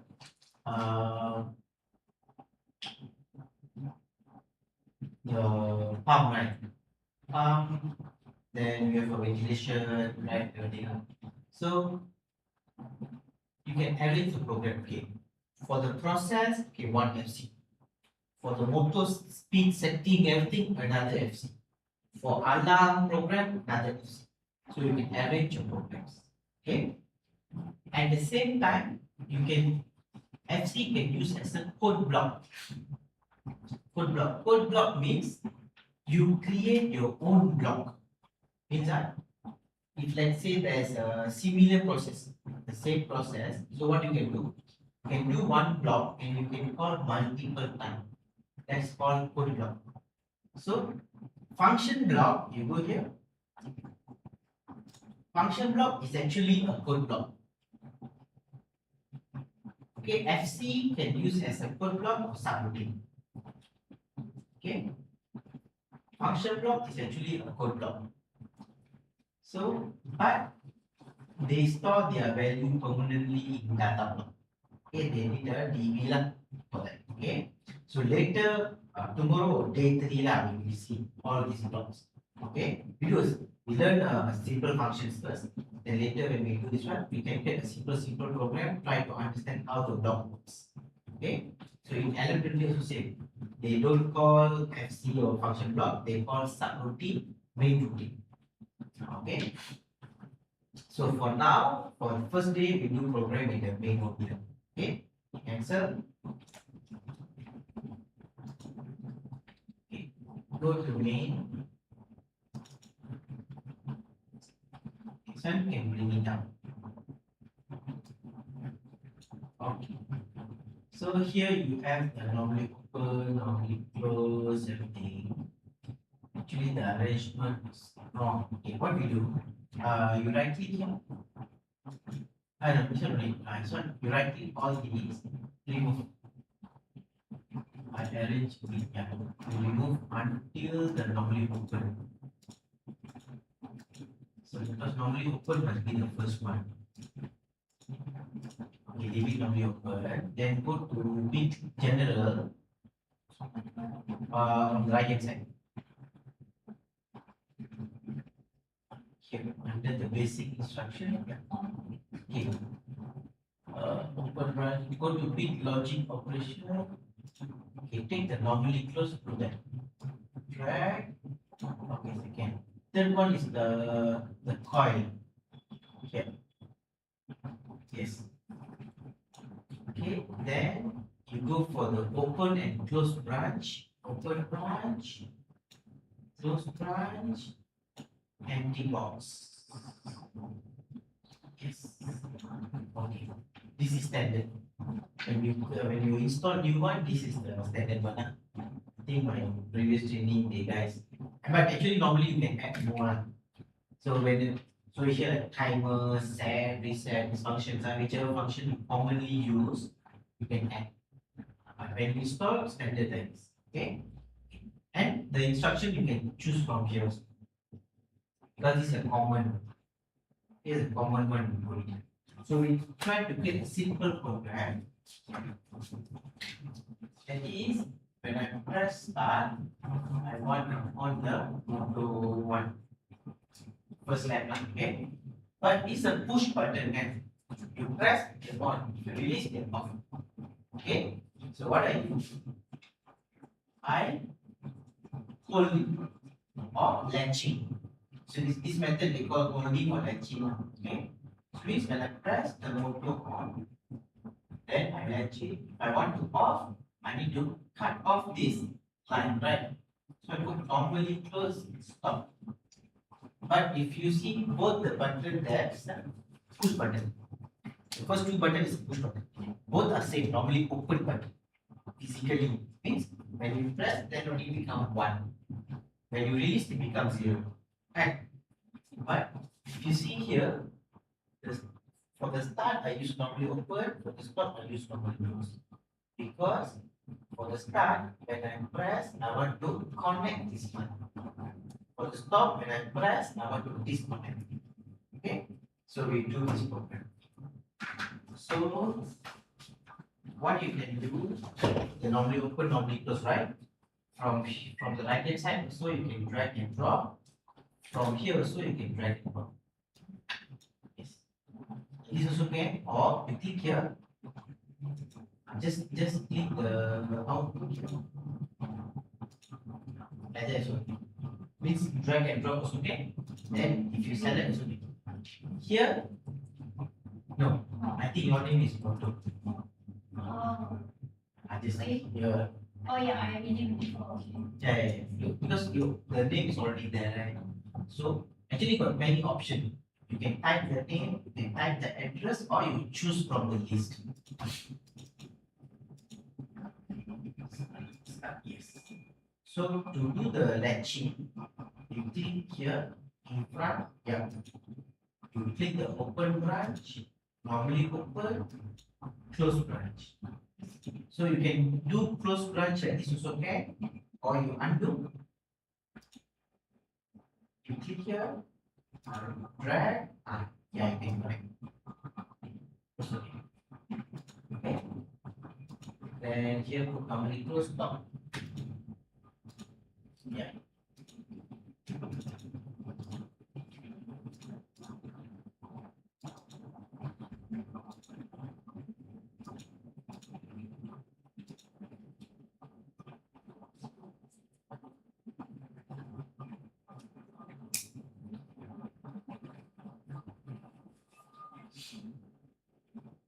Okay, save.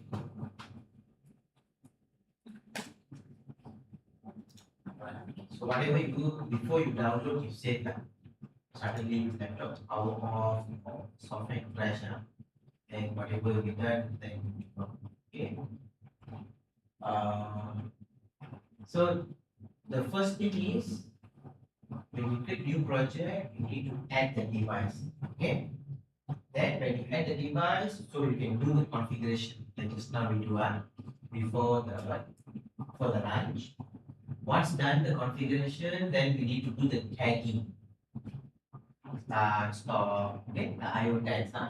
Once done, then only we go into the program block, do the program. So according to your flow chart and everything, okay. Once done the program, then only we go to download. Okay, to download, you choose the PLC. I can click here, the shortcut, or I go online and download from here also then. Or I can right click the PLC also, there is an option to download.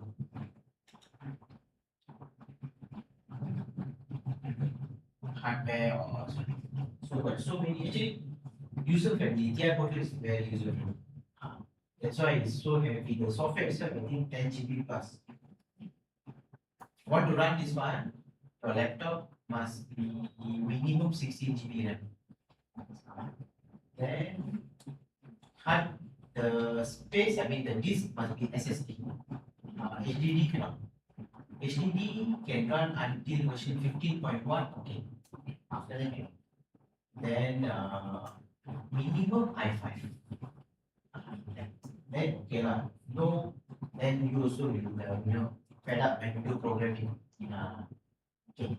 So here you can choose whether you want to download hardware or software, or you want to download both. So first time download, I always prefer here. Yes, download to device first time, because you download all hardware and software. Later on, when you do some modification, right? When you do modification, when you want to download, you just download software. Okay. Same thing here.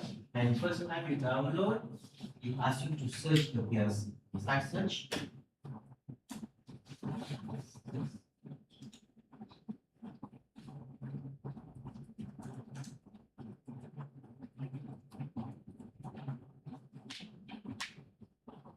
Okay, so you get one PLC. Okay, load.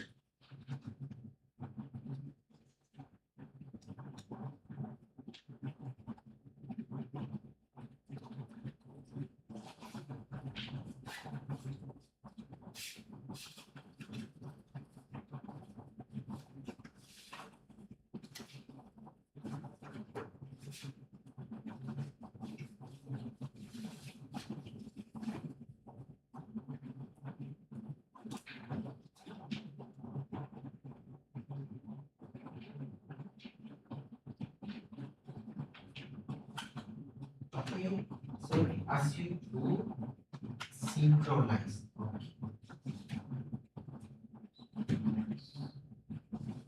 Why synchronize?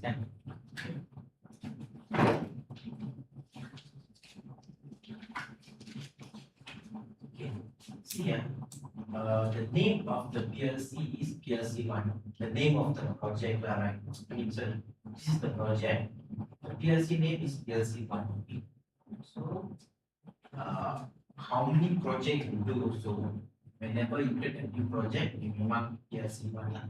So, what I put in my previous, that is program inside the PLC, is also same PLC1.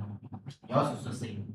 So, when you want to try it down the road, the PLC think, okay, it's the same program. So, it's trying to synchronize the program, but your program and the previous program totally different. So that's why they cannot synchronize. Okay, so just put continue without synchronization.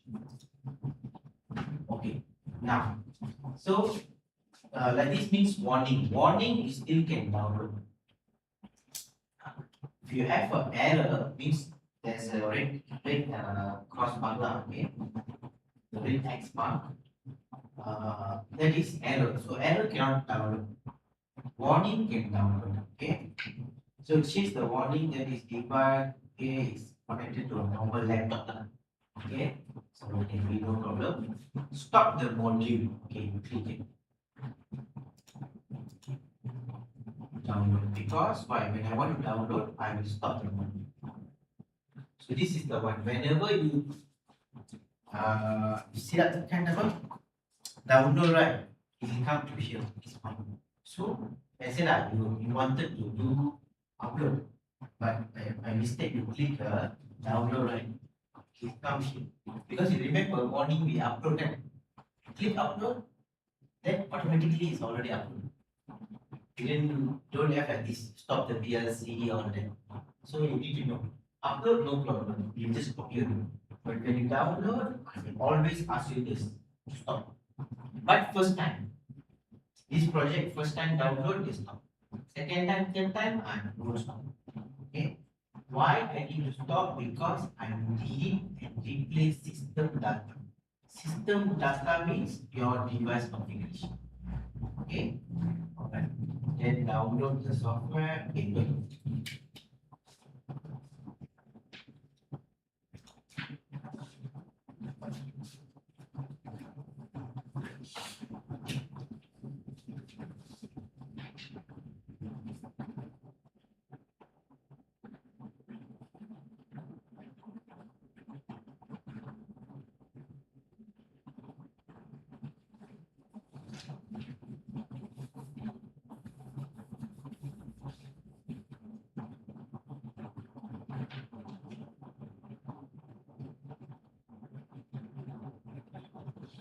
Finish.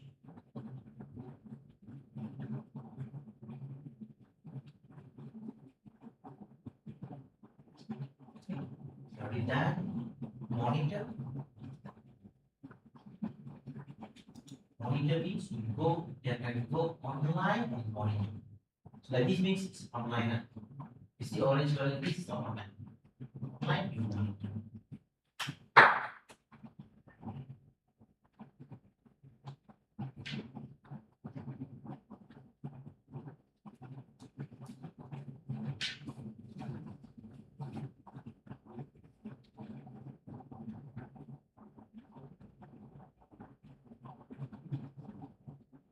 Okay, you press and see.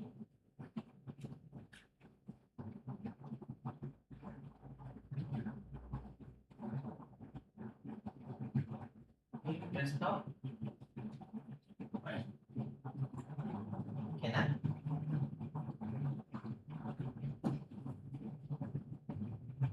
So the green color is like the connection are there. Example, you can assume this is 24 volt, this is 0 volt.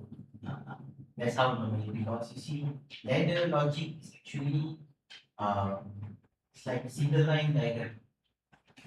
So if you put a normally open push button, then go to a normally close, then go to a relay. Then the relay, the same relay will have a contact. So I use the relay normally open contact to do the loading. So that's the concept. Actually, old PLC they call coil this one. But now they call as an assignment. Because why double click here? Double click. You click the arrow, see you can use set, reset, some other functions. So that's why they use assignment. Older PLC system they use coil. Elementary they call output energize. Okay. Now I want to add a timer. Make sure that's being off automatic. Okay. So you off this one. You can off this or you can go offline also. Okay. You add one more branch. Yes. Hit the branch. Add normally open. This one later we add here something. Now go to the instruction at the side here. Timer. Go down for timer. Timer, so many timers like timer pulse, timer on delay, timer off delay, timer accumulator. Okay. Normally the common one is the on delay timer. Okay. Yeah. You drag and yes, you can put it here. Yes. Okay, wait. Timer. is a function block. So just now we see function block, right? It's a function block. So function block means the block will save data in the data block. So means function block, you need a data block to save the data. Okay. You can put any. Just put timer one. The name.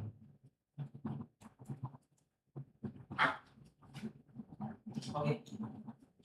Alright. So here, so this is called code block.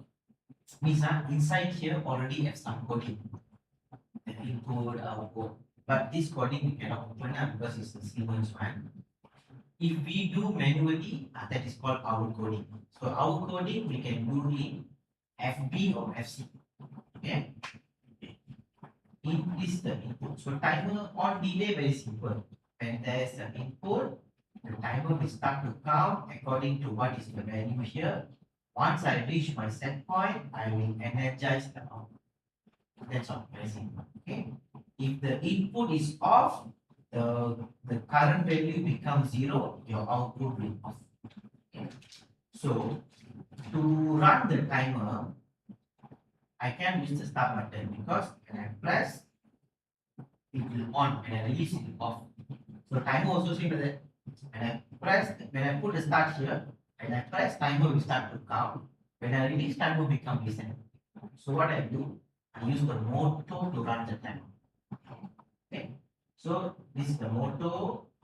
Normally open, so I put it normally open. So motor 1. Okay. Then PT is the preset time. Okay. So I want to give 10 seconds. So you put 10 SC.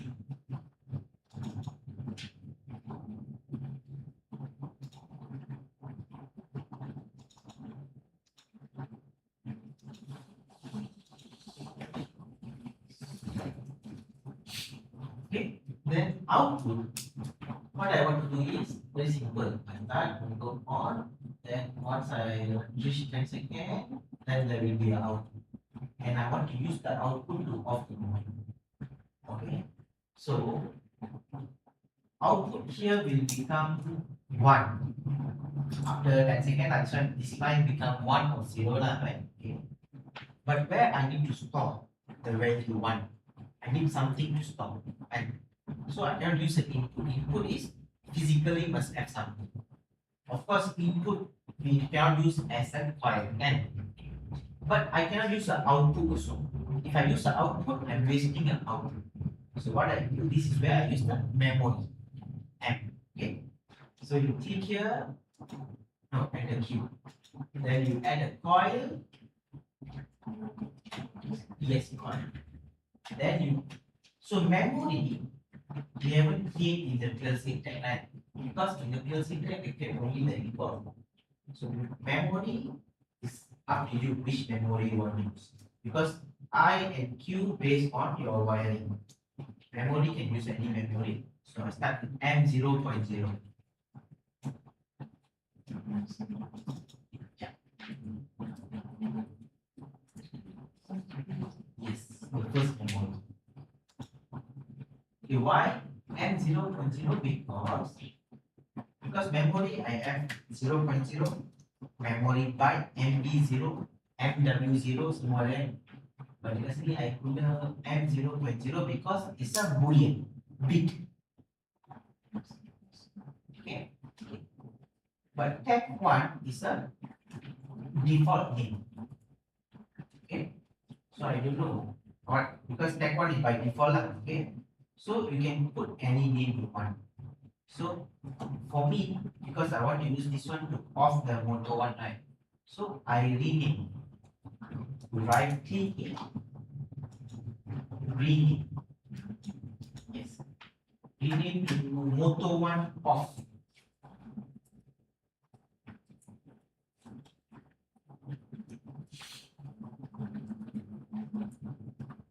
Okay. Change. Okay. So usually I want to use this one to here to cut off. Okay, this one I want to use here. But for now, the one I want to download an text piece. So now I download I can write it here.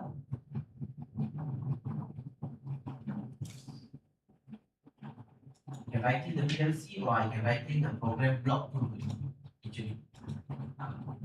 Download the device, software only changes.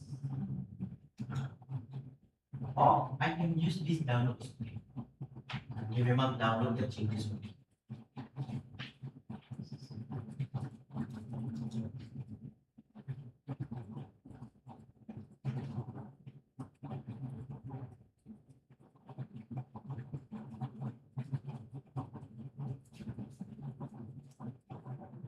Okay, sudah.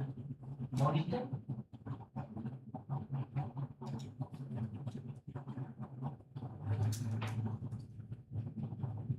Okay, press start. See what happens.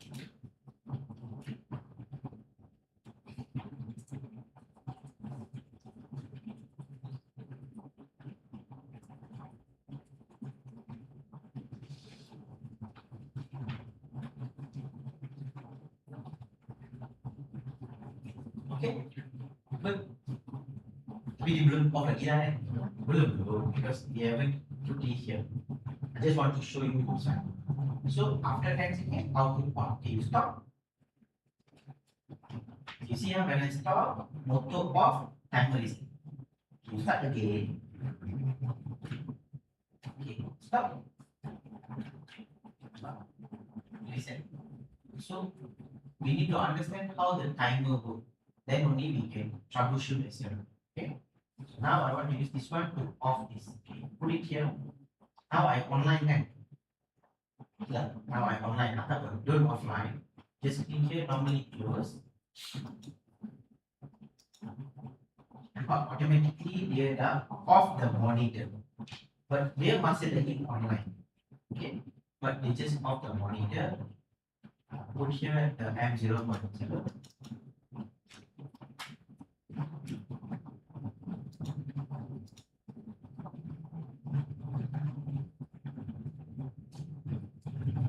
Now download it.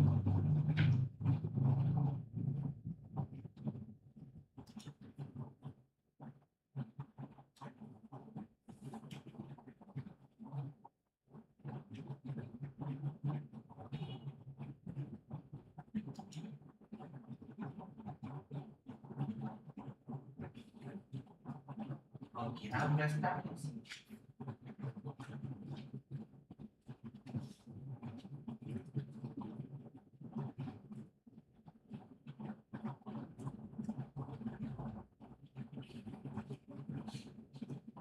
Okay.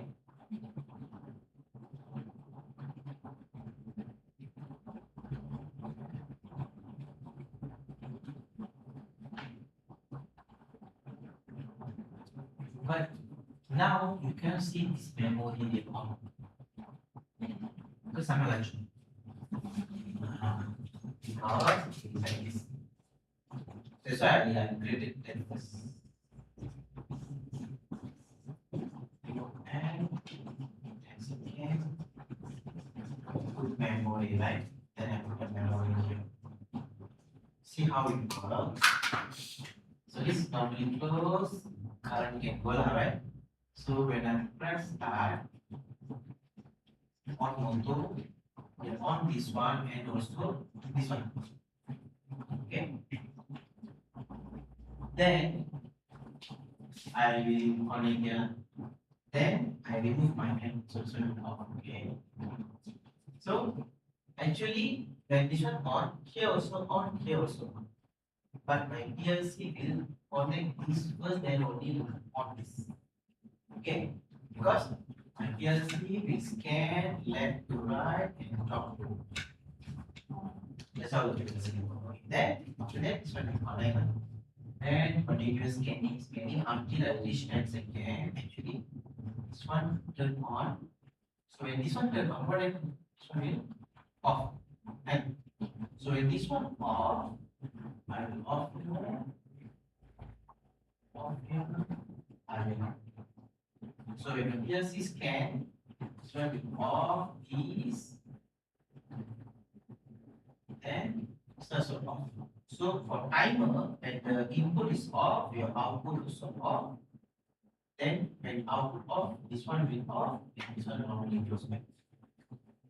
So that's the sequence. So since when this one on, immediately cut off. So when motor off, immediately reset. So that's why we cannot see this one turn on and off.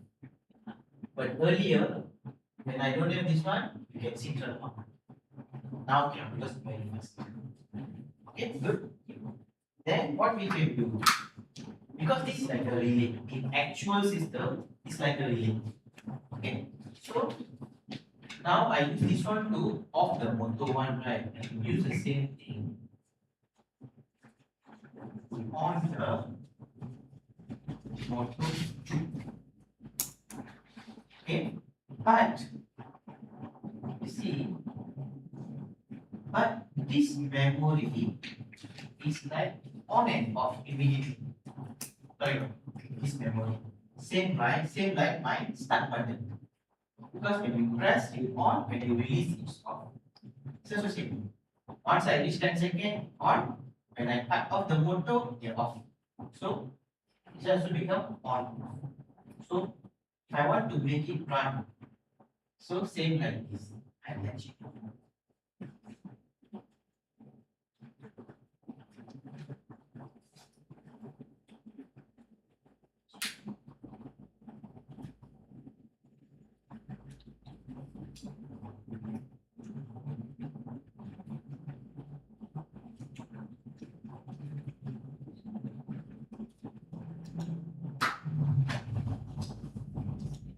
Yes, you can do in the same network also can, or you want to do here also can. So in the so you can name because this one we call run. So we call run. Okay. So network one, then you can name it. Okay, this one for motor one. Network two for motor two.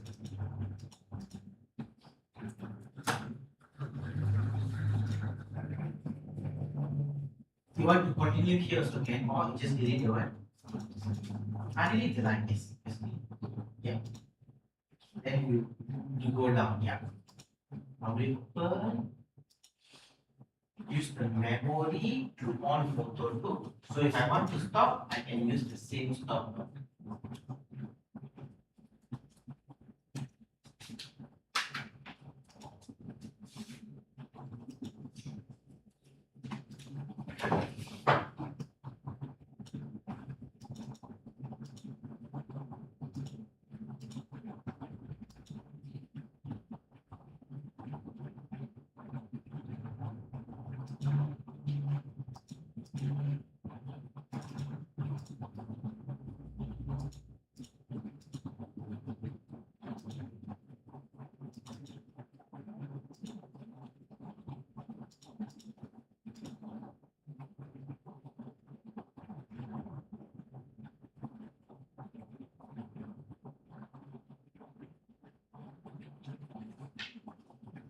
Okay, you try and see.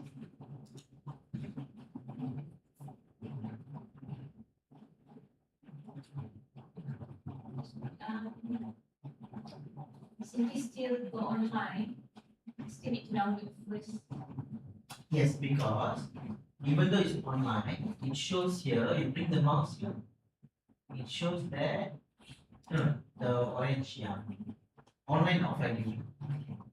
Means I online with the controller, but I cannot monitor the OB1 because OB1 inside my PLC and inside my laptop is different. Yes. That's the thing I need to always find online. Download that, download test. Yes.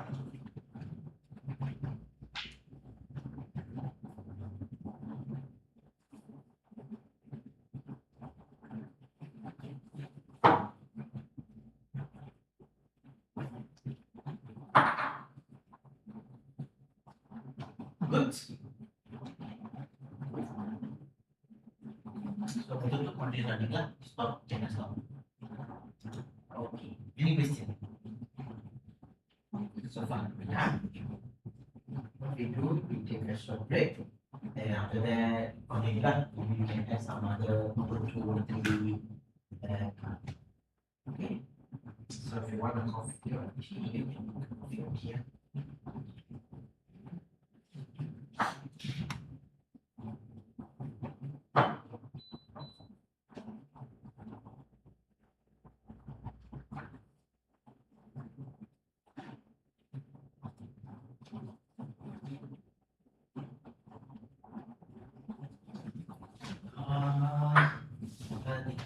Once the balance payment done, then you can, yeah, then you can email. And once this I get, then I will give you the payment receipt.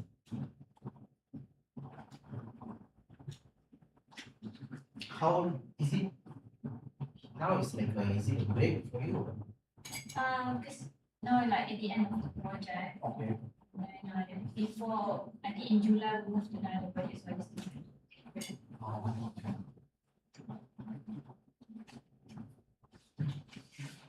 So your parents all still here?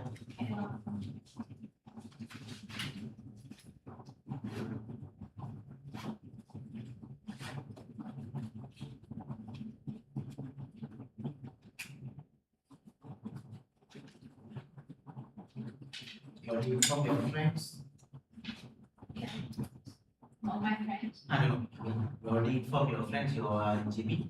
Yeah, because yesterday he got me from airport. You can go for Kathmandu.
Okay.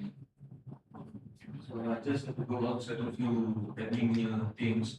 So I'll see you tomorrow. I think I'll be late too. Okay.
Okay. So I've already done a take here, right? Now what is, let's say we do a simple, like a small project now. So let's say we have start button, stop button, we have motor 1, motor 3, right? So the motor 1 will run for 10 seconds. Then after that I go to motor 2, right? So already done everything. So what I want to do, for motor 2, maybe say 10 seconds on, I off motor 2, then I on the motor 3 also run for 10 seconds, then motor 3 also off. It's similar. So for this I need to add a timer also. Okay? So how to add timer? Same like this. So motor 2, then for the timer you cannot copy and paste because for this timer is a EB1, correct? Okay? So if you copy paste, then this one also become EB1. So the timer cannot run. So this one need to add a new one, then it become EB2. Then so for this also I need a memory. So here I already use M0.0. So next memory is M0.1. And I use the same thing. Memory here to off it. Then I can go to the motor 3. Can you try?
Okay.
Okay, so very straightforward lah, right? It's the same thing, right? Okay, correct. Okay, you save this. You create new project. Day one lesson 3.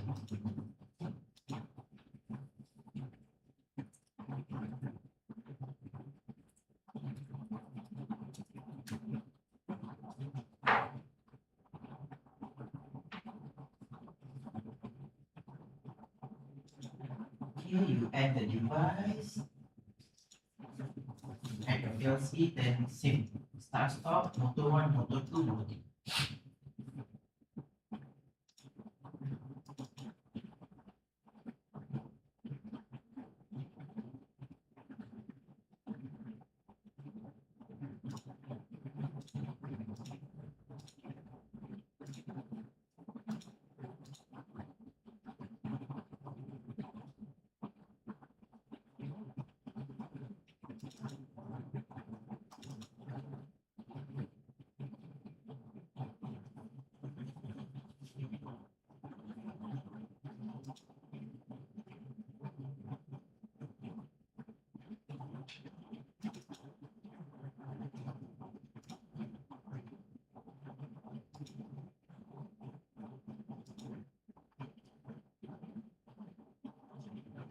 Okay, you can add here.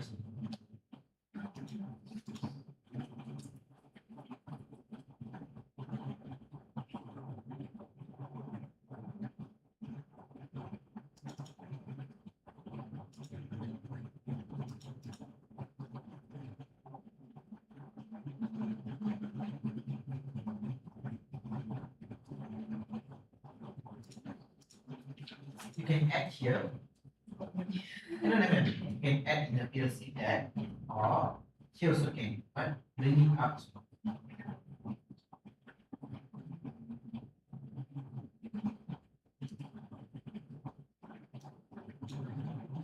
Kita nampak kan, so we write T properties.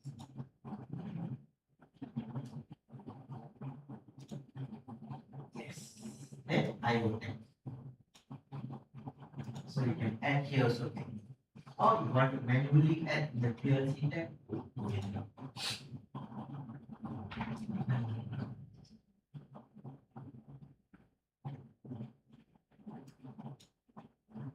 But manually add means you need to manually key in the address lah. There's a difference.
Now go back to the program log.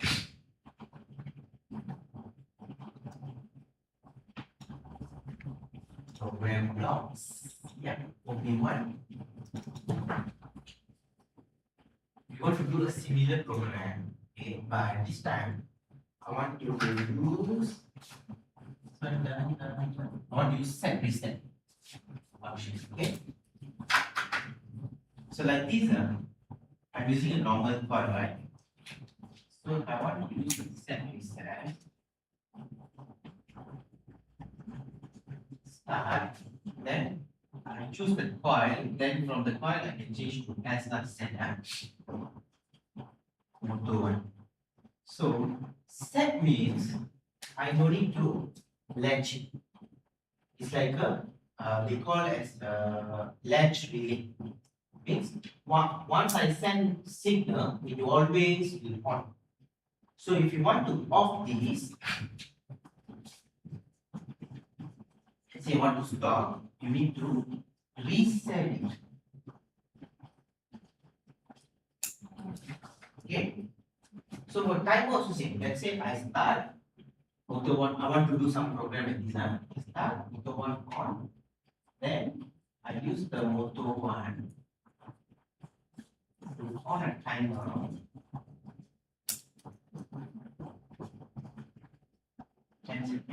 And the queue, I can put a memory or I can straight away reset the motor.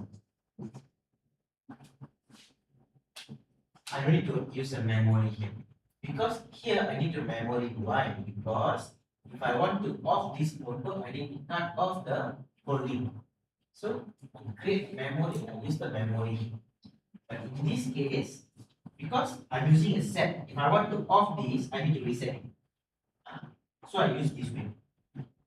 Or I want to use another way. Another way is create a memory, then use the memory to reset, which is both is the same thing. So I can use direct reset or create memory from the memory or reset. So it's depends on you how you want to program. Because the program is longer or shorter, it doesn't matter. The program must control your process. The program, when the process can work, then it's okay. Because when you use a normal coil or set, maybe motor 1 you want to set, reset, motor 2 you want to use a normal coil, okay, it's up to you. Okay, so I want you to try this one. Set, reset. Try and see how it works.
Okay.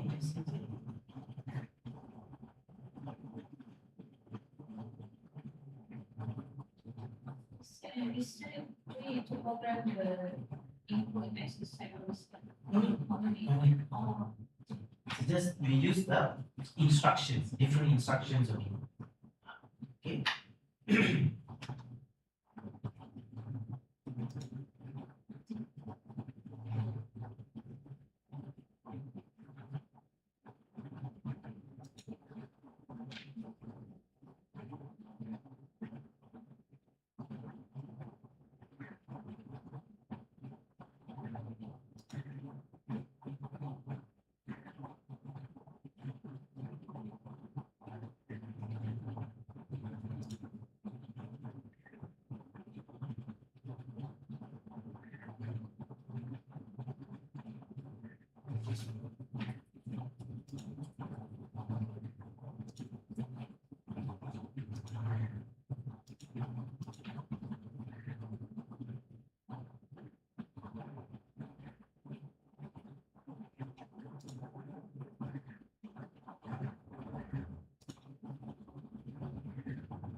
So you can see the line, right?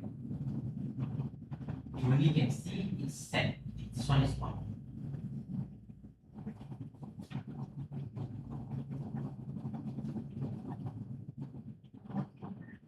You press that.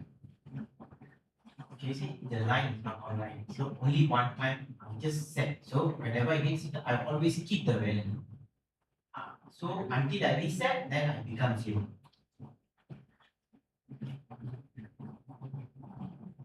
So how I know this one on? Okay, one is green lah, right? Another one is you see the motor is on. So after finish, I reset. So if I want to on motor number 2, I just put a branch here, then I put motor 2.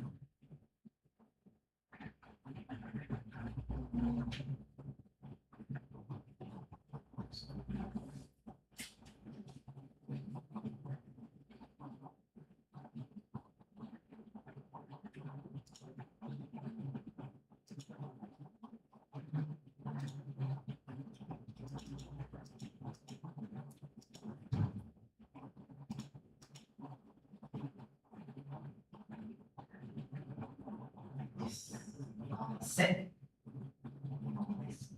Now if you want to set lah, if you just want to use a coil, then you must put the memory here. Then use the then it become like this. You put memory, then memory on this one. If you want to just put it here, use set.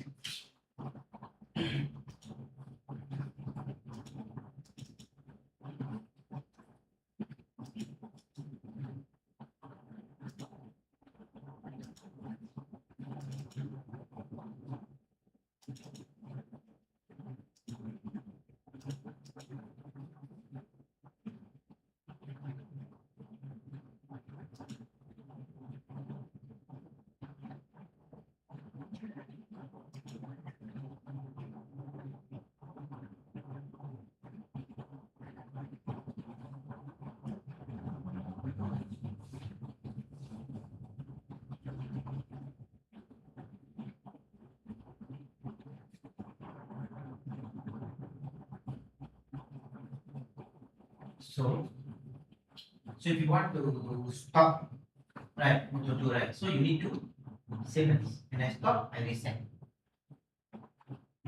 Okay, but okay, it's like this.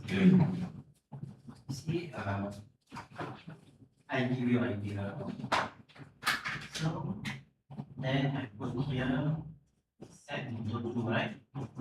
So if you want to off this one, when you press stop, so I can go like this. Stop.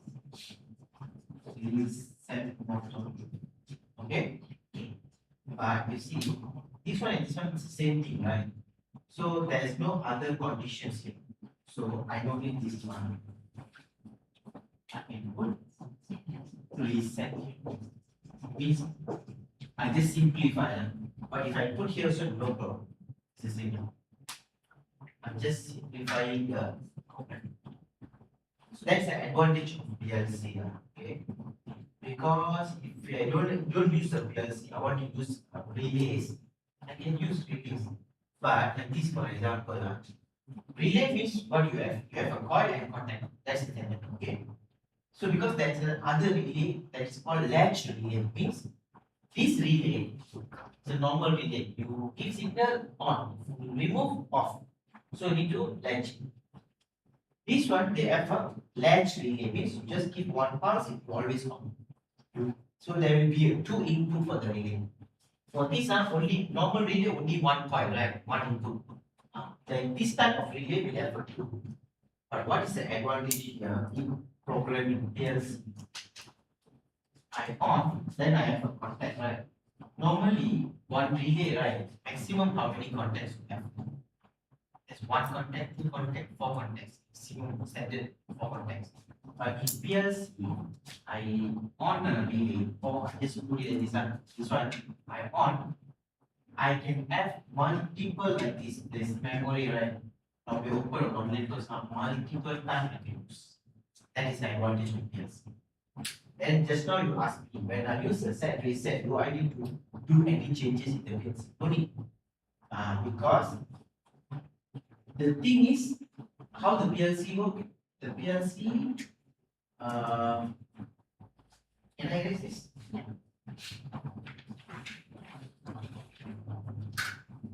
How the PLC work is, whenever I'm going to switch up. So how the PLC work? Whenever I on, it will become 1. It's 1 or 0, right? So 1 or 0. Then whatever program I do here is just the same thing, 1 or 0. So the program inside can be any type of program.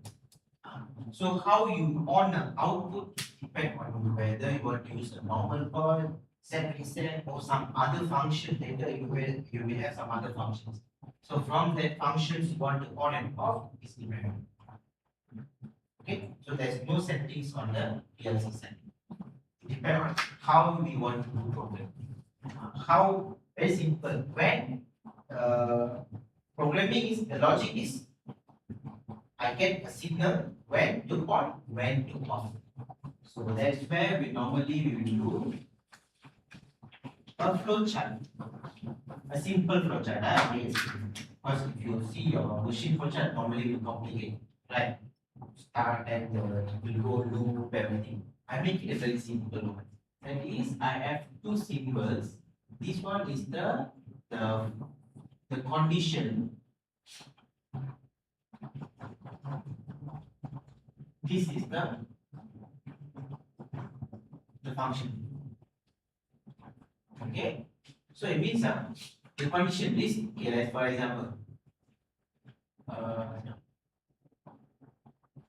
when I press start, let's say start push button. That's the condition. Then the function is auto one on.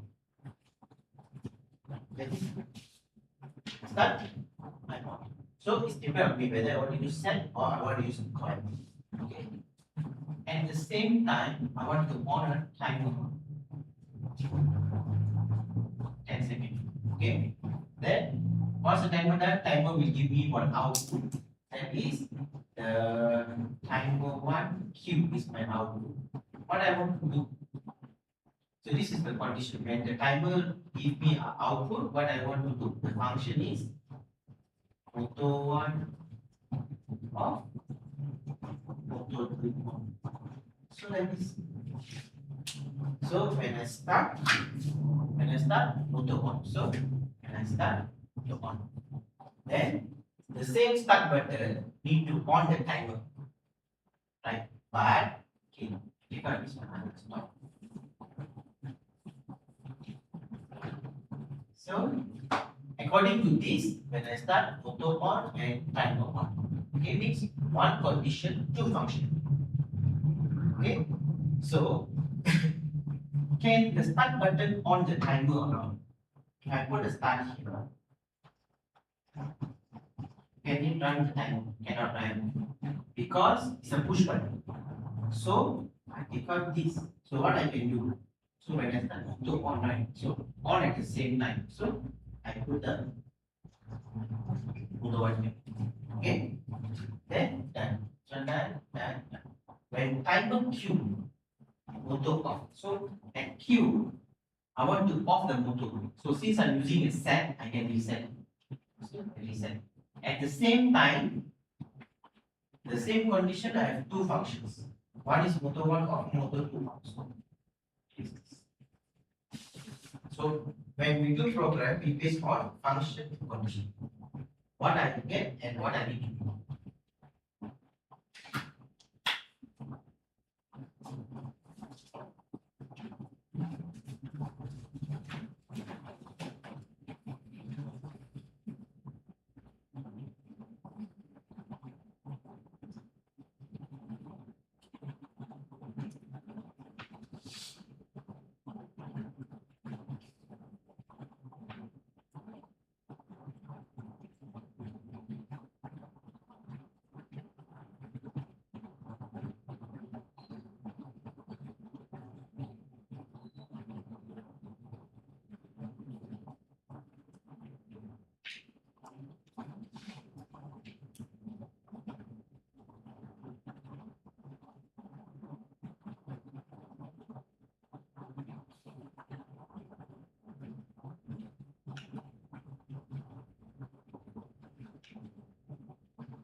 You can do that, or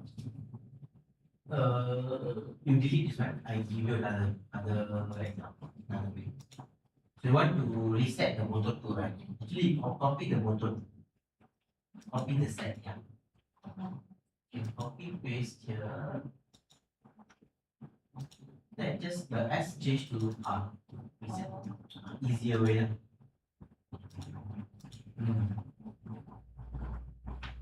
Okay. Now what I want you to try. Now motor 2 on already, right? I want to do the same thing on this. Okay, you try. But using the set reset function.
Alright.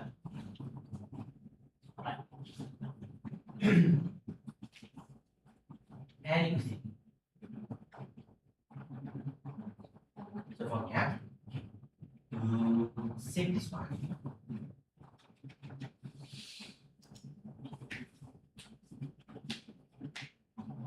Go offline.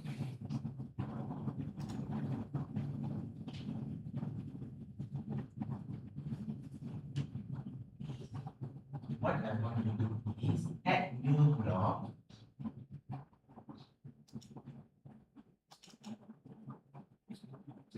Go to FC. We want to use this FC as a subroutine. Okay. You give it a name. Motor program.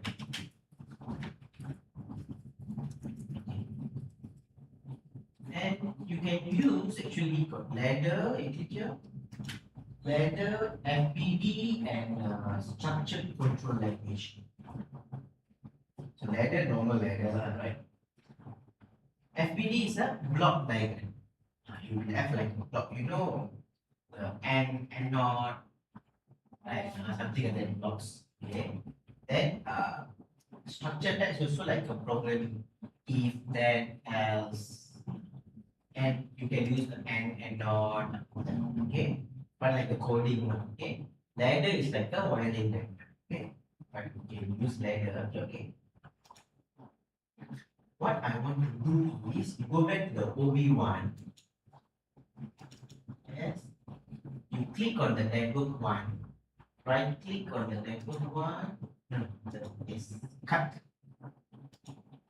Okay. Go to the motor program. Double click. You paste it. Yeah. Okay. Network one you can delete. So I already moved the program from the OB to the FC. Okay. It means I want to arrange my program. Okay. So this is how normally we do program. Okay. So in the OB will be empty. Nothing. Okay. So in the FC only I do the program. But if I want to run this program, what I need to do is go to main OB1. I need to call the block. Means okay, drag the block origin. Yes. Okay. So this function, the term we use is a call block. Then only the FC can work. You save and you download.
You download and test. Okay, what we do, you delete the FC and we test first. So we know. We didn't call what happened. Yeah, delete this block. No, not the FC. From here, from the network one. You remove first. It is Yeah. You go, you download. Then we try first, see what happens.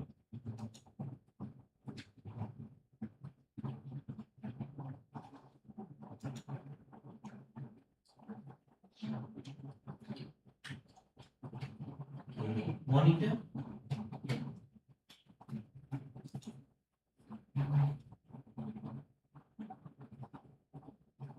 Go to the motor program. Monitor. Whatever. Something scary. It's not, I mean, it's not a binding line. It's not green line. You press that, you go. Okay. Why? Because FC is a block, right? FC is a separate block. Okay.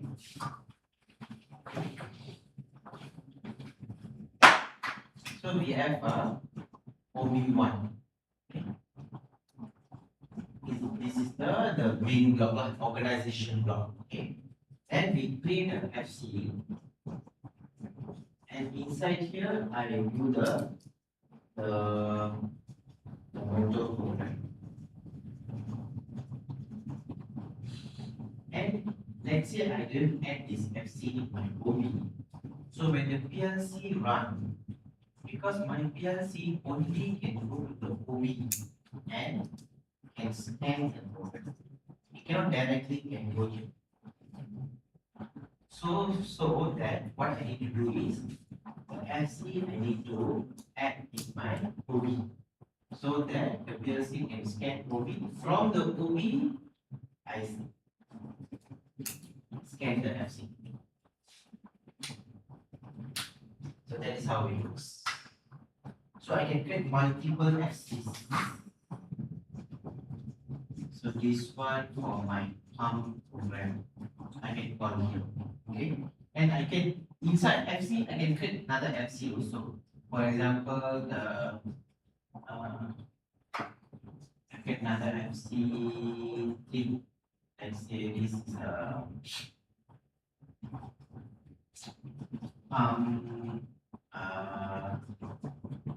setting. This one I call it setting.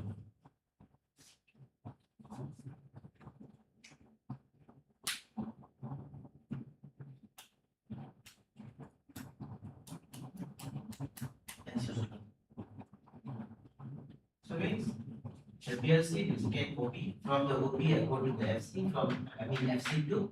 From the FC2 I go to the FC. Means I can arrange my program. It's depending on how you want to arrange. So company programs are sometimes very big programs.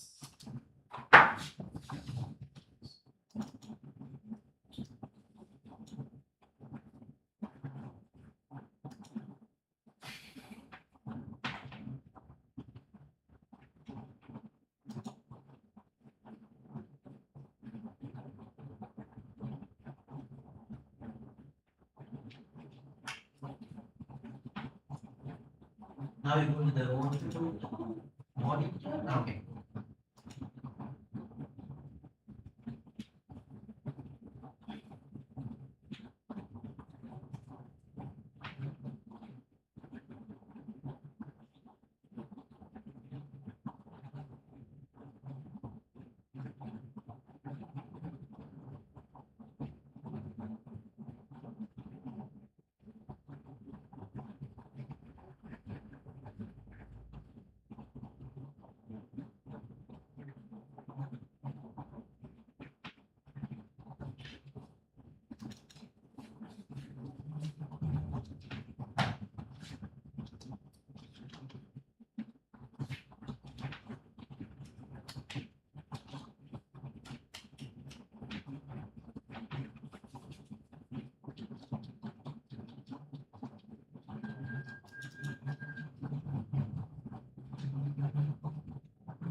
Show you how the company governs.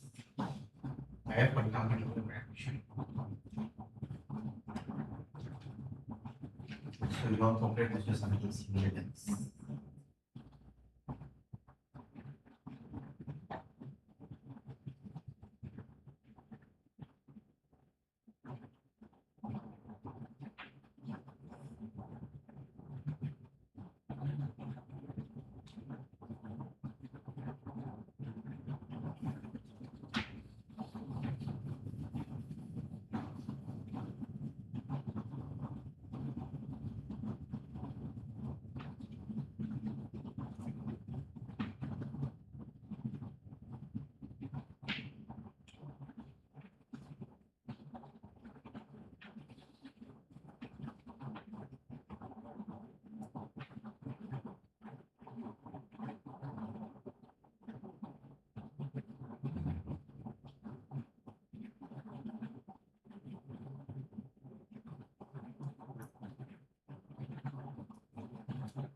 Minimize the keys. Yep. And open folder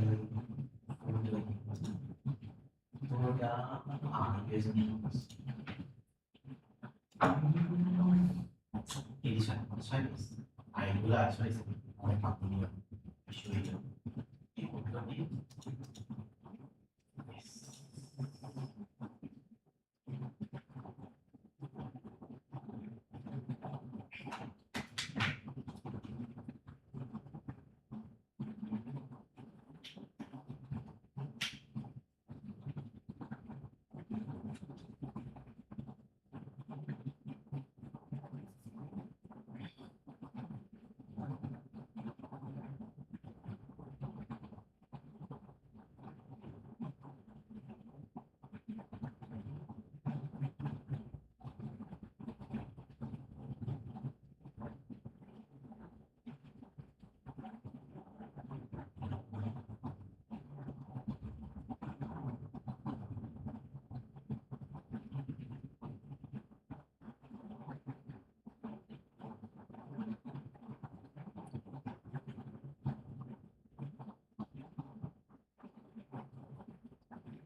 Okay,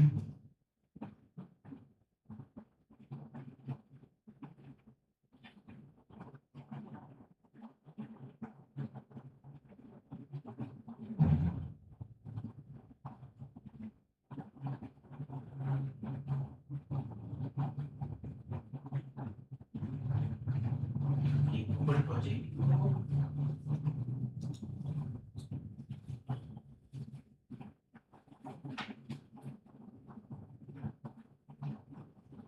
This one is like a simple program only. That is, they have like a bucket. So they need to press start, need to fill up the bucket. So there will be road cell here. Then they put a bucket. They fill up. After I reach my set point, stop. Then they go to the there's like an umbrella, just move to second one, third one. So they have like they have a pallet, pallet. So in one pallet they will have like 30 buckets plus. Okay. To go here, you see here.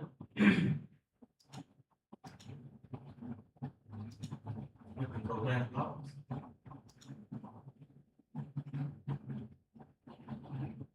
So you see got so many blocks, right? Okay. So you see the main one is the process. Go to the process.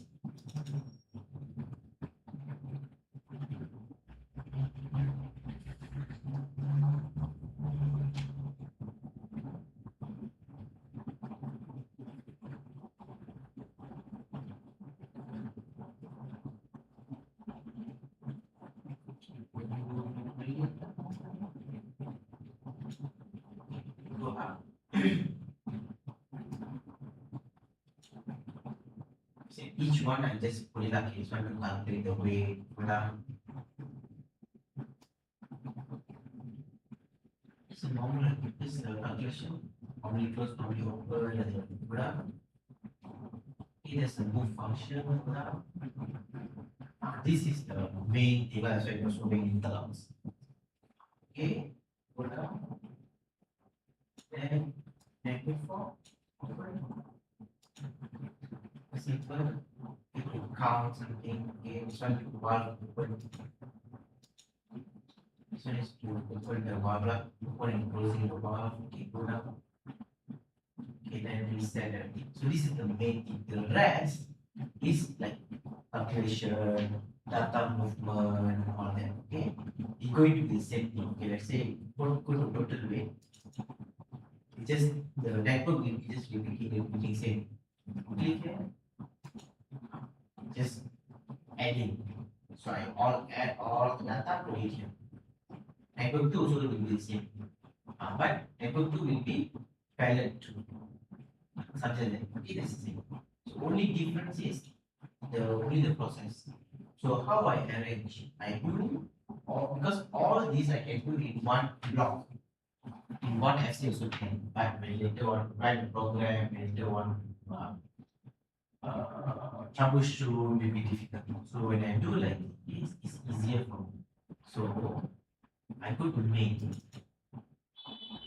In the main, I just call the blocks one by one. Catalog, mapping, then process, then build, and then product, product selection, concept, write it down value or something. So all that blocks. So like this, when you do program like some. Okay, I have another one, but that is because this one I go very nice. I go to device configuration, just the PLC.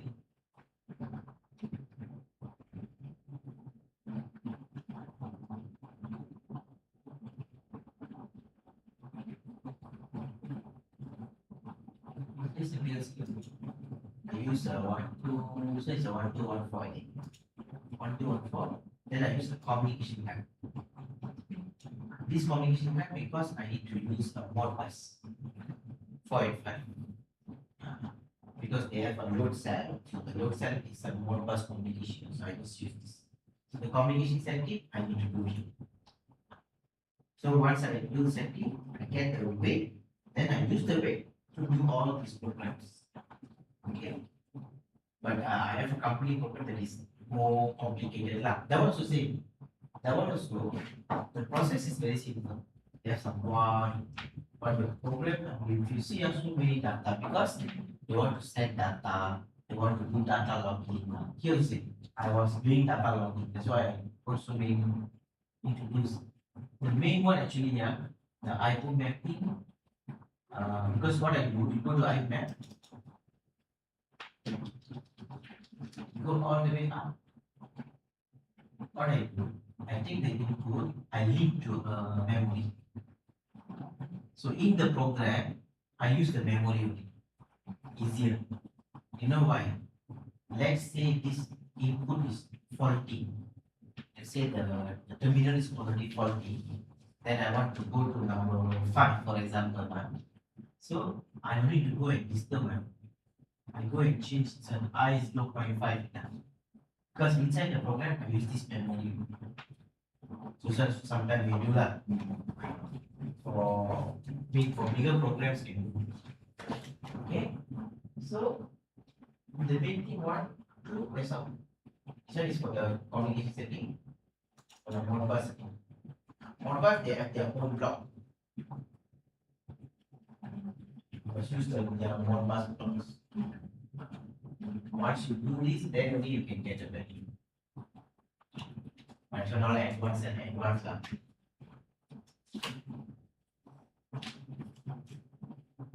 Okay, good.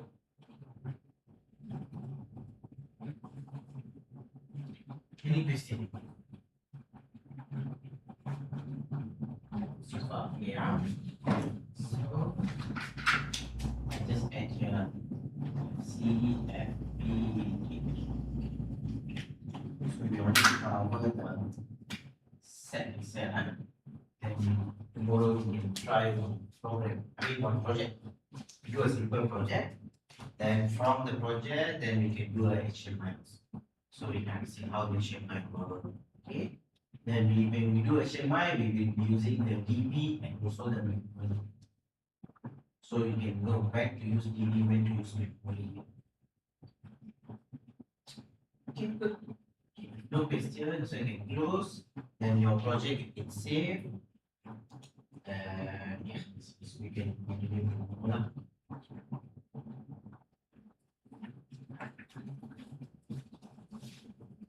So many things to learn. Once you know the more you know, the more you want to learn actually. Yes, of course. Because the more you know this one, right, then you can relate with your system, right? So you want to know more how this one goes, how this one goes.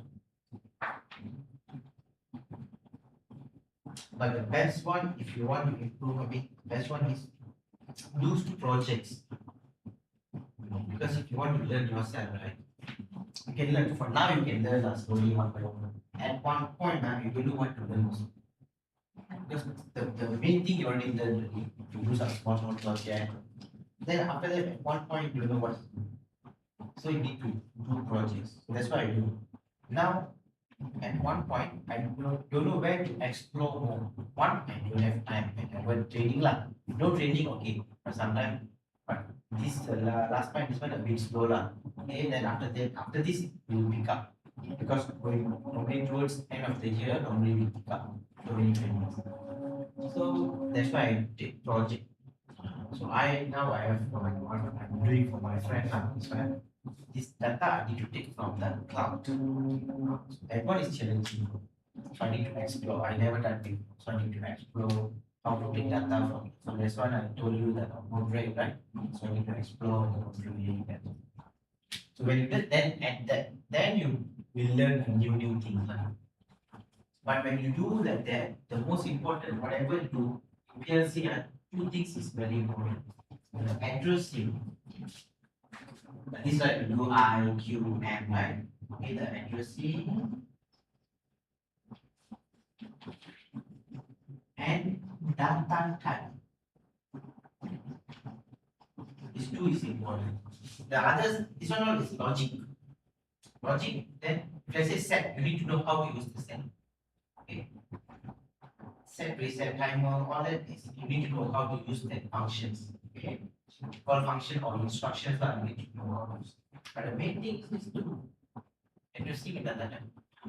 Because when you want to send data, you say you want to collect all the PLC data, want to send to your cloud, SCADA, everything, right? Most important is to so what is the address you want to send? Okay, memory. The memory, what is the data type? Do you want to send booleans? You want to send integer, double integer, real, like you said. You set value in the SCADA 200, but in the drive it shows 20.0, right? So you need to understand the why there's a difference. Why? What is the data type on that? Each against we can save and close.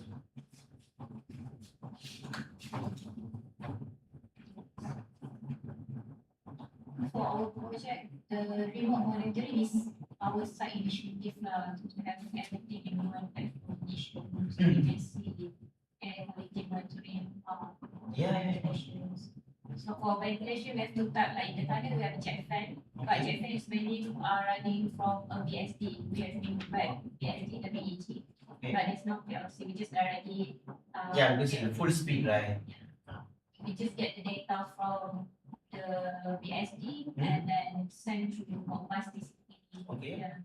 And then from the data and then that guy from another company they'll put the data on this panel so just show like what the frequency, current, how it works. Okay, so means it's direct goes to the SCADA or the BSD. Yeah. Okay. Because the BSD is what they already have Modbus communication. So Modbus communication you can connect to anything. No, not PLC. If you want to control the BSD, yes, you can use the PLC to take the data or that. If that is standalone, you can directly just want to show the right. Even you can directly connect to HMI also. That's just a Modbus, right? So just connect to HMI. HMI and SCADA is the same thing. Only thing is HMI you need a device for that. SCADA is a PC based. And mostly HMI is mostly like one PLC, one HMI. But HMI also can connect to multiple PLCs. But the main thing normally, because it's going to be near to your machine, this is where you want to key all the data, right? So normally one HMI, one PLC. But SCADA is like you are controlling, mainly not controlling, mainly taking data from multiple PLCs, multiple communications, all that. Because here also, if you see got so many types, here got Ethernet, and here got RS-232 or 485 or something. So this one I can connect to a PLC to take data, and this one I can connect to a VSD and take data. So,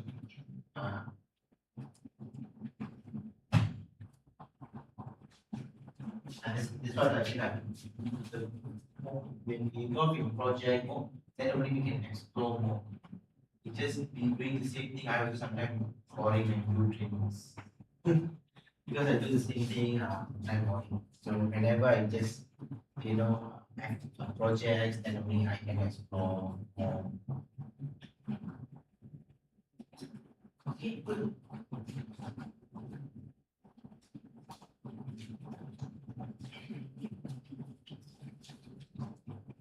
Okay, all okay, then we can continue tomorrow. Then tomorrow morning, you give me a laptop, I can install the software.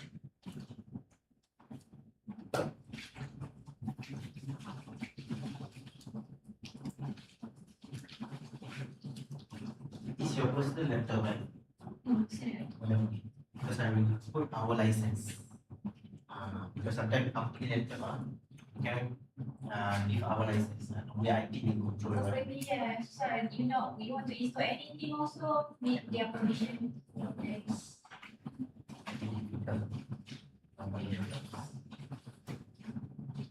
Because PLC, so I say sometimes I get my participants, I tell them, you get one, you ask your company, you get one laptop for PLC team, and make sure the laptop is not controlled by your IT. Because automation, right, we install so many softwares. you know, like okay, drawing software, then the PLC software, HMI software, for VSD got software, SCADA software, right? So many things into software. Even my laptop, earlier I used a laptop. I installed the software until I finished the main, no space. Then I get another laptop. So I asked you to get another laptop, get another. So 1 terabyte SSD and additional SSD 2 terabyte. So I think inside here easily 25 plus office. Yeah, all the PLCs, HMI. Because sometimes I go to, even though I'm not teaching, for example, I have Delta. I'm not doing training for Delta, but I go to company, they use Delta to troubleshoot. So at the same time, I install the software. So I install, I don't uninstall because uninstall sometimes it crash your laptop, right? So I just delete. Sorry. Okay, good. Right. See you tomorrow. Yeah.